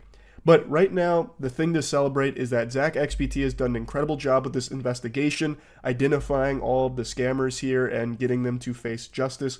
Hopefully the rest of them will face it as well, so they'll join Malone and Box. And yeah, that's really about it. See ya. I don't know what was going on today, but it looks like YouTube's algorithm found the galaxy gas because they recommended some very interesting videos to me today on the home page, and one of them caught my eye right away. I couldn't refuse clicking on it. It was called Bigfoot Farted in My Living Room. The video is 2 years old with 2.9 thousand views. I don't even know how YouTube found this in the archives to push it to me, but God bless them for it, because I truly believe that content like this is what YouTube is all about. This is the soul of the platform. Just a man and his camera telling a good old story about Bigfoot spreading his cheeks and laying a fucking stinky one in the living room. It comes from a gentleman named Stacy Hazlitt. I thought it was going to be like some kind of made-up silly story. Like the title, Bigfoot Farted in My Living Room, sounds like a children's story you read to them to get them to like settle down or eat their vegetables. Like, you better eat your vegetables or else Sasquatch is going to pay us a visit and do this and PU, it'll be bad. But it's a real story with his account of not only Bigfoot, but the entire Foot clan that he is affiliated with, as well as a bit on Dogman. It's such a captivating story, and YouTube had a hard read on me today, knowing that I would be gripped by it. I've recently been on a paranormal binge where I've been doing like ghost hunts and investigations looking for irrefutable proof of spirits and all of that. Well, this right here is making me believe I gotta get out there and look for cryptids as well, because this needs to be thoroughly investigated. Now, I want to be clear up front, I'm not making fun of him or trying to poke holes in his story here. Who am I to say? Maybe Bigfoot really did come in there with a full fucking colon and just letting loose a neurotoxin from his cheeks. I have no way of knowing. Now, I'm not personally a believer in Bigfoot or Dogman. I would love if they were real. Perhaps Stacy has evidence, but the point of this isn't like to make fun of him or anything like that. I just think it's a really fun story to play around with, and he tells it really well. It's just a riveting tale. And like I said, I just think this kind of content is the essence of what makes YouTube special. Just firing up the old webcam and just talking about a story that means something to you. Just yapping about something that is special, or just having a good time, you know? Not everything needs to be this highly produced, highly monetized, optimized for mid-roll ads type content and shit. This is the kind of content that I just love. So, big hats off to Stacy for sharing this story. Hi people, I'm back one more time. Named Stacy Hazlitt for the new viewers. Come up with a picture of a kill on one of his shows that didn't make any sense to him. He couldn't figure out exactly what the kill was and how it happened. Anyway, as soon as that kill come up, the first thing I seen on it was Dogman. I contacted Jack, my Dogman expert, and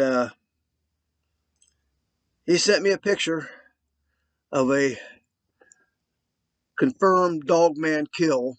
In 2 minutes, Stacy Hazlitt has accomplished what Rings of Power failed to do in 2 seasons. It got me invested. So, he's talking about another YouTube channel called How to Hunt, and in one of their segments, they must have had a picture of some kind of kill, and according to Stacy, that kill that they couldn't quite identify was Dogman. So he got his Dogman expert on the horn, Jack, to send him a picture of a confirmed Dogman kill so he could compare the evidence. This is kind of like Rick from Pawn Stars, where he's got like an expert for everything, it seems. So Jack is his Dogman guy, and he pulls up the picture of the confirmed Dogman kill. I'm going to show it to you if I can find it on my phone. I'm pretty sure. Yeah, I've lost it. Let me go. Okay, here it is.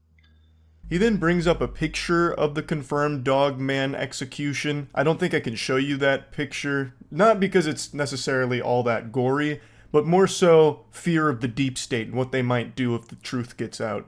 Steve done a thing. He showed a video on there one time of what somebody took like a night vision picture of Dogman attacking soldiers and killing a bunch of soldiers, and then the next thing you know, the same video they're watching this, here come the Bigfoot, and they killed all the Dogmen. And you can see this in the video. Stacy warns that Dogmen are particularly violent, and then talks about the time that Dogmen killed some soldiers, and then the Bigfoot team came through and wiped out the Dogmen. So there must be some kind of like power struggle between Dogman and Bigfoot. I don't know the exact relationship between these two clans. I don't really know the dynamic, but it sounds like some kind of plot line out of Warhammer 40k with like the fucking Imperium versus the Tyrannid. This seems like a war that we wouldn't want to get mixed up in. Getting sandwiched in the middle there would probably be certain death. I say treat it like Godzilla. Let them fight. And it does make me curious. What side are the Chupacabra on? A few years back, I made a banger tweet that said, "The Chupacabra is real, it just fucked my grandpa."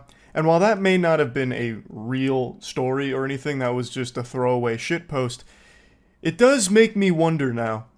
Has a Chupacabra ever fucked someone? And that tweet been a bit insensitive. Food for thought. All I know for certain is, I'm not here to discount Stacy Hazlitt's beliefs on the Dogmen or Big Feet, and he references a video where he says that you can see the Dogmen allegedly killing soldiers and then Big Feet coming through and fucking clobbering the Dogmen. So I just need to try and find that video, which I haven't been able to yet. Anyhow, Dogman's very violent. The Dogman is an underling of the Bigfoot. They're not up to Bigfoot standards. They're getting real prevalent. There's a lot of them. They're showing up everywhere. Park rangers are seeing a lot of them. Soldiers are seeing them. 4 guys were killed with the Dogman killed 4 guys and let one got away because they threw a rock and hit him in the face. That's on Steve's show also. Avoid the Dogman. He is not like the Foots. I gotta say, the Dogmen sound like real assholes. Like, of course it's not fun getting hit in the face with a rock. No one likes that. You know, you gotta be a real jerk to do something like that. But to go and slaughter 4 people in cold blood, that's such an overreaction, you know what I mean? Like, there was definitely a more civil way of handling that, and it just kind of gives all Dogmen, like, a bad rep. Because, as Stacy's saying, they now are viewed as more violent, you know? And now I guess Bigfoot has to come in there and fucking slap them around, put them back in line. The Foots consider me part of their clan. I have a hard time dealing with this sometimes. Johnny came out to my house, and the Foots were real prevalent back there at my house. They were always there. And I took Johnny back through the woods. And as we're going through the woods, the Foots are following us around back there. We get home, we get back around, go home. They stayed there for dinner. We're eating dinner, and Johnny's sitting there at the table, and he hears something saying, "Come out here," to Johnny. Johnny said, "Who said that, Josh?" I says, "No, nobody said nothing." This was a message for Johnny from the Foots. I didn't know Sasquatch was capable of telepathy. I mean, call me an ignorant buffoon, a silly Cro-Magnon for being unaware, but I had no clue that the Foots kind of function like Charles Xavier, able to like beam information into people's heads. That is a super strong and useful ability for them, I imagine, in order to like stay under the radar if they're able to get inside our heads. But he's talking now about his friend. So Stacy's had many encounters with the Foots. He's even accepted as a member of their clan. He's talking about how prevalent they used to be at his property, where they'd always be around, just kind of, you know, overdosing on chill pills. Like, these dudes sound like they just chill hard as fuck. The Foots just kicking back, maybe enjoying a brewski or two. He talks about how some of them used to like to intermingle, but mainly they just kind of like to keep to themselves and I guess just kind of relax around the property. Well, me and Johnny are really tight, and the Foots know that, so they attached to Johnny a little bit, and he took them home with him. Johnny is always, they're around, and Johnny knows it. He gets a little buzzing in his head the way I get with mine, only his is a little different. His is like static or something. Johnny's out there, and he'll be out in the yard, and he'll hear right beside him somewhere, he will hear somebody's stomach growling, like that. He's had him fart on him, and stink. So we're not so different after all. Even the Foots get a case of the bubble guts. So I'm not really sure how the Foots really work anymore. I was always under the impression that Bigfoot was just kind of like this big monster man in the forest, real hairy and shit, and he likes beef jerky. But the way that Stacy describes the Foots make him sound like an actual like superhero. Well, kind of superhero. More in line with like a DC Comics character. So, well, actually, not even. More like some kind of spiritual being, because he talks about how it attaches to Johnny.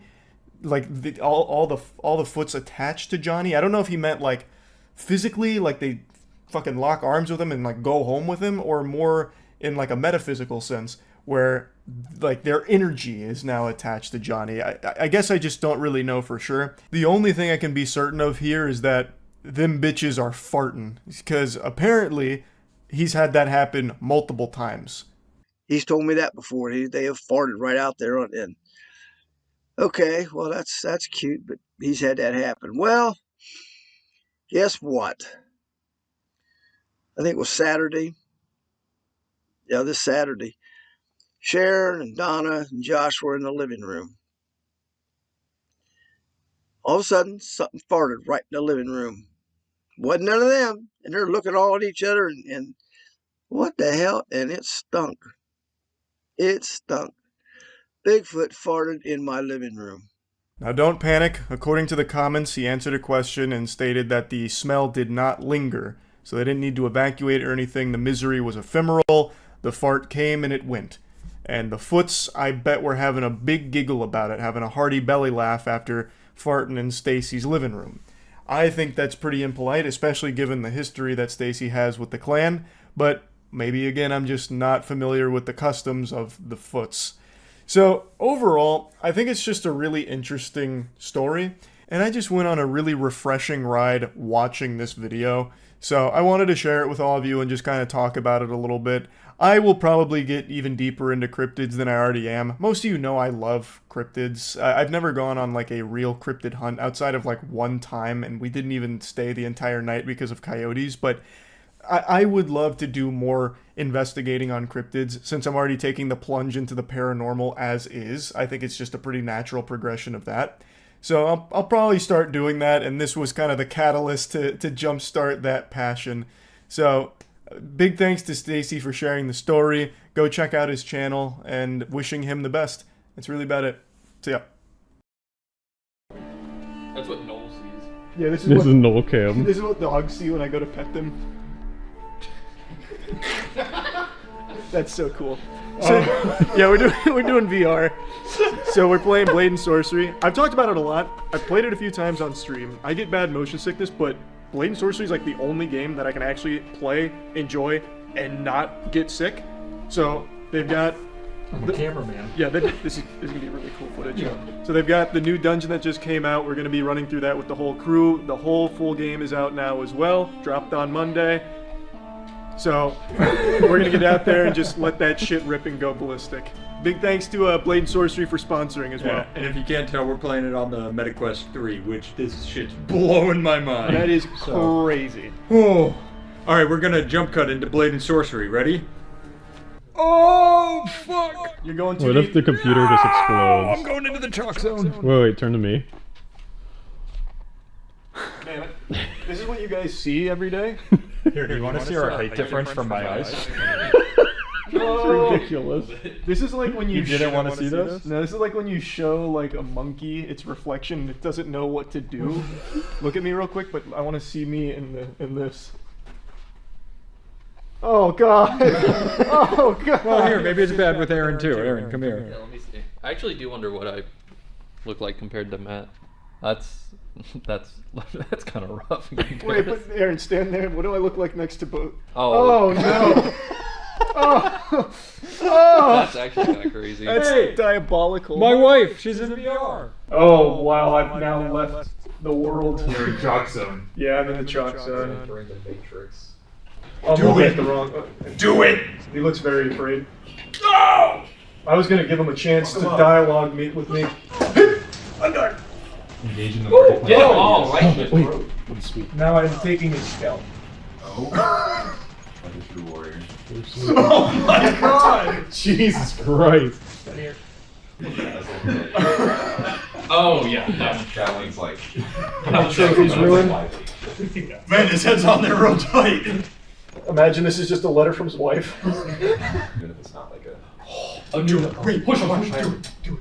Sneaking up. Can they hear me? No. Yes. There's no way. No, fall. Oh! No! Where did they go? That's really deep right there. Did that make your stomach drop? No. If I was a Davy Jones. Is there fall damage? I don't think there is. There is. Okay, there is. You did just fall off a cliff and we're fine. Fall damage. Oh! Yeah. The only thing he hates more than water is water in VR. You have to keep doing this or you'll sing. Okay. Come on, on my wrist. Okay. There's gotta be a way to reset that. Look around you. Yeah, that can't be the right Yeah, one. there's a step right there. Yeah, I just want to go into the dungeon. It's true. It's me, True. You're standing right where this guy's standing. It's like Cut me to pieces. Oh! My face! Oh my god. You got some time. Easy there. Oh my lord, you're slapping. I was straight out of a cartoon, dude. Oh shit. Skyrim health potion. This is mine now. Now it belongs to the sea. alright, how do I make sacrifices?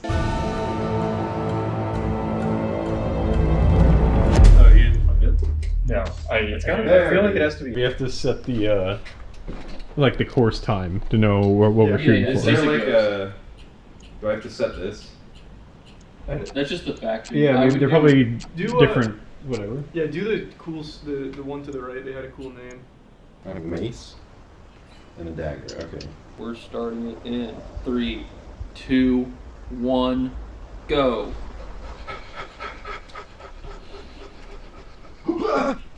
No. Okay, already under, but that's okay. That's alright. It's alright, I can recover. Oh, good recovery. Get him. They're not very tough anymore, are they? Well, no, you just couldn't see the amount of power you I guess so, yeah. It's like a hydraulic press on your skull. Oh my god! Oh my god! Good save. Does that give you Vertigo? No. This looks like the Destiny Forsaken. Can you light your mace on fire to do more damage? Oh, there's a fire. There was a fire. There was a. Oh wow. Oh, well, you actually. Well, can. yep. Looks like you can. Something tells me Chase is gonna win. That's This. what I said. What the fuck is this? Not if I don't know what this shit is. It's a puzzle. It's a puzzle. Well, I don't know where the fuck to go. I feel like I'm gonna have the lowest time or the longest time. I think you do have to go in that door. There was a puzzle on it. Oh. Oh! Holy shit. We all have to close our eyes when you get the puzzle so we don't figure out what Yeah, no cheating. That's actually a really good point. Yeah, I think you just move it. Oh. Okay. Alright, cool. Alright. You know, no cheating, guys. You wouldn't have figured that out. Yeah, no. Oh, you're entering holographic. I'm going into the purple. the eye can't. This is my weapon now. Oh! Nice! Oh, he's not dead. Yeah. No, it's another. Oh, you're right. Oh my. Tiger paw. Oh, jeez. He's like, hey, come on, man. Yeah. He gave up. Okay. God. I love the fighting in this game. It's so good. This guy knows magic!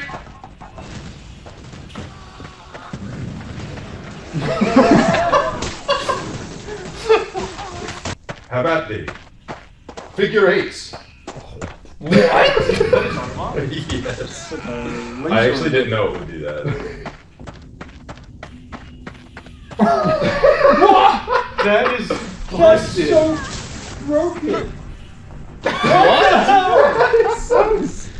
Wait, you gotta rejuvenate it. Oh, A treasure chest. let's go! Oh! That was That'll just a fix your man's legs. lunchbox. There you Wait, go. does that actually do it? Yeah, Yeah. you can use that. But it made I'm it the. in the end. What's the guy who found all the tech for the Hobbit? Oh, in Karma? Yeah. Yeah. I'm the end karma of Blade and Sorcery. Even watching you do it, this will not help me. There's been so many turns. I'm gonna get This this. looks like a. Oh. This looks like a boss battle right here. Okay, I thought maybe. Yeah, I thought it was gonna Yeah. be Maybe I'm gonna try some smart shit.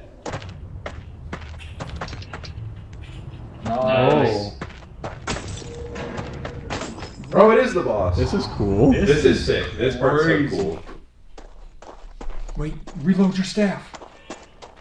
Oh no. You can use different magics on it too. What was the Pac-Man door that Yeah, there must be some kind of... Oh, fuck! Maybe it was No, run! Please. He's right there. You're too weak. No. Pulling yourself up with one arm is crazy. No! Oh! Oh, the crystal on. It's Shadow Claw. Oh my god! This is gonna make someone throw up. I hope it's Charlie. I might. I think I'll just avoid riding him. Oh, he didn't like that. Leave me alone! Quack, quack. Oh. Yeah, I was gonna say that might be. Yeah, there you go. Come on. Come on. It's so close. Come on. You're right there. Yeah! This is awesome. That's so sick. What the fuck? What is... Oh! Oh boy. Oh, Yeah. What just happened? Did you press a button? Did I press a button? Uh-oh. How do I? Oh, okay, I see. Oh wait, we're good. You're good. I just pressed the menu button. Ah, That'll do it. Hey, man. I'm finding the tech right now. Yeah. Get it. You bitch. It has to hurt so bad. What does that Yes. do? Oh, it stunned him. What the fuck? Where am I? Where am I? I'm inside it. Oh, no! Oh, shit! Holy! Get it. Yeah.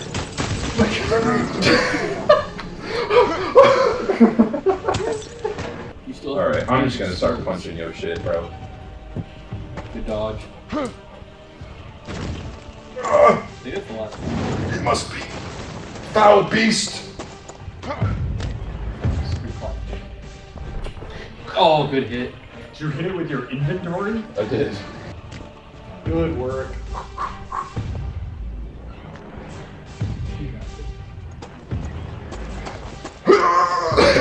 Oh, that is so cool.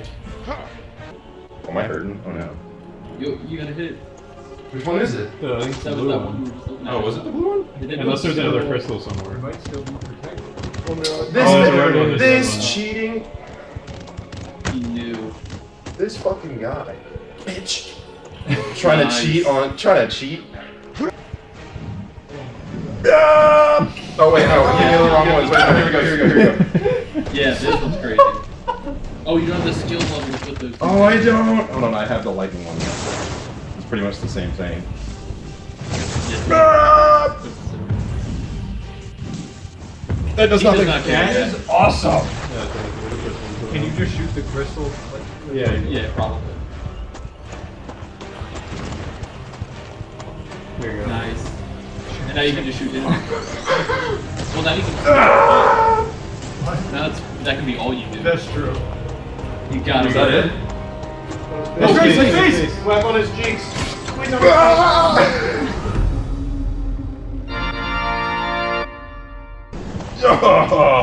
Mom, I ripped his fucking brain that's out. sick. I'm like on the brink of death. Yeah, right that now. looks pretty bad. I have 5 health. You're fine. God, I shouldn't have said anything. What the hell? What is all this? Oh. Oh. That was only the first Oh, it's doing goal. something. Oh. Did you select lightning? You did. Ah. What if I took it out? Oh, I can't.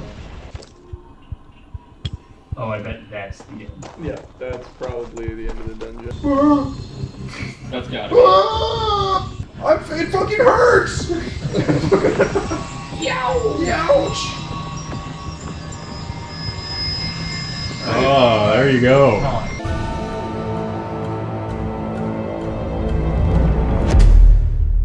Alright, I know where to go. Start the timer. Oh my god, his tag is already insane. Okay. Yeah, you clear that. Could you guys see my little legs? Yeah. That was awesome. Same strat.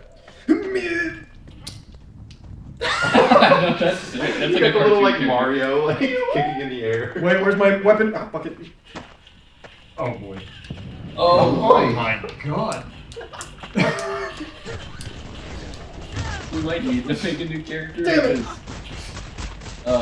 Jason has the weapon when he finished it. How do you cut things That's alright. Yeah. He goes full gremlin mode. He just starts beating the shit. It's like when worker ants find like a scrap of food and bring it to their queen. That's what I do with bodies. I only got one enemy there, so I definitely think this was the easy mode. Dang, you figured that out so fast. That's crazy. I think that much must be like 6'2" or something. Yeah, but I need to get this down. That's fair. It looks like watching someone get out of a pool. Full of jello. Oh god, I'm inside the rock. Make sure they're like on the ledge. I'm just gonna go around. I can't fix that. We need to do more VR videos. It's so fun. It's so fun. I've had a good day. Oh no. Take the foreskin as my trophy. There's no shot I make this. Sure you do. Nah, you got it. You got it. That's weird. You didn't jump at all. Yep, I forgot to press that in. I just moved my arms. I don't make this at all. No, you got it. God! Damn it! What the fuck? Oh, I got it. There we go. You're fine. You can do it. You just gotta release your right hand when you get up there. I think there might be vines to your left. Think of the golem. Can I climb this? Yeah.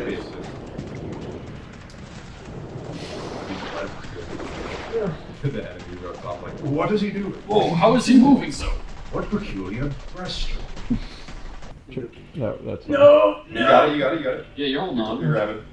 No, Yeah, when you see your hand like clench like that, you grabbed it. I'm so sad.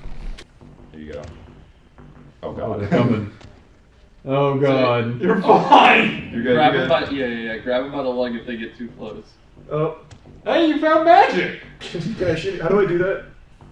And then throw it. Oh, close? You can move your hand and it follows. Yeah, you can guide it. Oh!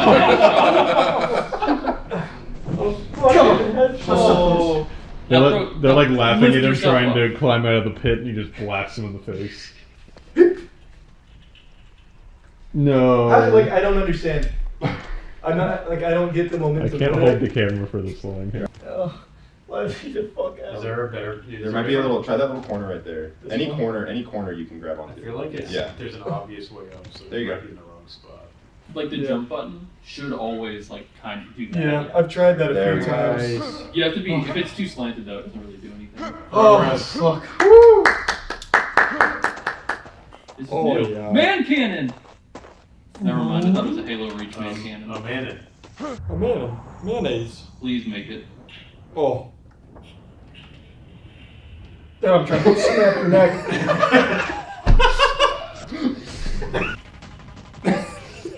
Oh God! Broke it out. No, those are my keeping watch eyes. Are you holding his mouth so we can't scream? Yes. No, it's just good leverage. Okay, he might be actually dead. You got him. Yeah. You might just have to He's take down definitely and take dead. his weapon. He's sleeping. Look at you, sport. Oh, this guy watched the whole thing. No! Oh, fuck. Oh, good jump. I think that's... A little? No. Wait. Kinda. Yeah, there's dangers on your doorstep now. What stand? Get away! Get back! Stay back. Get doing something! I'm trying to do something! Let me do something. You got it! Oh! Is this boss room? Yeah. So. What time is he at? He's close. It's hot on Chase's trail. Alright. There he is. Same boss. He's running so fast. You got him. You got him? Yeah, I got it there. Jesus! I hope you're not trying to climb right now. You saw I can't. That would be really. You saw I can't get up and I'll just stand underneath till you're done. Can you not? I need that. Hey, right, yeah. Those are like important things. How did you break that so quick? I punched it. Oh. Oh! Wait, the weapons are so fast. You got it, you got it. Oh! Grab his little, grab No. his spikes, grab his little spikes. I don't need to. Okay. Oh!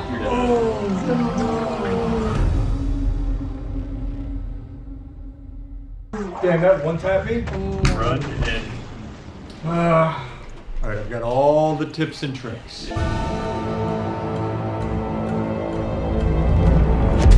Start the timer, start the timer. Okay. Oh yeah, go back to your starting place. It's good, it's good. Go, go, go, go, go, go, go, go, go. Oh god, I don't know why I thought I'd remember how to do this. Yeah, it's not so easy now, is it, big guy? Oh, that made me scared. No. Yeah. They don't make video games for tall people. They don't make anything for tall people. Holy shit. Put his head in the fire. Yeah, good. Oh. Oh! That does it. And ladies and gentlemen. Are we using this anymore? You, sir. Why'd you get two enemies here? I only had one. That poor guy's collarbones. Excuse me, sir. Matt, this is timed. I'm here. Oh, I know that ledge. I thought you were about to drop it. I thought he was too. That would have been crazy. That That would have been a nut shot. Yeah. Hitting arrows is such a like satisfying thing. Ooh, close. Damn, you're shaving him. Thank God this guy's got his AirPods. Oh, come on, Matt. Try a little, same place, a little lower. Oh no. I'm moving to Rock Thomas is how heartbreak ended, not just shot by arrow. arrow refill. Not anymore. Not. She's I see crazy. you're trying to get out from that water. I'm sorry. Oh my God. There can only be one! What do I do here? There's No. a rope above you, right? No, you go to the wait. Well, maybe you can make that. You go to the right. You're just on the opposite side. Wait, Go look back, back, go look back. Oh, you grab that lantern, big boy. Oh, yeah, you swing. You gotta swing on that lantern. Here, I'm gonna get this to the other side so I can pick it up. Yep, good call. Oh, he's Oh, you're just going for it. Really pump those I arms. believe I- Why'd you look the other way? When shit like this happens in VR for me, I always get really dizzy and like I start to like fall over because my body doesn't, like the inertia doesn't make any sense. This is gorilla parkour. This is the easy part. This is where it's hard. This right here is a fucking impossible task. And then it's really easy. Well, he's using the route that I set. Yeah. Oh, right. Wow. Oh, well, he followed my route. He did follow you. 10 minutes, yeah. Oh! He's going crazy on him! Oh my God, he's using moonshine. Let go. There. Let go. There's something else. She's hitting your shins. Oh shit. What's it? What's here? Oh God. Oh god. What did I do? Oh! I didn't move! You press the button. You press the button. You press the I button. didn't push anything! His taekwondo was so powerful he broke the universe! Where did I put Hip, it? hip, hip. Oh my god! Danny with the call out. Can I use these like climbing? Nope. Yeah, you're in black. If you make them, if you imbue them with fire, you can. Oh. Yeah, just have to And then you just hold it mouse over it. it. Ah, very yummy. Now you can dig it into like surfaces and stuff. That's cool. Nice. It's so sick. Oh, you idiot. Oh, he's a mage. Got him. Nice. A fierce nice. combatant. Oh, he couldn't even tell you were moved. He's about to beat this boss in like a minute. What's through here? Is this the right way? Yeah, certainly. We're gonna go fucking nuts. You're gonna just go fucking. 1630. You got anything open yet, big guy? You got anything open? Alright, I'm a good climber. You can do it. Oh, great heavens. Oh my gosh. It's not here! Other side. You gotta keep going. Oh wait, it actually wasn't. Oh, it changes location. RNG. Oh shit. That is too-handed. Oh my Thank god.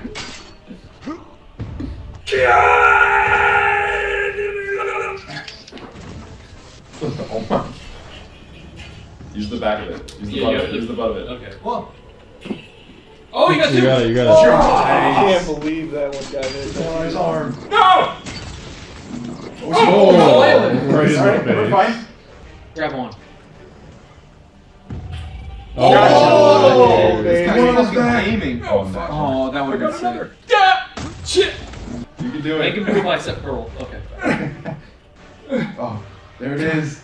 You're fine. Come on, big guy. Tickle it. Quick. Takes out the two-handed sword. Use the butt of it. Oh. There it is. Yay! Damn. That's going crazy. Yeah, he actually wait. Bananas. No, I think he's out of Oh yeah, time he's already. well past Jason. But he's doing He will kill He's that. doing well. He's doing well. Yeah.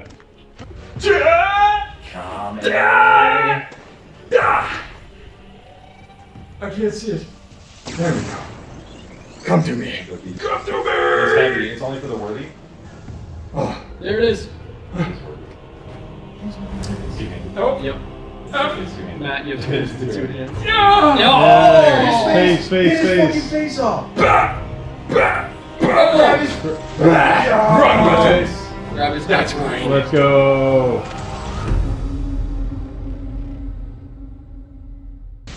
I'm going to eat it. I am dripping in sweat.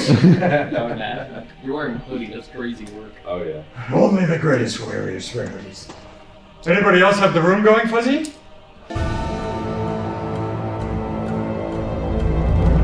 Oh, hit that battery low. All right, you ready? Start. You're good. Go, go, go. Run it.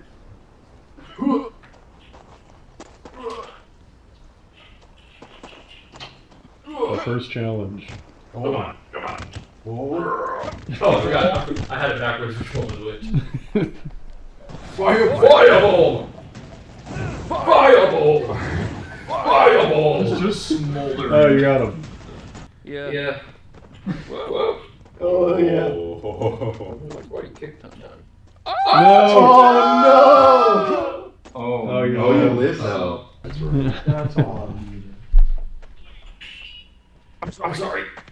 Stop. Why are you stuttering? Again. What is this? I had that helmet. Oh, hello. Would you Nice. like to... Oh, Oh. Oh my god! That was brutal. got her hand. Oh my god, this fool. Big bang attack. Oh, that's still Oh, hit. what? It's like a big bomb. Yeah. No. Oh wait. Oh, what a block Your fighter! fireball's dancing in the back. I thought I was gonna come back and hit him like a boomerang. What did you have on you? Oh, goodness. I guess he's coming with me. I'm taking your friend! Oh, Holy. Oh. There's so many. what a dodge. Oh. Aaron's gaming. They're going crazy with the shields.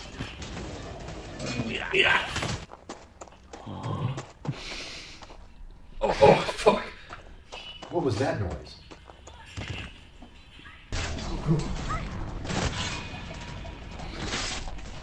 What the fuck? It just didn't jump. Oh, it's okay. I want this. So you fell into my lap. I haven't seen somebody in millennia. Usually people make that jump.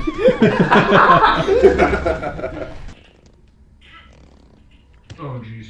What the fuck? Oh, welcome back. People usually make that climb. That's probably not the way, right? Oh, no. Yeah, Oh, probably that is the is, way. yeah. No, you're going that way. No, Go back. Yeah, the other way was the right way. There's a little crevice to your right. To your left. To your left. Yeah. Ah, Awesome. Oh, that was close, actually. breaks his hand. Just punched Chase. What's my spawns look like? One right there, not bad. One right there. Third one maybe up there. Very manageable spawns. Okay, just disappear. Just make it so bad. Oh, 2% battery. Oh, you gotta kill it fast. No. Aaron, hooray! That would kill your time. You got it. There you go. Nice. There's one. Oh, through the legs. Death bashing is big. Oh! Oh, you can do it.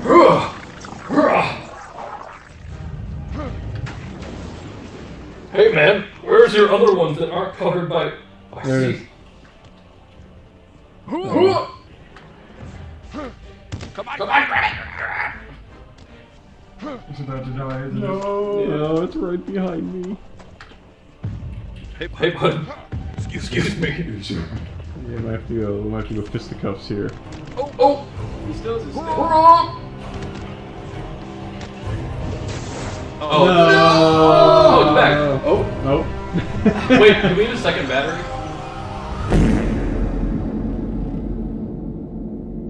Oh, it's power. It's so So you know what that means. Chase wins.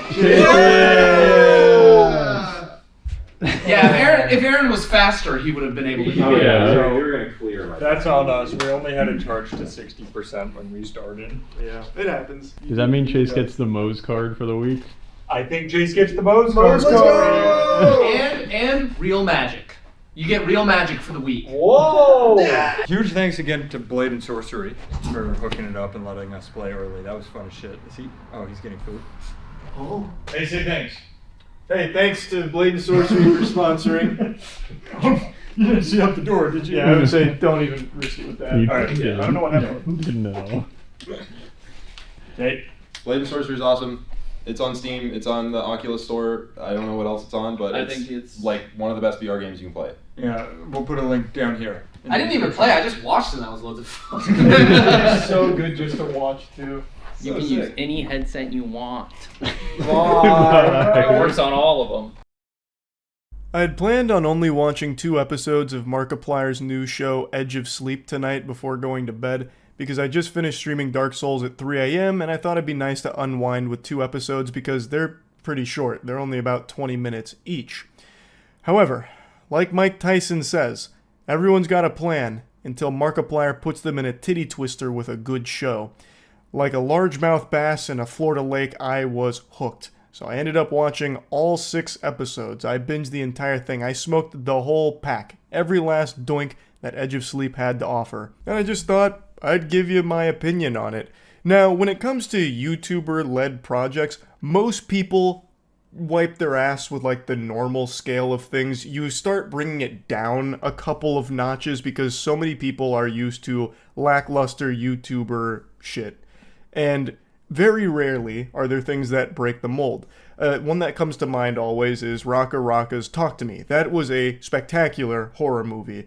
Not just for YouTubers, but just in general, on its own 2 legs, by its own merit. And I have similar feelings for Markiplier's Edge of Sleep, where it's not just good for a YouTuber, it's good in general, but it's just good. It's not an amazing masterpiece or anything like I kind of felt for Talk to Me. And I know it's not exactly fair to keep like comparing these 2 things. This is a lower budget series here, and I do think they made the most out of the budget they were allocated for Edge of Sleep.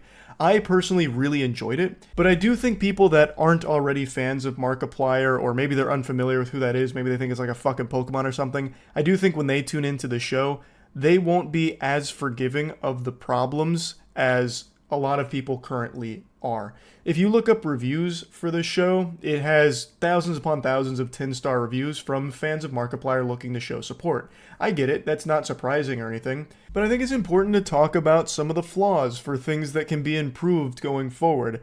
I'm a fan of Markiplier, but I'm not here to play softball, I'm here to talk about the show overall, which is one that I was really entertained by, but there is definitely some things that didn't work super well and there's room for improvement.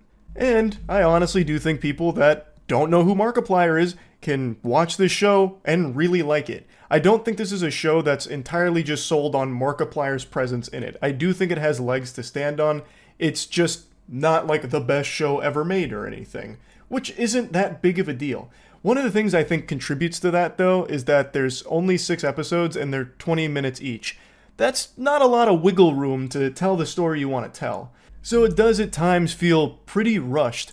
And as I understand it, this show is based off of a podcast, and a lot of people were pointing out that the show omitted a ton of things that were present in the podcast that helped tell the story and like make it more cohesive and hit harder. And that does seem like a shame, because there are moments in here where it felt a little disjointed and a bit choppy, and I think it is just because of the runtime only being 20 minutes per episode and only 6 episodes. There's a lot to get through and not a whole lot of time to do it. The concept of the show is something has happened where when people go to sleep, they don't wake up. They die in their sleep. And we follow a team of 4 who happen to just be awake when all of this unfolded. We have Markiplier, who plays Dave, who has a very weird relationship with sleep, where he has these nightmares. Every time he sleeps, he has nightmares.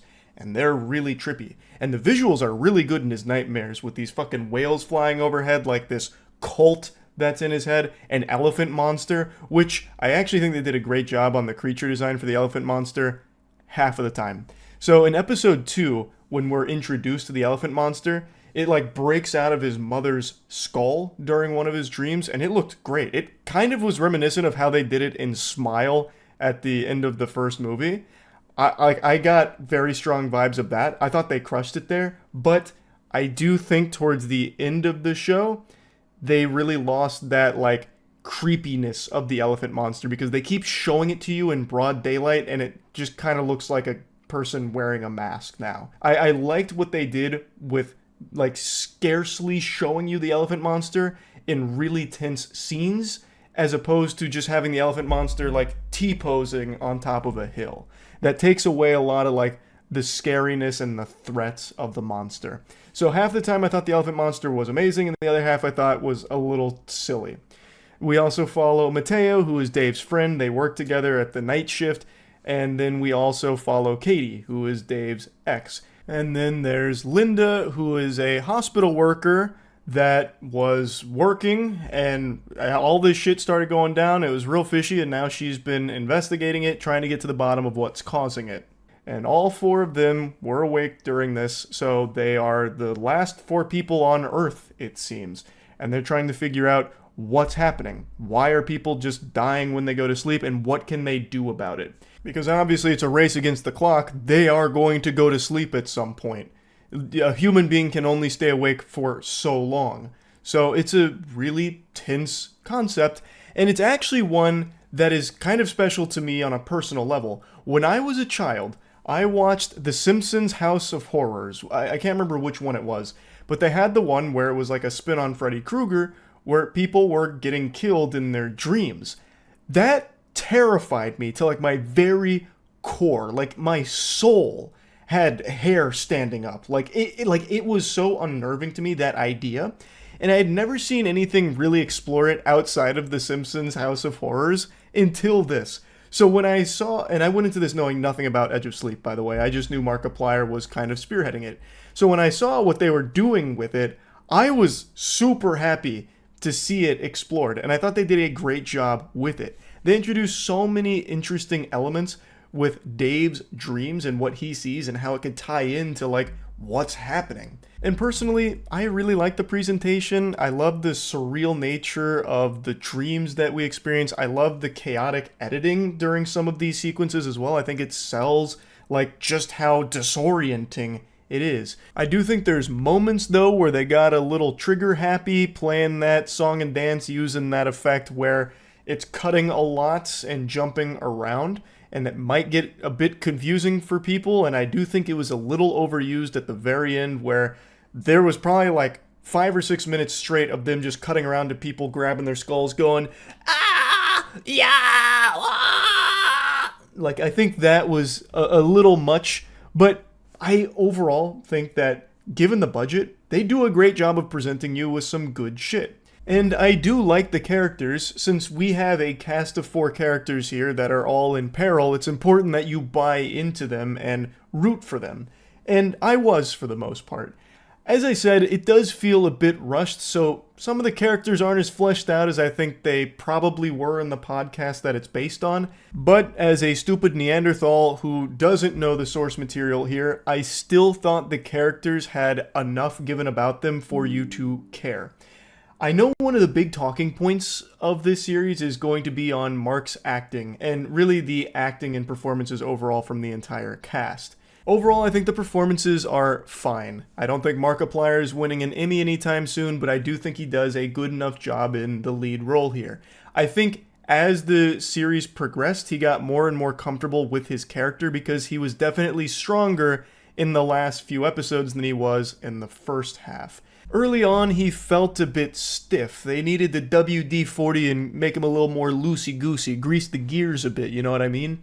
He just felt like he was reading lines as opposed to performing them early on. But he starts to find his footing in the second half, really. And that's not to say that he was bad in the beginning by any means at all. And it's important to remember, not everyone can be the District 8 hospital helper from the Hunger Games Mockingjay Part 1, where you're just born with the unbelievable acting prowess. Sometimes it takes a little while to assimilate into the character, and he does by the end. And it's not even bad in the beginning or anything. I thought overall Mark did a good job. I really feel like everyone did. I think one of the reasons why it might feel a bit flat with some of the characters isn't even really the performance of them, but more so some of the lines. I think some of the writing is a bit, wonky from time to time, and I think that might contribute there. I don't think the writing's bad or anything. There are just some moments where it feels kind of weak. And again, I think it's probably because it was a bit rushed. At least that's the perception I have. It really is a tall order to condense a big story and a big concept into 20-minute chunks. Really, the runtime is my only major complaint, and I guess this is maybe a personal preference, but I am just so fucking tired of shows being bite-sized morsels of content. 6 20-minute episodes is a mini-series, not so much a television season. And that's becoming more and more common. I wish it was longer. I wish they gave Mark and the team more room to breathe, to flesh it out more. Because I feel like it has the meat. Like, it has the ingredients. I just think it needed more time in the oven and more time allocated to the project in general. I would like if these were 40-minute episodes. I think it would really benefit from that, so they could explore it a bit deeper, so they could connect things a bit better. I think really a lot of the hang-ups that stop it from being an amazing show can kind of be attributed to how much time each episode had to get everything out there. Which is a bit of a shame, but I was really impressed by it. I am a fan of Markiplier, obviously, but even if I didn't know who it was and I just put this on, I wouldn't be disappointed or let down or anything. I would be highly entertained all the same. Again, I had planned on only watching 2 episodes tonight, but I was just sold on it and wanted to finish it, so I binged all 6. It is just a show that I personally really enjoyed. It just does have some things that prevent it from being this amazing breakout series that I do think it could be down the line. And I think this is a very optimistic look at what Markiplier and the team are capable of doing. Now, there is just 2 scenes I want to mention real quick. And this isn't important at all. These aren't even complaints. I just have to talk about this briefly. The movie begins with Dave and Mateo, and they're working. And Mateo's talking about how they need to go to a party that's happening right now, and Dave's a little apprehensive about it. But they ultimately decide they're going to go to that party. They go to the party at 3 a.m. It was 3 a.m. when they were deciding they need to go to a party. Who the fuck shows up to a shindig, a hootenanny, at 3 a.m.? That will be dead. There is no party left. Which ultimately was the point narratively. They go there, the party's over, people are asleep. Oh, now they recognize that they are dead because of that. Like, I get it, but why the fuck would Dave and Mateo even think that there was a party happening still at 3 a.m.? Because, like, they're hyping each other up. He's like, we're going to get you laid, Dave. We are going to get you some pussy, Dave. He's like, oh, I don't know, man. I'm not trying to turn up too hard. And he's like, no, we're going to go fucking hog wild in there.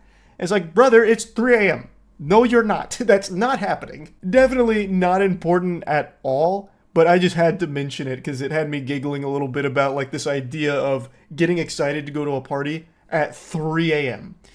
And then the other scene I want to mention is another one early on where they have recognized what's happening. Everyone is dying when they go to sleep. And what they do is they start going to a bunch of random people's houses just to confirm the theory that, oh, they're dead. Like, everyone's shed the mortal coil here. And then when they're about to leave this neighborhood, Dave's trying to call Katie because he's trying to tell her, don't go to sleep. He's trying to warn her. He gets a hold of her. She says that she's going about to go to bed and she's cutting him off. She hangs up. And unfortunately, the car they were traveling in has broken down now. And they're 3 or 4 miles away from Katie's, and Dave decides he's going to run there because he needs to get there ASAP. It's a 3 or 4 mile run. Why wouldn't he just go into one of the houses, which they have already gone into to confirm people are dead there, and grab the keys to any of the hundreds of cars that were on the street next to them? He would have got there in a fraction of the time. Obviously, not a big deal. Doesn't change anything, but it was something I was watching where I was like, why not just grab one of those cars that are just openly accessible here. These two scenes are not a big deal, but I just wanted to mention them briefly just because I just thought it was something fun to talk about for a moment or two. As I said, I really enjoyed the show. I recognize it's got flaws, and I really do think that this is a great step forward for Mark, and I think there is so much potential there. I do think his acting got better towards the end, so I think if he can just consistently stay there, he's got a bright future as an actor. And I'm very excited for whatever other projects he cooks up. I know he's got Iron Lung around the corner too, so I'm pretty pumped. I think the show is definitely worth watching. Even if you're not a fan of Markiplier, I do think it's just a really entertaining show. So I recommend it, and yeah, that's really about it. So yeah. Yesterday, a streamer set her kitchen on fire, and it was dangerously close to just becoming like a crematorium. It got out of control quickly and was handled in the worst possible ways by 2 people there. But luckily, nobody was hurt except for the kitchen. That took a beating. They got the kitchen simply cooking in your lingerie on stream. A pastime we can all relate to. I can't even remember the last time I went into my kitchen and tried to whip up some fucking spaghetti without my bare butt cheeks hanging out. Now you might be asking yourself, what mystery cuisine is she in the process of preparing here? When I was first watching this clip, because the clip that went viral is about a minute long, but I wanted the whole kit and caboodle, so I went to like most of this segment here. And I really thought that she was just playing with condoms and milk. I didn't know what it was. I thought it was some kind of weird science experiment. Turns out they're pickles. So she was going to fry some pickles, and everything went south quick. I have to play better than that. I don't like pickles, but I've never had them fried before. Oh, it's gonna be lost. Oh, turn the fan on. Genius. Lost. 25. Should I turn the oil down? I don't know anything about this. I've never done this before. I've never fried them before. Holy shit. I think the oil might be ready though. Yeah, oh, I hate the smell of burning. I actually hate the smell of deep fryers. Are you burning something? Only a little bit. Bro, what the fuck is that? The cracks are already starting to show, and I'm not just talking about her ass. So the dude over there is like, is something burning? What's going on over there? Holy shit, did we get invaded by a smoke demon? Why is this happening? What in tarnation? And you can see she's over there with a giant puff of smoke like a ninja vanishing with a smoke bomb. And it's only going to get worse. So she's talking about how she's never fried anything before, so she doesn't really know what she's doing. She's kind of winging it. And I recognize I'm no culinary expert myself. We can all agree on that. But I would say, why not just look up a quick tutorial on, like, the steps to take? You know, just glance at WikiHow. So that way you might be able to prevent dying in a fiery doom. Like, we have technology. Wait! That shit is smoking so much. Oh my god, Tanner's on fire! It's on fire! Bro! What do I do? Turn it off! Turn it, what the fuck? What do I do? Bro, turn it off! Turn it off! Tanner, hurry up! Tanner! Turn it off! Tanner! Turn it off! I don't know what to do! honestly just another great example of how detrimental panicking in a situation is. When you let fear take the wheel, your goose is already cooked. So she just starts yelling about how she doesn't know what to do, so she's frozen. She's out of the game, basically. She is on the bench now and is a spectator. She is no longer participating in trying to solve this issue that has been created. You know, as she's sitting there saying she doesn't know what to do, the fire is getting stronger. The Fire Nation is building up power. And now it's up to Tanner here to take control, but he's also panicking. So he's also just sitting there watching it. Now, Fire Marshal Charles here, what they should have done, the optimal solution here, would be just to put a lid on it. That would have been checkmate right then and there. But let's say there was no lid for this pan. The previous night a burglar broke in and stole it. You can use salt. It takes a lot of salt, but you can use like a few handfuls of salt on a small grease fire like this, and it will extinguish the flame. Grab the Grab the Tanner! Grab that, Tanner! What Oh my is God, Tanner! What is it? Tanner! What is it? Oh my God, Tanner! Tanner! I don't know what it is! It's grab the extinguisher! Tanner!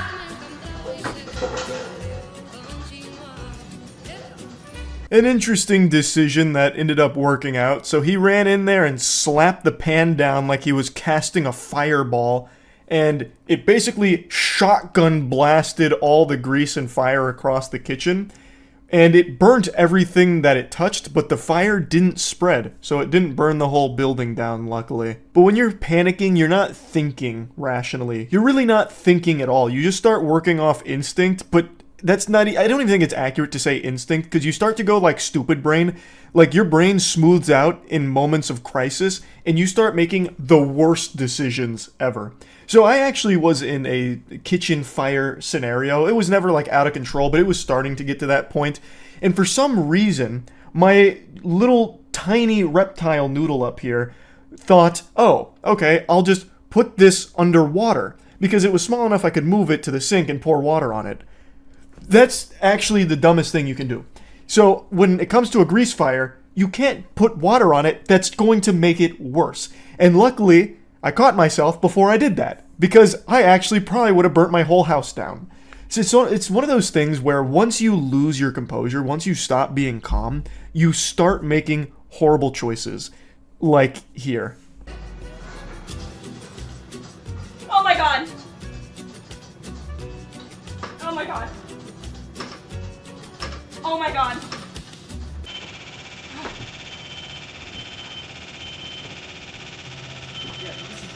What? Keep doing that, please. Hold on, guys. I might...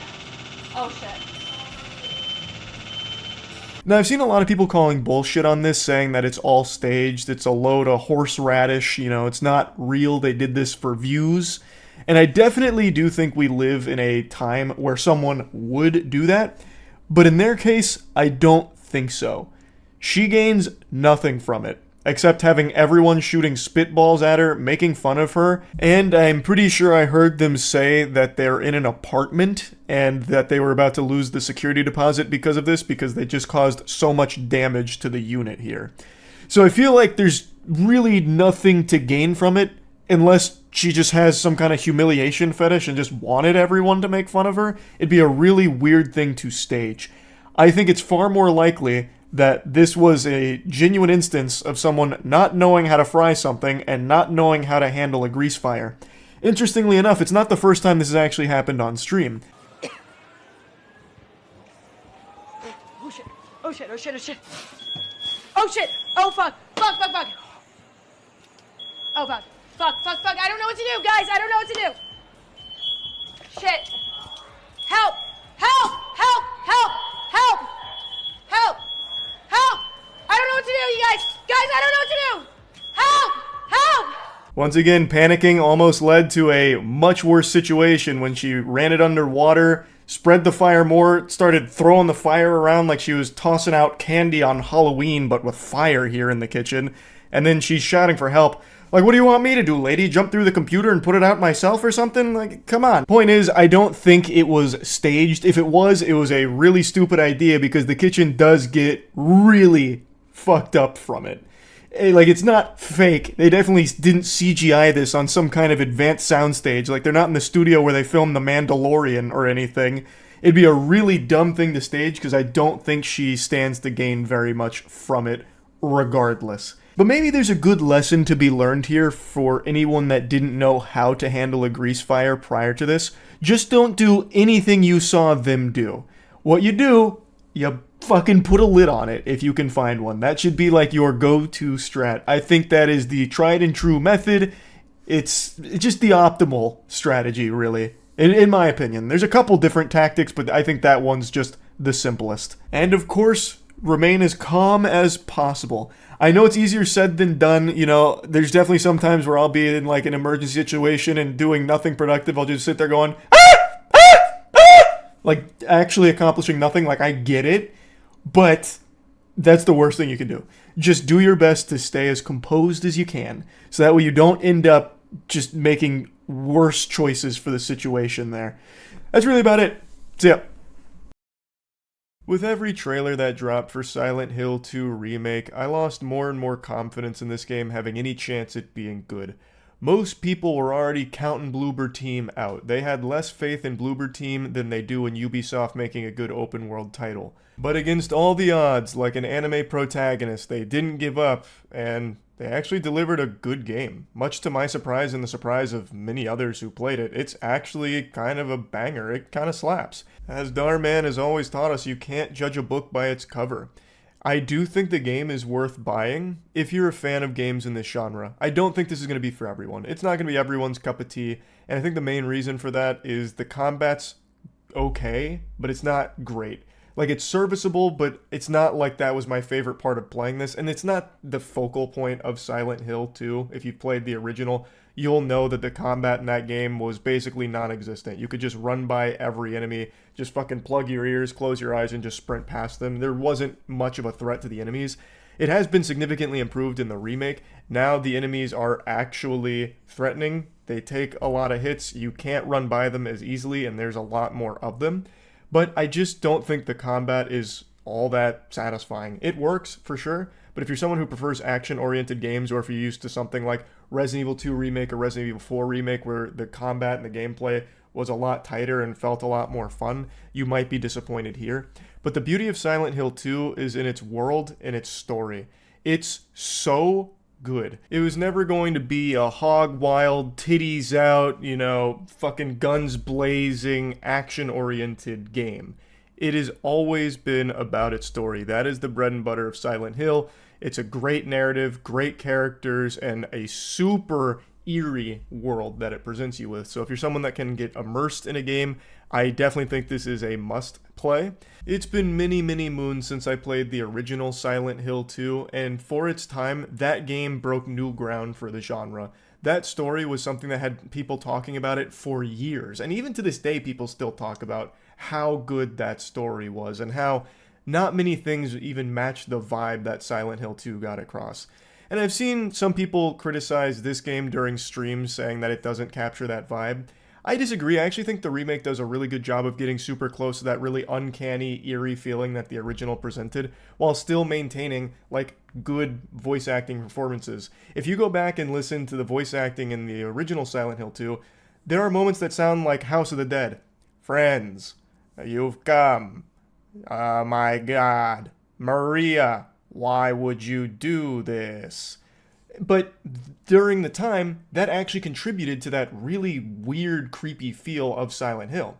This game has moments like that, but it does feel more emotional, in my opinion. Again, it's been many years since I actually played Silent Hill 2, but I just do feel like Silent Hill 2 Remake did a really good job of capturing that similar vibe and that similar magic. The game looks amazing, the visuals, the presentation are top-notch, and the music, boner jams out the wazoo, but the sound design, like the actual audio in this game, is extremely impressive. I play everything with one earbud. You all know that. So I'm not even getting the full experience, but even I, you know, fucking nerfed here for sound, still had moments where I'd hear things in the game that were like unsettling, and I wasn't sure if it was like in real life, or if I had just heard one of those fucking giant feet monsters tucking itself away in a corner or something. Like, it was really cool how well this game used audio in its delivery of this atmosphere. I do want to talk about the gameplay one more time though. I really appreciate that they made the enemies more of an actual obstacle in this game as opposed to fucking Weenie Hut Jr. in the original.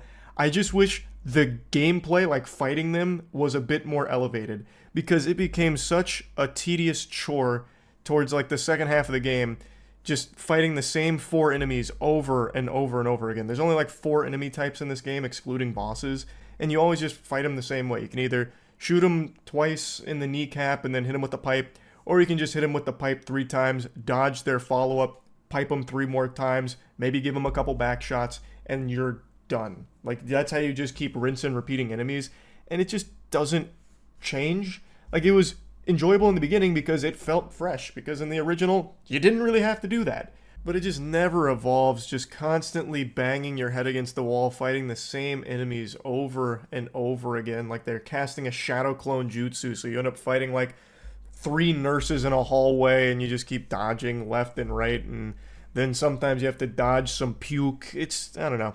The combat, I just wish had a little bit more put into it. I know it's not like the focus of the game or anything, but since they put so many more enemies in there and beefed them up, I wish they had beefed up the combat as well.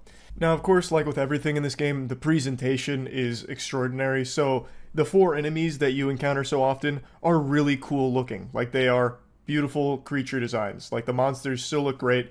I think they look better here than they did in the original. I do think they crushed it there. I do also think that the boss fights are much better here. I remember the boss fights not being very enjoyable in the original. Here, they're hype. Getting chased by Pyramid Head who's trying to take your lunch money, then actually having a good boss encounter attached with it, that felt great. It's just the actual just fighting of normal enemies just really lost its luster. I wish there was just more to it. You get two new weapons throughout the course of the game, so you have a couple weapon options, but it doesn't really change the way you approach anything. Just helps with damage a little bit. So it's very serviceable. Like, it's not bad. I want to make that clear. I don't think the gameplay is bad by any means. I just would have liked more since they did have an emphasis on so many enemies. But that's really like the main complaint I have, other than, of course, something I talked about on stream quite a bit. Some of these puzzles just super suck ass. Like, I'm talking turbo cheeks. There are some good puzzles and creative ones, but a lot of them feel really lazy, where what you're doing is you're running around a building. I think the hospital was by far the worst offender of this, where you'd go from, 20 different rooms, 14 of which had nothing in there, and then the other 6 are all like keypads. And in order to get the combination of the keypad, you had to go to a different floor and go through another set of like 10 rooms, 6 of which have nothing, and then the other 4 have like a code that you'd go use on a keypad. You open that door, it would give you a code to open the other keypad. So it's basically just playing fetch. Like, you were doing fetch quests in World of Warcraft, where you had to go collect the keypad number over here, go over there and use it, and it was just so many of those that, those aren't very fun. And apparently, according to chat, that's how it was in the original as well. I don't remember that. It's been many years, like I mentioned, but still, like, maybe we just have the amount of go collect code puzzles and instead focus more on, like, the really fun ones, like moving the head cube and shit. I don't know. I wasn't too big of a fan of that. But aside from those 2 complaints that I mentioned here, there's just not much I disliked about this game. I thought it did a great job. I thought its presentation was spectacular. I had a lot of fun reliving the story because I forgot so much of it. It really is such a good story. And the ending, still a fucking masterpiece. So overall, I think Silent Hill is worth buying. It's also a chunkier game than the original. It took me about 12 and a half hours to get just one ending, and there's quite a few, including 2 new endings to the remake. I did go back and watch all of the other endings, except for like 2 of them that I know stayed the same or close to it. So I did get to see what they added there, and I think they've done a really good job, honestly. I thought this game was going to be trash, and it was far from it. So, yeah, Silent Hill 2 Remake put a smile on my face. That's about it. See ya. Yeah, obviously there's shows worth watching. There's so many shows that have come out recently, some bad, some good. I'm just going to give you a full breakdown on everything I've been watching. I had COVID for like 2 weeks, so all I did was watch shows and movies, so I'm all caught up on everything. Even My Hero Academia, I am all caught up on. So I'm just going to give you a full breakdown on what's good, what's bad that's being aired right now. Let's start with the bad. Rings of Power. I don't know why I tried to catch up on this. This is like the only show I'm not caught up on because it's just too boring. The most exciting part of trying to catch up on Rings of Power was when I'd have like a coughing fit. At least then I'd be awake. Rings of Power is a hypnotic trance that it puts you in of just lame dialogue that's just circular trauma dumping between characters. That is still not changing. So I am not invested in that at all. I don't think I'm going to bother catching up on it. We'll see. If I was forced with a gun to my head to give a compliment to Rings of Power, I would definitely say that Sauron is the best part. Like, if I was to fish for something positive about it, I would say Sauron. I don't think the writing around Sauron is all that great, but I think the actor does a good job with the character, so when Sauron is in a scene, he is usually the best part of that scene. And also the only character that's actively moving things forward, while as every other character wants to exist in fucking stasis of just fucking calling the wambulance and ordering some french fries and a wham burger. Everyone's just always complaining or talking in circles around something they're not happy with. It's just not interesting. It is so deflating watching Rings of Power. What it did do for me, though, is it motivated me to go back and watch the Masterpiece trilogy. The Lord of the Rings trilogy still holds up so well. It is actually timeless. I watched the extended versions because I've never actually seen the extended versions. Masterpieces. I know everybody says that. I get it. That's not like a brave new take or anything, but it's true. And I do have a hot take for you. I didn't remember how much ass Frodo sucked. Frodo is a turbo dweeb. So, watching Fellowship of the Ring, let's start there. There is at least 20 separate instances of Frodo falling flat on his back. All the time. Like, almost every scene Frodo's in ends with him getting goddamn tomato canned and falling backwards. He puts on the ring, whoop, slips on like a banana peel like it's Mario Kart, and falls flat on his back. It happens so many times. Frodo is useless. Like, I know he's not useless, he's the ring bearer, but man, every scene he's in, he just falls. It's like slapstick comedy. It's like Buster Keaton for the Lord of the Rings universe. He is constantly slipping and falling. Like, it's not even that he's being pushed to his limits or anything. Sometimes he's just like kind of jogging around, fucking waddling, and then whoop, just falls. Like, there's a scene towards the end of Fellowship of the Ring. He's got the ring on. He evades Boromir. I'm sure all of you remember the scene. Then he's up on that tower, takes the ring off, and falls again. I was actually getting kind of frustrated. I feel like the extended versions is just more Frodo falls. It's like watching Chive TV at the gym, where you just see like people falling doing stuff. That's like Frodo's whole role in these movies.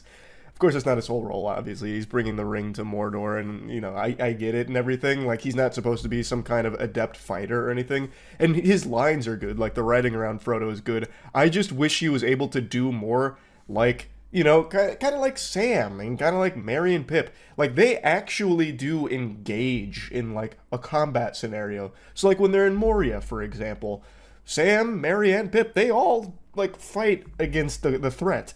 Frodo runs and falls every time. And then he gets stabbed, but luckily he was wearing mithril. And he's like, no, I'm unhurt. But it's like, Frodo, why did you fall then? He was actually playing dead. It's like, come on, man. Like, I wish he had been able to do more besides fall. But he is, of course, one of the most important characters in Lord of the Rings, for good reason. It was just, going back and watching these, I was like, Jesus, I don't remember him being so clumsy. I've already gone way off the path of, like, what's airing right now that's not good, but since I'm talking about movies, I will tell you a movie I watched recently that's very good, Late Night with the Devil. I had heard a lot of hype around this movie for the last 4 or 5 months, finally decided to watch it. Great movie. Actually a really unique horror movie. I don't think it's necessarily like a very scary film by any means, but it's a very well shot and a really great concept for a horror film, done super well. I will say the ending, I like the ending, but the visuals kind of fall apart a little bit. It looked like an old 80s movie in the end, which that's going to work for some people, doesn't work for others. For me, I was kind of caught in between because I don't want to give any spoilers, but they use like electricity as part of the ending moment, and I think it just kind of made it look a little cheap towards the big climax finish. Otherwise, though, I think this movie is one of the better horror movies I've seen in recent years, so I do highly recommend checking out Late Night with the Devil for anyone that likes horror movies. I still need to watch First Omen, and I still need to watch Substance. Those I'll be watching soon. Now, back to things that are airing that are bad. The Rick and Morty anime. I already talked about it. I said I was going to stop watching it. I lied. Tried to catch up. I watched an additional episode. Dropped it again. It's still terrible. It's still absolutely horrible. I think that is an unwatchable show. That is a stain on animation. There is not a single thing I like about it. If there was a gun to my head forcing me to find a compliment, I'm eating lead. Like, I actually could not fish for a single nice thing to say about this show if I was guaranteed $1 billion just to eke out something almost construed as positive for it. It's not possible. I think the show is absolutely atrocious. Like, I'm struggling to find more descriptive words to showcase just how horrible the show is to watch, and I'm at a loss. It is one of the worst animations I've ever seen. I do think it is up there with Velma. That's a question I get asked a lot. Is it worse than Velma? I think it maybe is on par with Velma. It actually looks worse than Velma, too. There is just nothing to like about the Rick and Morty anime. Those are the only shows that I've been watching, well, was watching, that are bad. Now let's get to the ones that are definitely worth watching. The Penguin. So it's only 2 episodes deep right now, but I am really, really liking it. I think Colin Farrell does an unbelievable job with this character. So good. If I didn't know that was Colin Farrell, I would have never guessed. I would have said, wow, this is a superstar actor that has just been born. But it's a superstar actor that was born many years ago. Absolutely crushing this role. The Penguin is incredible. Even if you don't like Batman, if you haven't seen the Batman, whatever, you don't like it, I think you'll probably end up liking the Penguin. It's just so well written, and I love that they keep presenting Oz, the Penguin, with like these impossible scenarios. Like, you are constantly asking yourself, how the fuck is he going to get out of this with his head still intact? Like Jiminy Christmas, within the first 10 minutes of episode 1, he executes the most important character that gets introduced. And it would be very obvious that it was Oz that did it. Like, he has just killed the new Falcone. And it's a big deal. And they immediately connect that it was probably Oz that did that. And yet somehow he's able to figure out an elaborate solution to that problem where they don't suspect him anymore, and in fact, it actually works out really well for him. He looks really good. And it's not like a bunch of ass pulls or anything. It is so smart with the way it executes it, at least in my opinion. I also just think the Penguin as a character is really entertaining. Like, I was giggling. It's not a comedy show by any means, but I was laughing more in this show than some shows that aim to be a comedy. Like, I just think they really did a great job with Oz. He made me laugh. He's a terrifying character too. He's not afraid to just kill people in cold blood. And when he does it, like, there's a greater purpose to it. It's just such a good show. Episode 2 continued this trend of putting him in a situation where it seems impossible for him to get out alive. Yet, not only does he find a way to get out alive, he finds a way to get more powerful from it. He has just these really elaborate, well thought out schemes that are executed to perfection. And it's such a treat to see. And it's more than just like conniving and planning and plotting and all of that. There's action too, and I think the action is good. It's not, you're not going to have the Penguin going out there doing martial arts to take down someone. He's not going to go out there doing Muay Thai and Wing Chun to like execute a man. He's going to shoot them, or he's going to stab them. So it's not like don't go in there expecting like crazy choreography or anything like that, but it's still really good in the action department. At least to me it is, because it's used so well. I just really like the Penguin so far. I am a huge fan, and I'm really excited for the next episode. Another show that came out just recently that I think is already worth watching is Uzumaki. This one's had a lot of hype for a long time. It's Junji Ito. I'm sure most of you are familiar with that name. And it's finally here. There's one episode, and I think it's good. Like, I think it's very good. I don't think it's perfect. Like, there are some things I think could be improved. It moves really fast, but I guess that's because there's not a ton of episodes, so they gotta move fast. But I think it's a good show. It's a unique looking show too, so I definitely think that's worth watching. And this one's going to be a surprise to most people, considering how hard I've shit on this show for years. My Hero Academia Season 7 I actually think is worth watching. Let me peel apart the layers of this onion here to explain. The biggest problem with My Hero, the one that I've always stated is the biggest problem, is that it always focused on the most boring elements of the show. They'd give you some very high highs, a great fight, great build-up, and then they'd immediately kill their own momentum, shooting themselves in the asshole by making you fucking sit through another provisional licensing exam, or some other, like, school music festival. Something very few people are going to care about unless you really love slice of life, and it always drilled home the exact same message every time, where it's like, these are my friends. I like my friends.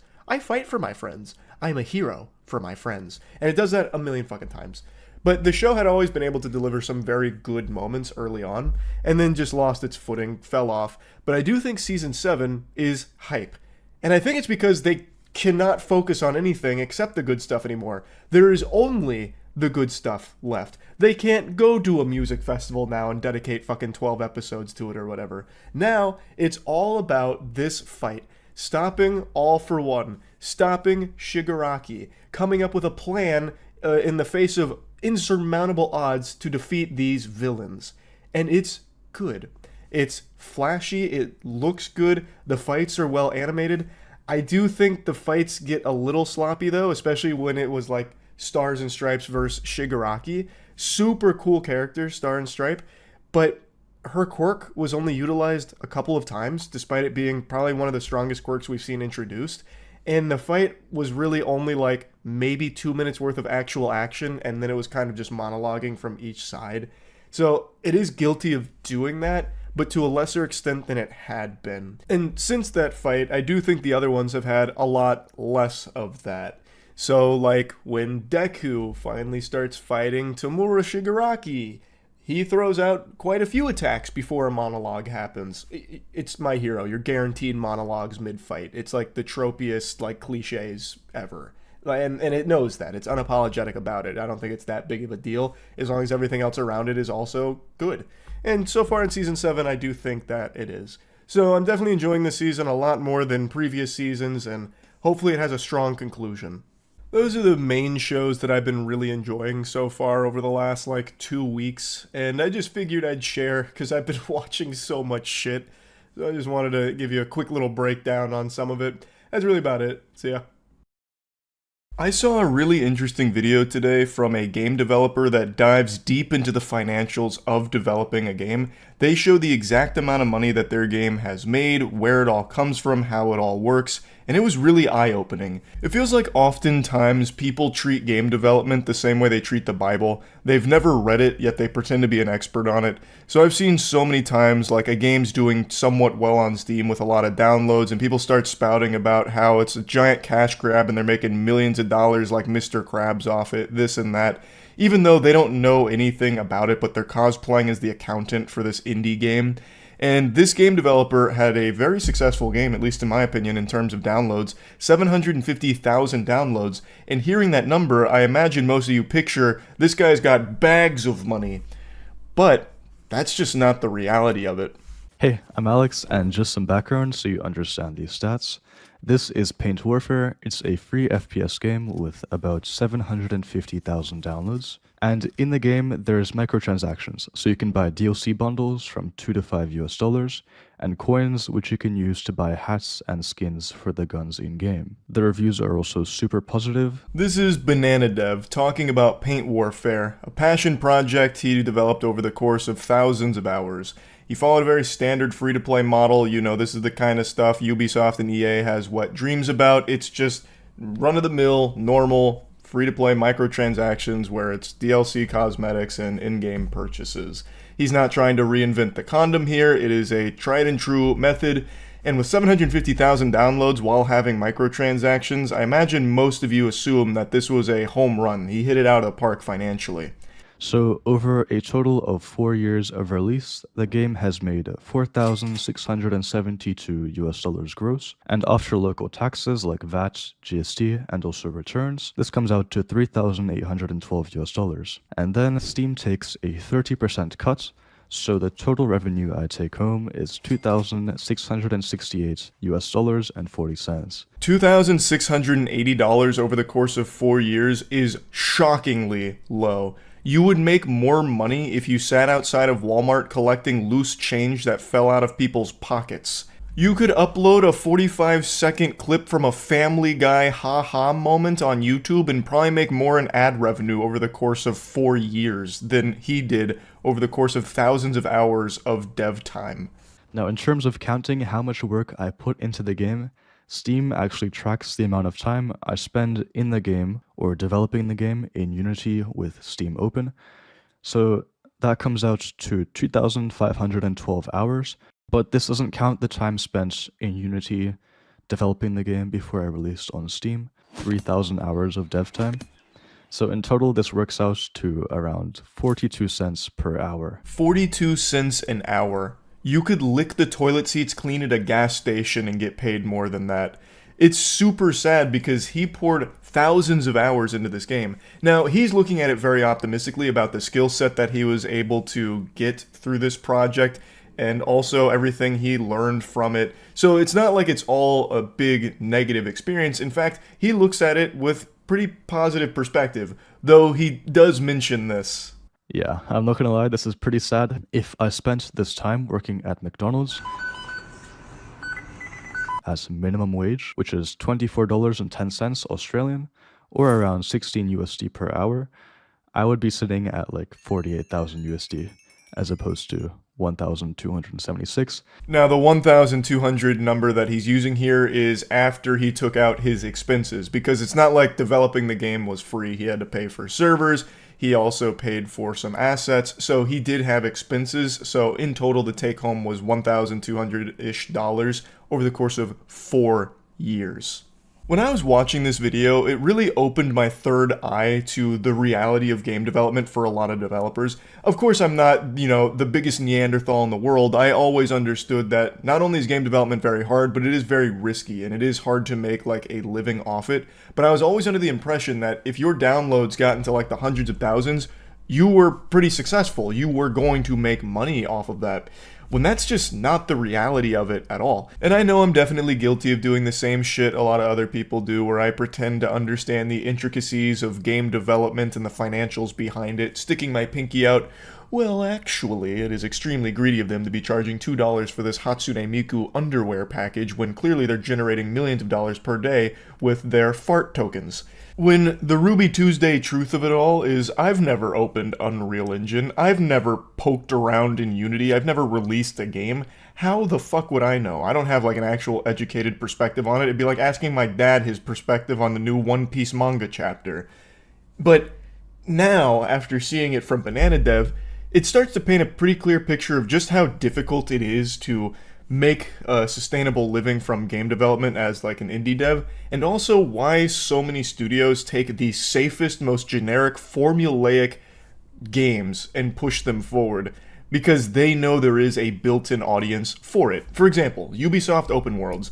I am beyond exhausted of them. I know a lot of people are, but there's a lot of people who aren't, who don't mind getting fed the same vegetables over and over again. It's something that's comforting and something that's familiar to them, so they will keep playing and buying the open world Ubisoft adventures, or really lack thereof an adventure. And while I think everyone always understood why there's such an emphasis on microtransactions being shoved up the butthole of every game that comes out, I do think this shows just how important that is, which is why they come up with schemes to get more people enticed into purchasing, such as putting things behind a paywall or making a grind for earning in-game currency a fucking grind, where it has to be like a full-time job to accumulate enough of the currency to make that purchase without paying real money for it. It's all designed to get you to spend money on it because the game is free and they need to make something back on it. And I always assumed this worked extremely well for pretty much any game.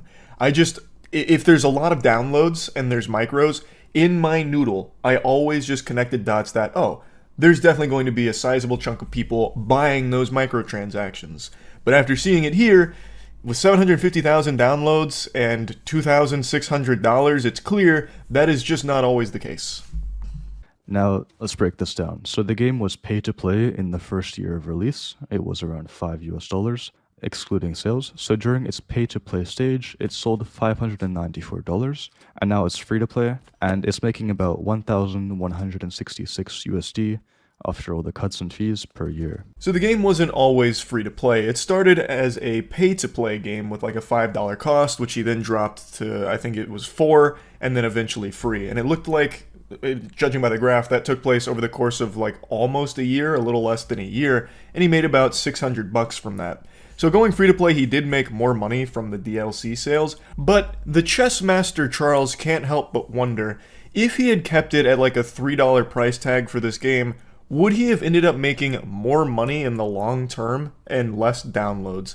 Because the downloads didn't translate to, oodles of cash or anything. Would it have been more financially viable to keep this as a pay-to-play game and instead just try and make more people aware of its existence, as opposed to trying to get it to foster a community through a large number of downloads by being free-to-play and hoping that they spend money on the skins? Clearly, I don't know the answer to that. I do know, though, that a lot of gamers treat the words free-to-play like poison. Like, they do not like it because it reminds them of very greedy corporations that exploit the model. So there's a lot of times where something being free-to-play can actually be somewhat of a detriment to it. But I do think it's become so commonplace that you would expect it from a multiplayer game. Take, for example, Concord, God rest its soul. It's already in the grave in less than 2 weeks. That was a $40 game that should have been free to play because all of the competitors are. However, in this case, I don't know exactly what Paint Warfare competes with. Would it have been better financially for Banana Dev to keep a price tag on it? I don't know, but probably not. I feel like the long-term benefits of having a game with 750,000 downloads outweigh the short-term gains of having more money come in from people curiously purchasing it and maybe not engaging with it. I think building that community is better long-term for his upcoming projects, as opposed to, maybe he made a few extra $1,000s by keeping a price tag on it over the course of those years. But working on Paint Warfare, despite not making a lot of money, has given me a crap ton of knowledge on what to do and what not to do when publishing games, and it's opened so many doors. With a large game like this under my belt, I can land pretty much any freelancing gig I want due to my experience and efficiency of dev. I've also had the opportunity to work for YouTubers like Blackthorn Prod, making a course for him, and I also got the privilege of taking part in some really cool challenges on YouTube due to my track record, so there definitely are a lot of indirect benefits. It seems Banana Dev would agree as well. Like I said, he has a good perspective on all of it. This is an incredible achievement to have a game with 750,000 downloads. Also, it seems most people really like the game, so that's huge. The assets, codebase, and experience on how to do stuff faster, and how to not market, can be taken into future projects, and I'm really hoping for the next game I work on, it'll be a lot more financially successful so I can make this into a career. He then goes on to say that the advice he would give to someone that's aspiring to do game development is to not make a free-to-play game because they're very hard to monetize. He then goes into a deeper, in-depth breakdown on like the demographics of the game, like who was downloading it, where, as well as like what location was spending the most and what was spending, this portion of the revenue versus that. It's all very insightful, so I highly recommend checking out his full video on it. I just wanted to talk about this a little bit because it's a very rare peek behind the curtain of what game development looks like outside of like a major studio. This is a solo developer tackling a big project over the course of years and thousands of hours of work. And what does that look like in terms of money? And it's not a lot, at least not in this case. And I imagine this is the story for a lot of game developers out there that are putting their heart and soul into their work, publishing it on Steam, and seeing if they can turn that passion into a career. It is really difficult, and this only showed just how hard it is. Even if you find a lot of success with downloads, that doesn't necessarily translate to a lot of success financially. And game development is a labor-intensive, expensive endeavor that takes a long time. So you do need to be making money off of it, otherwise it's not sustainable. You can't keep doing it, which I think everyone fully understands. 42 cents an hour for that work, that is not viable for most people in the world, for good reason. You can't live off that. And I really appreciate this video from Banana Dev here because it's a super open and honest look at what game development looks like even with a successful title under your belt. Monetizing it is not an easy task. And I personally just would have never guessed it would look like this on the back end. I always just assume the most important thing to the financial success of a product, like on Steam, is how many downloads it had. But there's definitely a lot more to it that I now recognize thanks to that video. So again, I highly recommend you check out Banana Dev's full video on it for a more in-depth breakdown. But I just wanted to talk about it a little bit because I found it super interesting. That's really about it. See ya. Sometimes what you need to hear isn't what you want to hear. Like the time in high school when I told a girl I liked her and she said, ew. Did I want to hear that? No. Did it make me stronger and did I learn from it? No. Absolutely not. That was like the meanest possible response. But point is, sometimes you gotta get the cold water. And that's what I'm doing today. I'm splashing you with that cold water. Bloodborne is never getting a remake, a remaster, or a PC port, and especially not a sequel. I'm putting my foot down. Every single video game conference and every single year, everyone in chat is spamming Bloodborne announcements coming. This is the one. Finally, Bloodborne. We're going to get Bloodborne port news, this and that. And now the big cope is Bloodborne's 10-year anniversary is coming up. They're finally going to say something about it. I'm going to tell you right now, it's not coming. The closest we will ever get to anything new Bloodborne related is from the fans who are working diligently to bring it to PC with improved visuals and improved frame rate. They are doing the Lord's work, and I think that'll be the last chapter in the Bloodborne legacy when that's finally completed and brought to PC. I don't think Sony will ever do anything with Bloodborne again. They will let it fester and rot away, collecting cobwebs in their bin of forgotten toys they don't feel like playing with. It doesn't make me happy to say these things. I am a massive Bloodborne fan. It's tied with Elden Ring for my favorite Souls game ever made. And that's the entire genre of Souls, Soulsborne, Souls-like, whatever terminology you want to use. Bloodborne and Elden Ring are tied for me at the #1 spot. I think the game is legitimately a masterpiece, and I would love to see more from it. But unfortunately, I think the only way I'll see more from it is if I close my eyes and just fucking imagine it. Put myself in a box like SpongeBob and Patrick and pretend I'm playing Bloodborne 2 or Bloodborne on PC. I don't think it will ever actually come. I do think, though, that someone will probably license the Bloodborne IP and maybe do like some kind of big show out of it. I could see that happening. I believe Sony would be more willing to license it out for like a show production than they would to make another game out of it.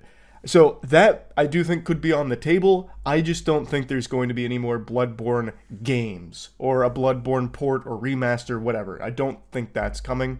But I could see a world where it at least has a show out of it, because everything's getting shows nowadays, and this is still a hot property that people talk about every day for the last fucking 9 years. So there is meat behind it, and I think that they might try and capitalize off that at some point. Fucking Concord has a whole episode dedicated to it in that upcoming Secret Level show, and that game died in 2 weeks. That game actually just got pulled off life support in 2 weeks. So games to shows pipeline is hot right now, and I think that could definitely happen for Bloodborne, but I don't think there's going to be a game for it. Even though Miyazaki and the team seem to really still love Bloodborne, he has gone on record to say that they don't own that IP. Unfortunately, and I've said this in other interviews, it's not my place to talk about Bloodborne specifically. We simply don't own the IP at From Software. Sony owns it, and it's very important to mention this, that Sony's first-party developer, Japan Studio, which is defunct, had a major role in the development of Bloodborne. So, a big speculation is that because Japan Studio is in the Shadow Realm now, that's been fucking vaporized, that kind of took Bloodborne with it. But we can sit around in a circle till the cows come home and speculate, articulate, gyrate, ejaculate, all brainstorming about why Sony is sitting on a gold mine like Bloodborne and never really know the full answer. I have my own theories that I'll share with you. I think the Japan Studio shutdown is probably a big component of it, but I personally just believe that Sony doesn't have a lot of faith in the IP. And in the modern AAA gaming landscape, if there's even an iota of doubt companies don't pull the trigger on it because it's very expensive, especially for something as big as Bloodborne. I talked about this on stream, and people brought up Armored Core 6. Armored Core 6 sold, I think it was 3 million copies, which was actually a big success for them because they didn't put, the $100 million budget behind that title, and it still fucking crushed it. Bloodborne, that would be a chunky financial development cycle. Like, that would cost a lot, and the first Bloodborne sold 7 million copies, which is really good, don't get me wrong, that's great by any metric, except Sony's. I am of the firm belief that Sony only thinks in $100+ million. So, take for example Concord. Absolute catastrophe, complete disaster. I already mentioned Voldemort's name earlier in this video already. That is the biggest flop in entertainment history. But that was a flop that cost hundreds of millions of dollars to Sony, because they put all their eggs in that basket of Concord thinking that it could have the same kind of power as the juggernauts in the industry. Completely delusional, but the point is, I feel like they only put their elbow grease in hundreds of millions of dollars worth of development time and games that they are confident could somehow compete at that level. And I don't think they feel that way about Bloodborne. Let's take, for example, Horizon. Horizon is already getting a remake despite only being 7 years old, but that's because Horizon sold over 20 million copies. Now, of course, I've said this before, and many others have as well. You could very easily make the argument that Horizon sales numbers are inflated, they're really boosted. It's almost like fucking Viewbots to a certain extent, where Horizon was just bundled with every fucking PlayStation for so long that obviously those sales numbers are going to be heavily boosted for it. So, I still think the game is extraordinarily popular and sold many, many millions of copies, but I think the 20 million plus that it sold is definitely helped by it being part of the bundle. But regardless, to Sony's eyes, the corporate vampires at the top, the goddamn fucking husks in the suits, they're just seeing the numbers. Horizon, huge numbers. This must mean that it's a slam dunk guarantee anytime we touch this property. So that's why they put so much behind it. You got Lego Horizon coming out. You've got Horizon out the wazoo. Horizon being shoved in every orifice on the human body for gamers. It is because Sony has seen huge numbers and huge returns, so they keep doing more with it. With Bloodborne, there is a single game that sold very well, but it's also been a long time, so maybe they're just skeptical that, this very vocal group might not go out and buy it. Because that is a very real possibility too, with things, and I mentioned this on stream, like the new Prince of Persia Lost Crown. People have been begging for a good Prince of Persia game for God knows how long, and begging for a good Ubisoft game for Lord knows how long. And finally, a great Prince of Persia game came out from Ubisoft, and it flopped. Nobody bought it. But the people that did really liked it. I've heard it's one of the best games of the year.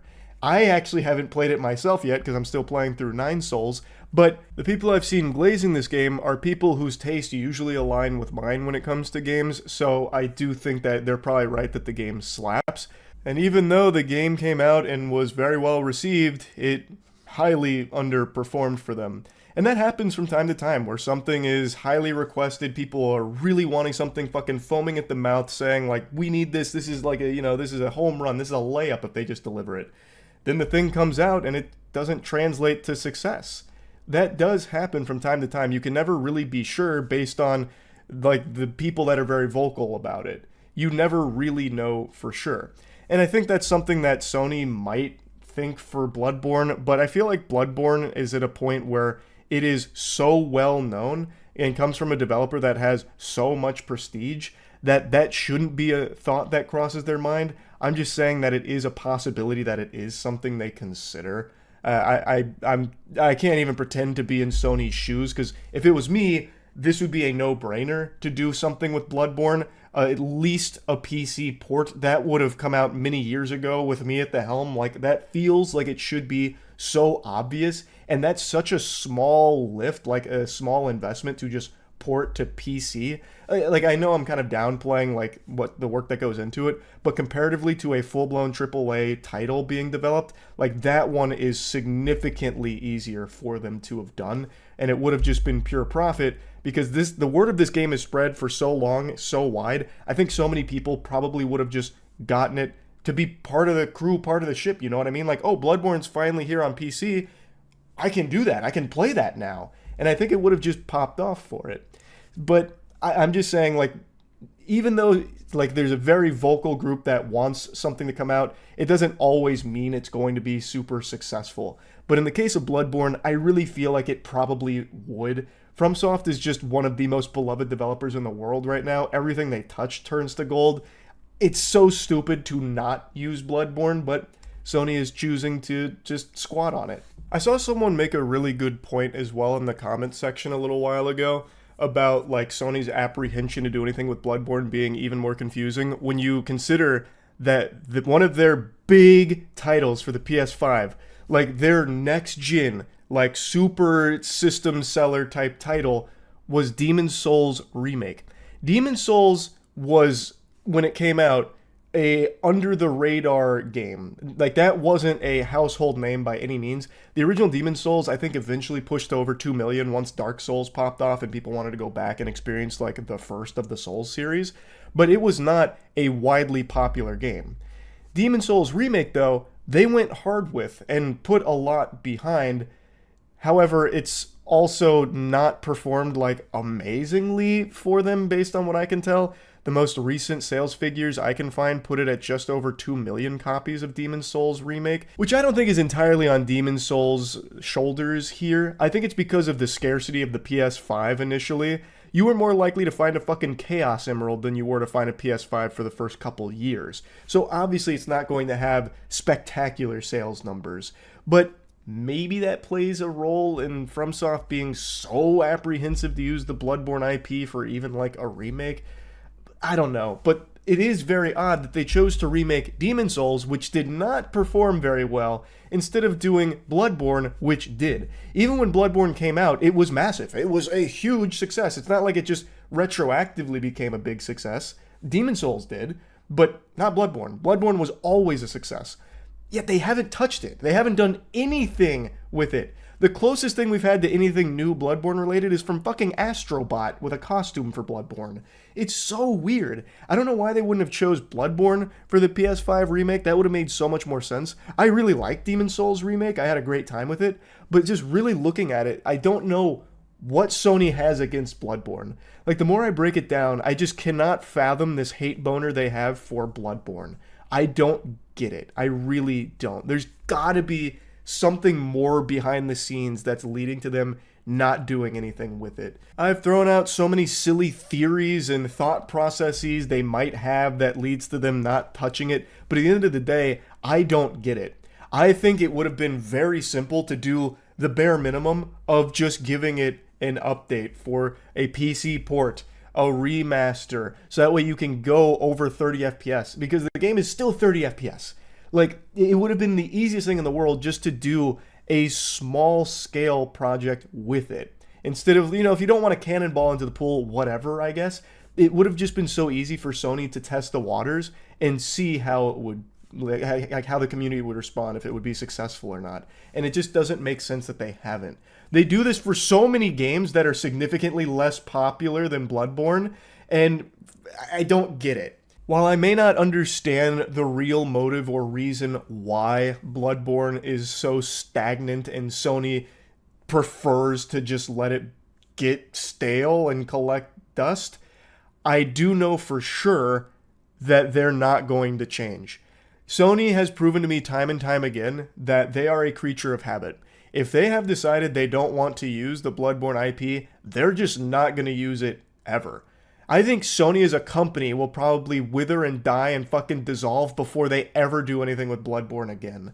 I do think they could make a show out of it, like I said earlier. I think they will eventually start licensing it for shows and all of that, but I do not think there will ever be another Bloodborne game, like an official one, a sequel or a remaster. And I just want to throw this Hail Mary out there because I know it goes against what a lot of people believe, that eventually we'll see more from Bloodborne because we have to. It's so popular, it doesn't make sense why we wouldn't.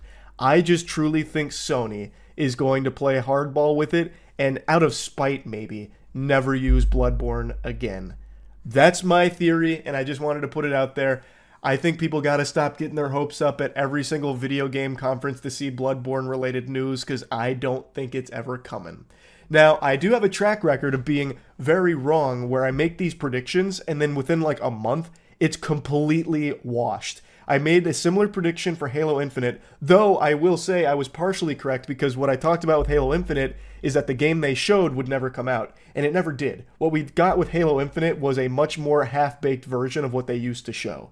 So I'm gonna stick to my guns on that a little bit. I was kind of half right with Halo Infinite. I was super wrong with Elden Ring, though. I said Elden Ring probably wouldn't be coming out for like another 5 or so years, if it even existed at the current moment. And then it came out like the following year. So, I don't have the best track record with this. So this could serve a really noble purpose of like kind of jinxing it into existence, where I'm saying Bloodborne's never coming, like a new Bloodborne, and then we'll get it in like a month or two. So, it's kind of a win-win. I'm either right that they never use Bloodborne again, or I'm wrong and we get more Bloodborne, which is a win for everybody. So, I just want to talk about it a little bit. That's about it. See ya. Don't let the title confuse you. It's still not a good movie, but I don't think it's as bad as everyone is painting it as. I think it's overhated. Just saw Venom 3: The Last Dance. This is the final installment in the Venom trilogy, and it's definitely not going out on a high note. It's not exactly a banger to sail off into the sunset with, but I do think that it's not the pathetic punching bag a lot of people are claiming that it is. I've even seen some people go as far as to say that it's on the same level as like a Madam Web or Morbius. That is ludicrous. You need to be institutionalized for thinking that. It's not a good movie by any stretch of the imagination, but I don't even think it's the worst movie in the Venom trilogy. Not that that's high praise or anything. That's like saying that it's the best piece of corn in someone's poop. Like, keep in mind, I am someone who has been very outspoken about not liking the Venom movies, much to the chagrin of Venom fans. I just think they have been really weak and forgettable. There were certain things I liked about Let There Be Carnage at the time, but I couldn't tell you a single scene in that movie now. It's just like some shit to have on screen to hypnotize you for like an hour and a half while you shove popcorn in your face and you forget about it, but you had a little bit of fun at the time. That's how I feel about the Venom movies. There's nothing special about them. This is probably the most mid-trilogy that has ever been made. It never was, like, terrible, except there was a lot I didn't like about the first one, but it was never, like, awful. But it's never been good or great to me. And Venom 3 is no exception. It's just an okay movie. It's just a average, alright film. So let's get into the things I liked about Venom: The Last Dance. The action. Pretty much just the action, really. And Tom Hardy's performance. I actually think he does a really good job as Eddie. I think he sells it well. He's just working with extremely weak material. Like, I think the writing is trash. I really do think the writing across all three of these movies have just been bad. And I also think Venom, as a character, is strong. I think there is a good performance from Venom 2 if they just had better material to work with. It's just that writing is yikes. It's not good. But the action is. They crushed it with the action in this movie. It was extremely creative. I'm sure you saw a lot of what they were going to be doing from the trailer, like Venom taking over a horse and having a horseback moment. It just gets very creative with all of Venom's abilities and what that makes him and Eddie capable of in a fight. And there's a lot of action in the beginning and the end. The middle is an absolute slog, a chore to get through. It's not interesting. The story is weak, unfortunately. For the finale of this trilogy, I was expecting them to pull out all the stops. This whole thing is just a big fucking stop. Like, I'm gonna have to get into spoilers here. This is my biggest complaint. I'm gonna get into spoilers, fair warning. The story that Last Dance tells is by far the weakest of the entire series. They introduced Null, which everyone was super excited for. I'm unfamiliar with the character, but seems super cool in concept. And when they introduced him at the beginning of the movie, I was like, damn, I can't wait to see what this guy's capable of. We got like a really interesting big bad villain. And then Null may as well just not exist in the movie. It is the biggest bait and switch. Null is, like, I have more of a role in this movie as a spectator than Null did on screen. He doesn't do shit. He is just trapped. He's just imprisoned. He doesn't even have more than 3 lines and has maybe in total 8 seconds of screen time, and it's just like quick glances, cuts to him briefly. It's such wasted potential. He never enters the movie. Instead, what they fight are his pawns. They fight his fucking minions, his henchmen, his sidekick. Not even his sidekicks. They're not that high up on the totem pole, on the food chain. They just fight his dogs. That is the main enemy they square off against. That's the climactic final fight with his damn bodyguards. That is so lame, especially as a send-off for this franchise, this trilogy. I just could not believe it, because I thought for sure, like, all of this was building to Null. And especially because at the end of the film, they start bringing in so many other symbiotes. They have so many really cool new symbiotes that get introduced right at the end to fight against the pawns. And I thought they'd defeat the pawns in like this really triumphant moment of teamwork. Like, hey, we've got to stop this guy. This guy's, he's bad news. He's a real fucking jerk. And then Null would get free, and then they'd team up to beat him. And it'd be super hype. And it'd be so fitting if that's how Eddie and Venom part, is in that war against Null. That's not the case at all. They just fight the dogs. It's so underwhelming. I just felt so deflated when the credits rolled. Like I mentioned, the action is hype, and having all those symbiotes come into the fold and start fighting against the pawns was very cool, albeit underutilized. They basically had like 5 of the symbiotes throw out one attack to showcase one ability and instantly die to them. Like they got spawn camped. Like they immediately just got fucking blasted the second they decided to start attacking once they were able to. So that was kind of underwhelming, but it was still cool, like as an idea, and visually it was cool to at least see them throw out one attack. And I don't even think like the alien dogs are bad as characters either. They're cool, like they're menacing, they regenerate super fast, and also I had to check my phone during this film to see if this was R-rated, because I thought it was. I was always under the impression that the original Venom wanted to be R-rated, but then they were a little afraid of how it'd perform in the box office, so then they edited it to be PG-13 or changed things to be more PG-13, and I always was of the belief that it'd be better R-rated. This film has to be probably the hardest PG-13 I've ever seen, because the alien dogs, when they kill someone, and they kill a lot of people, like humans and symbiote alike, they eat them, and it shoots all the blood and guts out the back of their head, like a wood chipper, just spraying blood all over the place. And they show that. They show it. And they actually show gore, too. Like, I was surprised that this was a PG-13 rating. I'm glad they did go hard with the action and violence, because it did help elevate those scenes that were already good and made better by that. But overall, I just found the film to just be mediocre at best again. Just another mid-okay film in this franchise that has only ever been okay. So I guess it's kind of fitting to a certain degree, but man, I just don't understand what like the idea here was with having this be the final Venom movie and have him only fight pawns. It makes it seem so small and like not powerful. Like the minions I know aren't weak or anything, but they are just pawns. So yeah, I don't think this is a good movie, but I do think it's not as bad as everyone is saying it is. I think if you go see it, you'll probably be entertained for at least 2 out of 3 parts of it if you can turn your brain off and not think too hard about what you're being told on screen and what you're listening to from the characters. Like, there are some moments that I do think work well between Eddie and Venom. Like, I do think the chemistry has been pretty solid throughout the series for the most part, and where it is here, like, the emotional beats kind of land and would have if the writing was a bit tighter, but, like, it was close. But yeah, it's not good. That's really about it. It's okay at best. Alright, see ya. Life is full of surprises. You might walk down the street and find a $20 bill. You might walk down the street and get hit by lightning. There is always things that you can never really expect. Except for what I'm about to talk about today.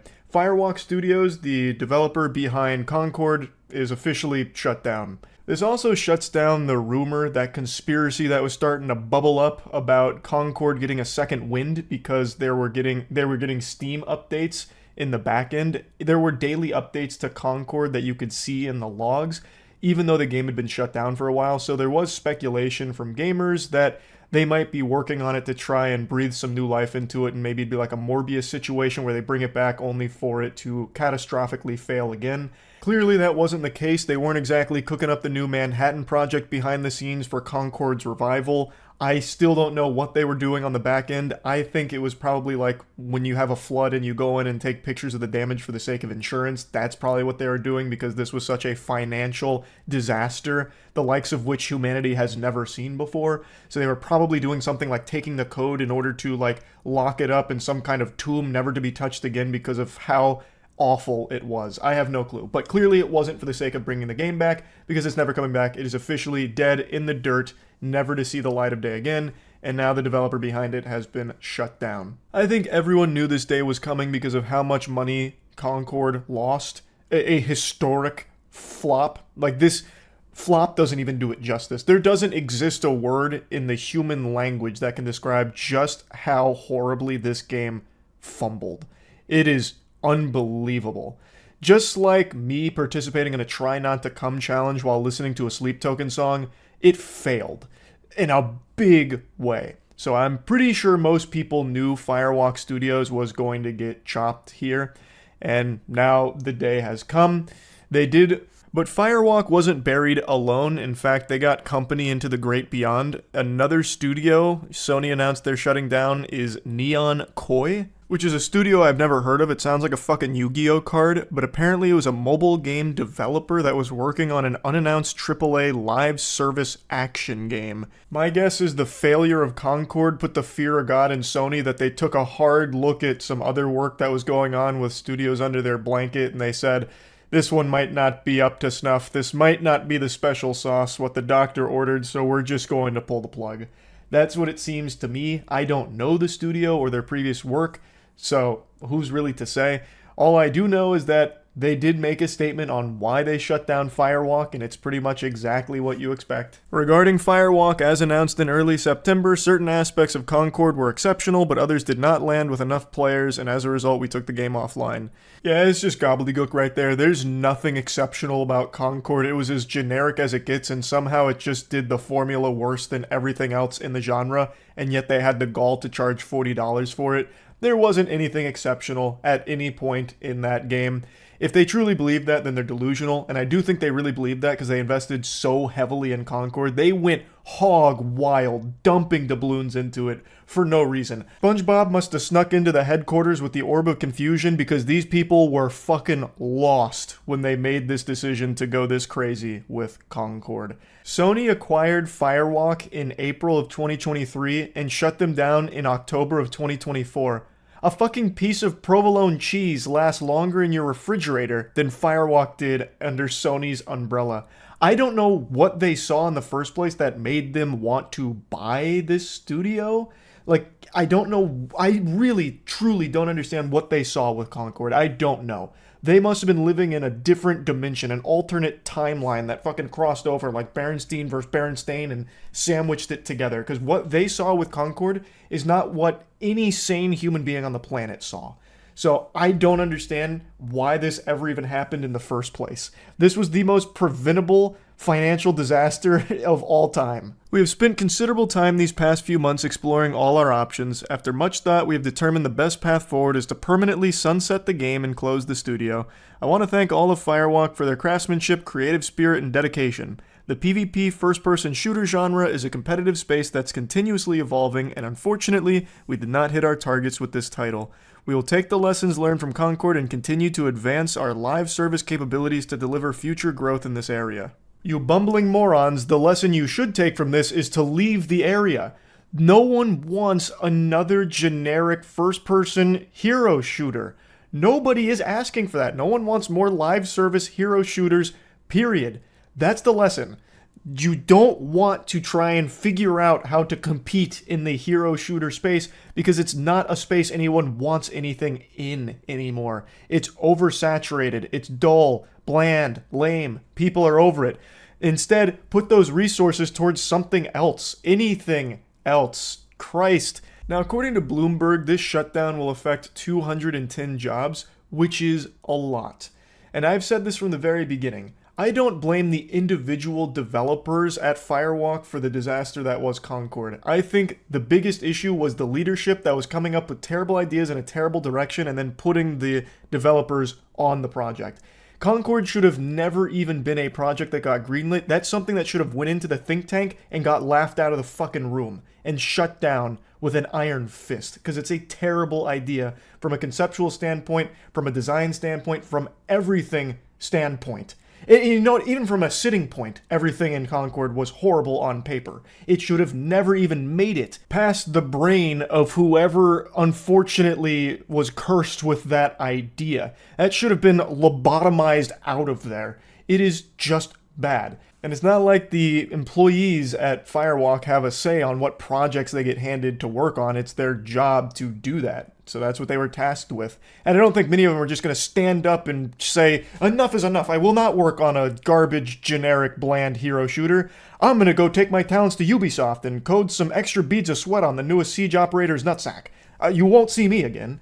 Like, they have a job that is a competitive field, and they were tasked with making fucking Concord, which must have been an awful feeling for a lot of them, I imagine. I just don't personally blame each individual soul that worked on Concord for how boring, bad, bland, shitty the game was.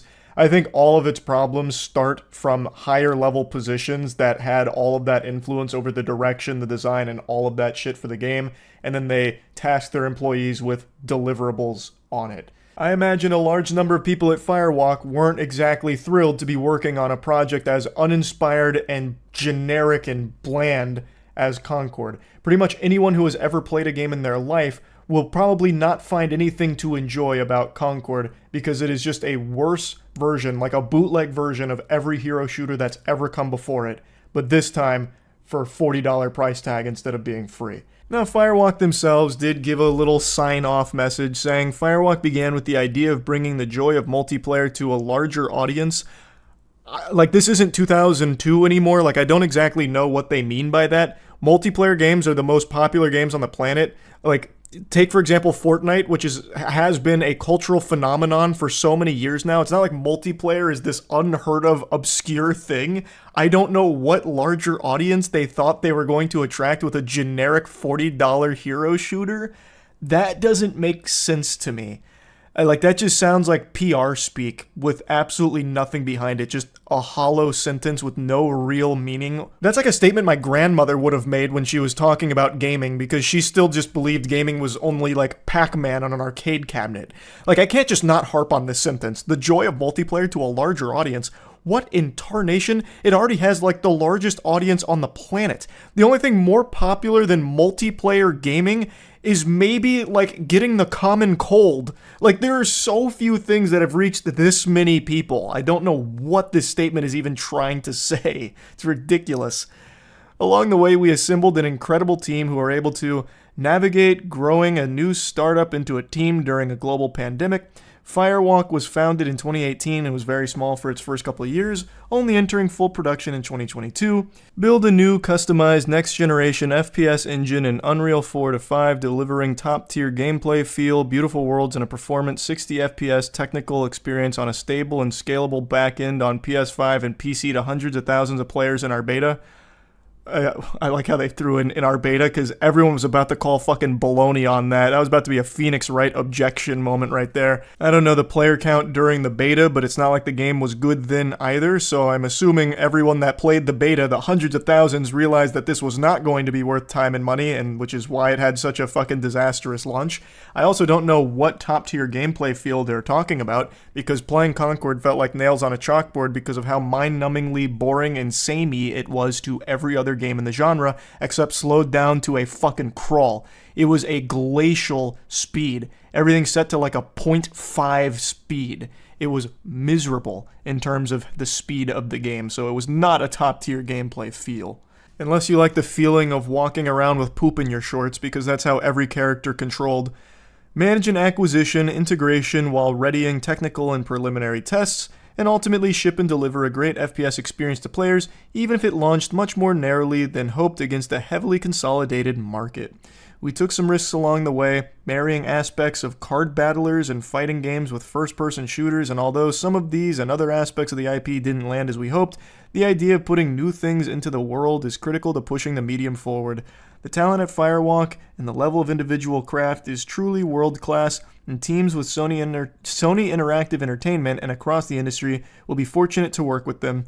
Please reach out to recruiting at PlayStation for inquiries, and thank you to all the very many teams, partners, and fans who supported us along the way. That last little tidbit right there has the same energy of me standing up in front of my room right now and saying, thank you all for joining me here, everyone, for the Charles as the Optimal Height Club. And it's just me, like one fucking person. That's the thing with Concord, it just didn't have many fans. Not only did it not have many people that played it, but even of the people that played it, there just weren't many people that liked it. There were a few people that were desperately trying to convince themselves that they didn't waste money on it, that it wasn't that bad. That was the biggest praise I saw for the game during its 2-week lifespan, is that it wasn't horrible, like it was serviceable. If that's the best compliment you can muster, there's clearly an issue. It just was a game that never should have saw the light of day in the first place. It was dead on arrival and doomed for failure out the gate because of a $40 price tag in an oversaturated genre that most people are already yawning at and don't want more of. So, I just wanted to talk about this a little bit because we knew it was coming. It was a matter of time, and now that time is here. No more Concord, no more Firewalk. The rumors of Concord may be coming back. I don't believe will ever happen unless Sony tries to turn it into like a joke or something. I think the last we'll see of Concord is going to be that episode in the upcoming Amazon Prime show, like Secret Levels or whatever it's called. And I think that might even just get pulled because of how embarrassing that would be to see that blemish once again take life in some form. But if it does come out, then I think that will be the final chapter of Concord. But yeah, I wanted to talk about this a little bit. That's it. See ya. Hello. I don't really feel like $1,000,000 today, that's for sure. I'm not exactly, feeling all chipper or anything, but I thought that this was important enough to come on in here and talk about. Now, I know most of you know this by now, but I've kind of retired the jersey number when it comes to drama reporting. I don't really talk about drama in general, unless it's like really weird or wacky stuff like, the Secret Service shitter, where that Secret Service agent broke into someone's house to drop a floater. But aside from that, I just don't really make content around that anymore. But I had to make an exception for this story today. Yesterday, I mentioned that I was going down the 40k Warhammer lore rabbit hole, and then I got randomly fed like lemonade stand crimes that bled into the algorithm for some reason, and then I ended up going down that rabbit hole.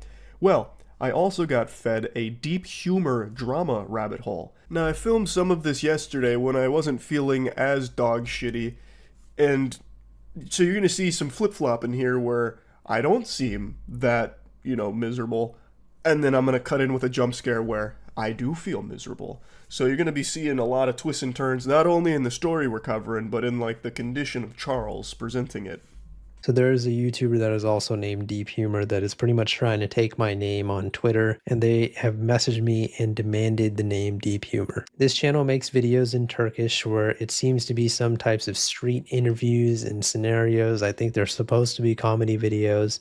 This was a video that I made 6 years ago in August of 2018. Here's what I had to say in the video. So I was on Social Blade, marveling at the 5 subs that I get every single month. Then I noticed something. Basically, this YouTuber named Deep Humor for 6 years has been dealing with a channel that goes by Deep Humor as well, drowning him out in the YouTube algorithm to the point where you can't find his channel unless you go to like a direct link or scroll to like the very bottom, like godforsaken territory on page 2 of YouTube search. So, this is a video he made back in 2018 when he first became aware that there was another Deep Humor YouTube channel that had the same name and even the same logo, a logo that he himself whipped up. So, this has been an ongoing issue that he's dealt with since the very beginning of his channel. They have the same name and the same logo that I made myself, with little effort, but still. He goes on to say in that video that he's not particularly bothered, more just surprised that someone would take his name and logo when he only had 78 subscribers at the time. I've got a little fan theory here. I think that the Deep Humor channel that took the logo didn't even know that this YouTuber existed. I think what happened is they just Googled deep humor, went to Google Images, and this guy's channel profile pic popped up, and he said, that one. And they just right-clicked Save As, and then used it for his channel. I don't think he ever even found the YouTuber's channel, but that's just my little tinfoil hat conspiracy theory. It doesn't really change anything, because the fact of the matter remains he clearly did take his channel profile pic.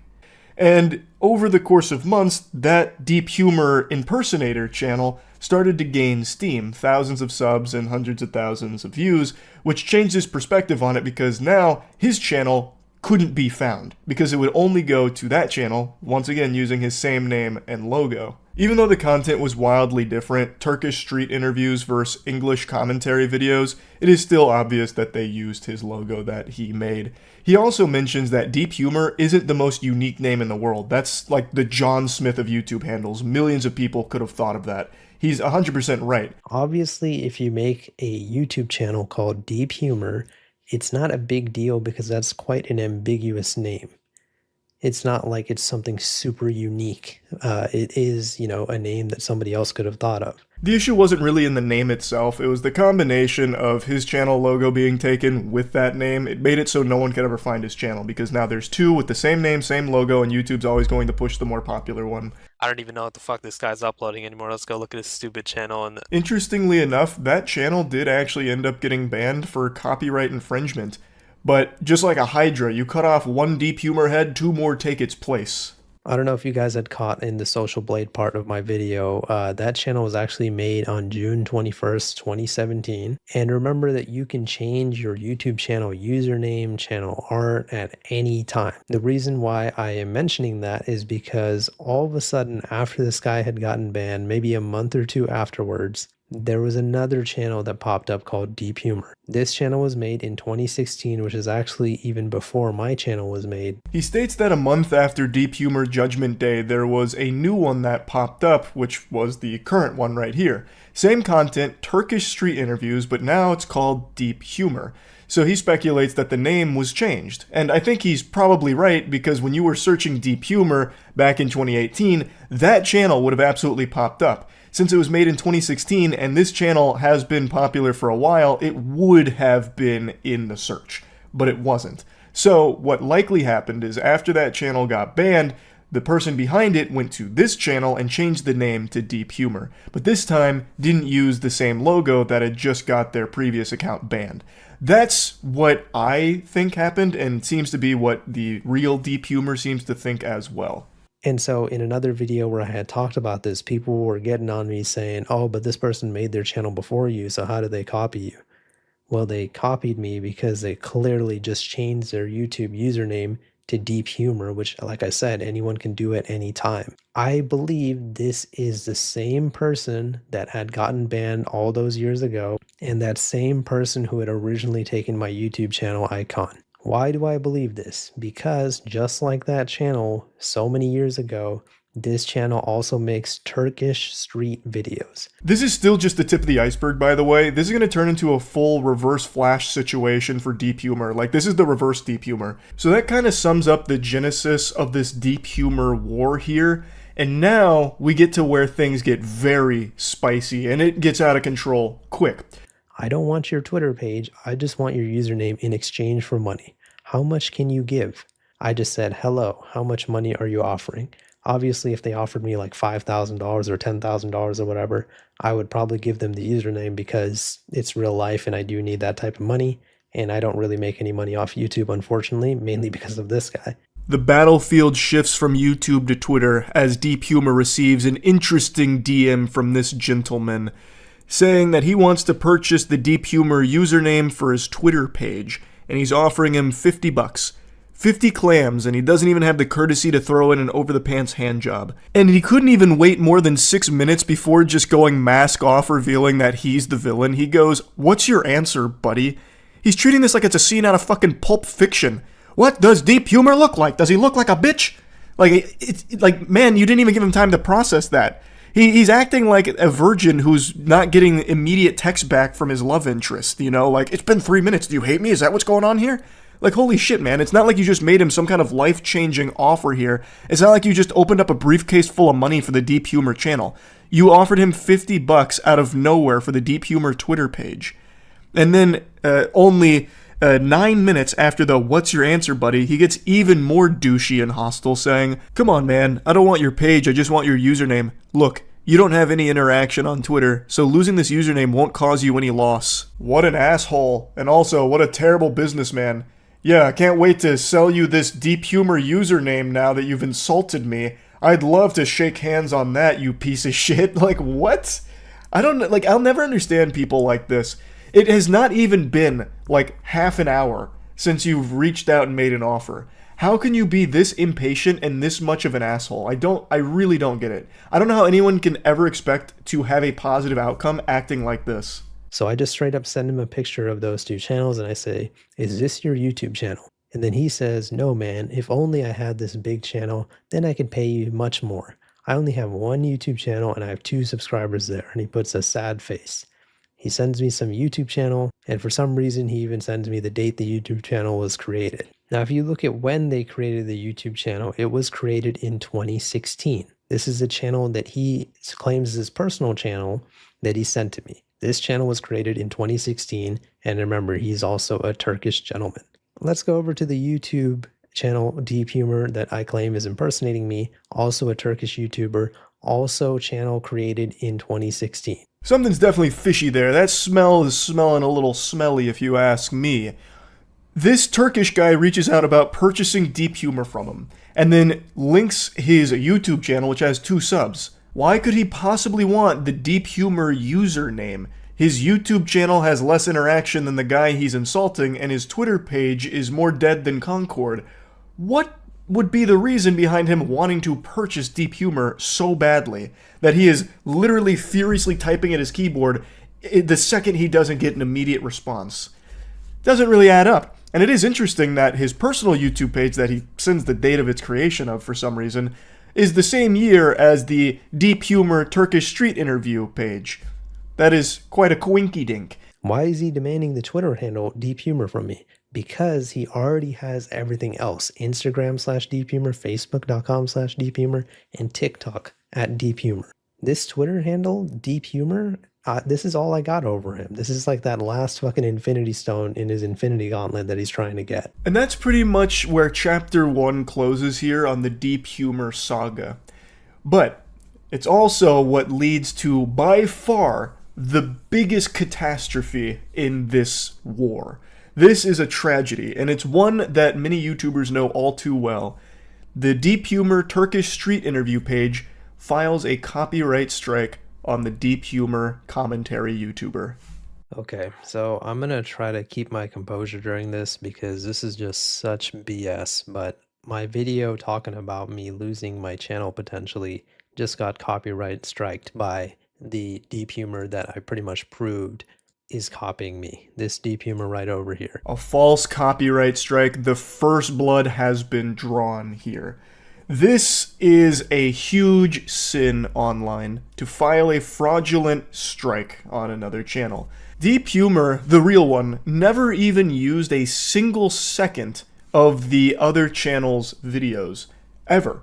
There was nothing that they could even potentially make an argument for as a justification for taking down that video. The sole reason is because it made them look really bad. That is why they did it. So YouTube messages me and says, "Hello, we received a copyright takedown request for your video. However, the takedown request is missing some legally required information." The video actually got reinstated pretty quickly after the takedown because Goober forgot to put in some required information, which is still very alarming that he was even able to successfully take it down when he completely forgot half of the required shit. But that ended up sending Deep Humor the reason for the takedown.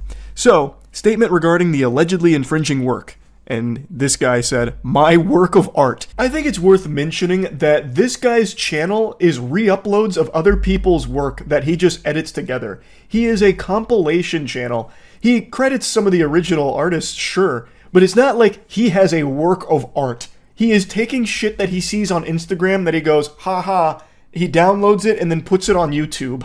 Like, to have the gall, the fucking chutzpah, to defend yourself like this, calling it a work of art, and trying to take down and silence someone who is making a very real case for why you have been a huge headache for them, is just, it's almost comical if it wasn't so sad and pathetic. Now, I know there's probably a lot of people watching this saying, well, why didn't one of them just change their name?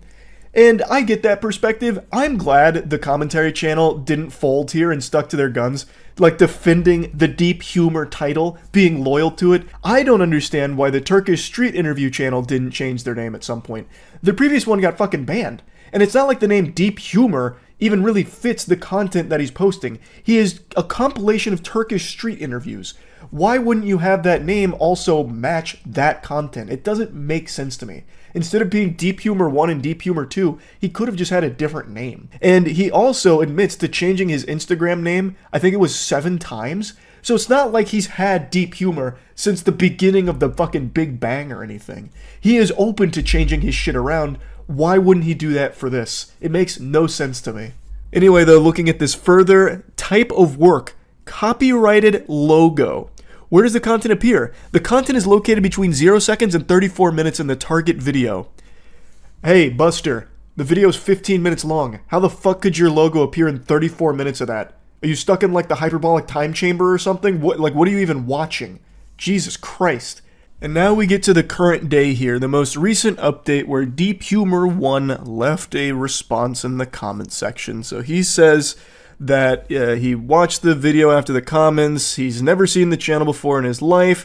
He's been using the name on Instagram since the end of 2015, saying that old followers will remember that. He was only making edits on Instagram, had nothing to do with YouTube. There were a ton of channels using that name, uploading his edits. And at that time, due to his financial situation, he sold the Instagram account, paying royalties to all channels that used his videos. And most likely the channel that was shown throughout all this, the one that used the Deep Humor's logo, he's saying most likely that was one of his channels that he had taken down. Someone else replied and said, you do have a Twitter account, because who else would ask for that handle? That account had a Turkish flag, so you know because he's you. Also about the Instagram stuff, you say you have the username since 2015, but it shows that you have this account since December 2019, and you have changed your username 7 times. Suspicious. He replies and said, I don't need to buy a username because everyone in Turkey already knows me. Definitely gonna win the Humble Person of the Year award right there. Your friend's concept is different from mine, and even our languages aren't the same. He claims that it wasn't him on Twitter that reached out about buying the Deep Humor name. He thinks it was someone that was reaching out to purchase it from the OG Deep Humor in order to sell it to Deep Humor 1. Fair enough, like, there's no way to prove it's the same person, but that is an interesting plan. To purchase the Deep Humor name for $50 to try and sell it to the Deep Humor Turkish Street Interview channel. I don't know how popular Deep Humor as a name is in Turkey that there'd be multiple people wanting it so badly. Okay, here we go. Someone says, if it's just a misunderstanding and you're correct in everything, then why did you try to copy strike his video down? You could have just talked about it. Because in the video, your friend is making false accusations and slandering me. Let me stop you right there. That's not why you copyright striked me, though. You did not copyright strike me for slander or harassment or whatever you're claiming. You copyright strike me because apparently I used your copyrighted logo. So you're giving one reason, and then you're copyright striking me for another reason. For me to do this on this channel because my Turkish audience won't understand anything and it'll only make things more complicated, the copyright strike was just a warning. This sentence is more incriminating than anything that you have ever said. You just said that you gave me a false copyright strike to warn me. Not exactly the biggest pro-gamer move I've ever seen here, but maybe I just can't wrap my tiny brain around his galaxy brain plan. He openly admits that the strike was a warning. You're admitting to a fraudulent strike, you know that, right? You can't do that. You're not allowed to do that. You're not supposed to do that. And he's just openly stating it. It's not something to be proud of that you falsely struck someone as some kind of show of power or whatever. He then also makes a subtle threat of potential legal action that he might decide to take. So he's really being a big asshole and openly admitting to something that you're not allowed to do, which is file a fraudulent strike.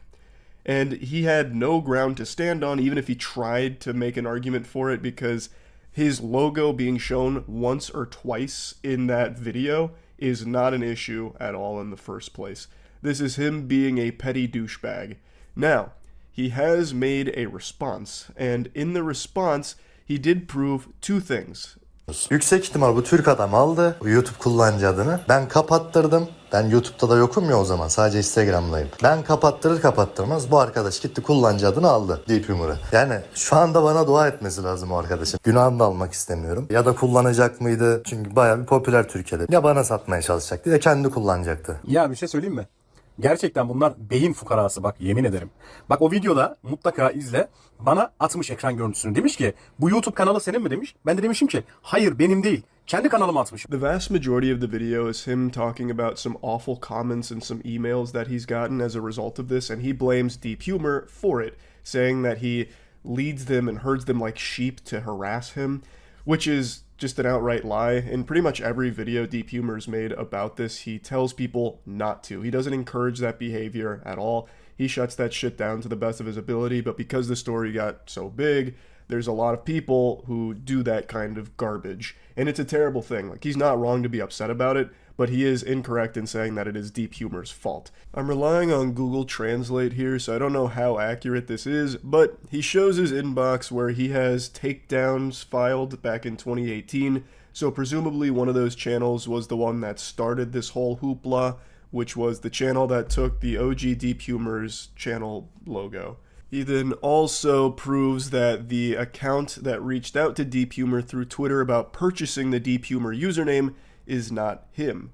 He reached out to that same guy and had a conversation with him about it, where the two just kept exchanging insults at Deep Humor, and that dude even sent like 2 voice messages where he was calling him like an idiot, and then making some shit up about how the OG Deep Humor was talking about something being illegal or whatever. So I mean, that also confirms a third thing, that Twitter guy is a massive piece of shit. That guy super sucks. He is a turbo asshole.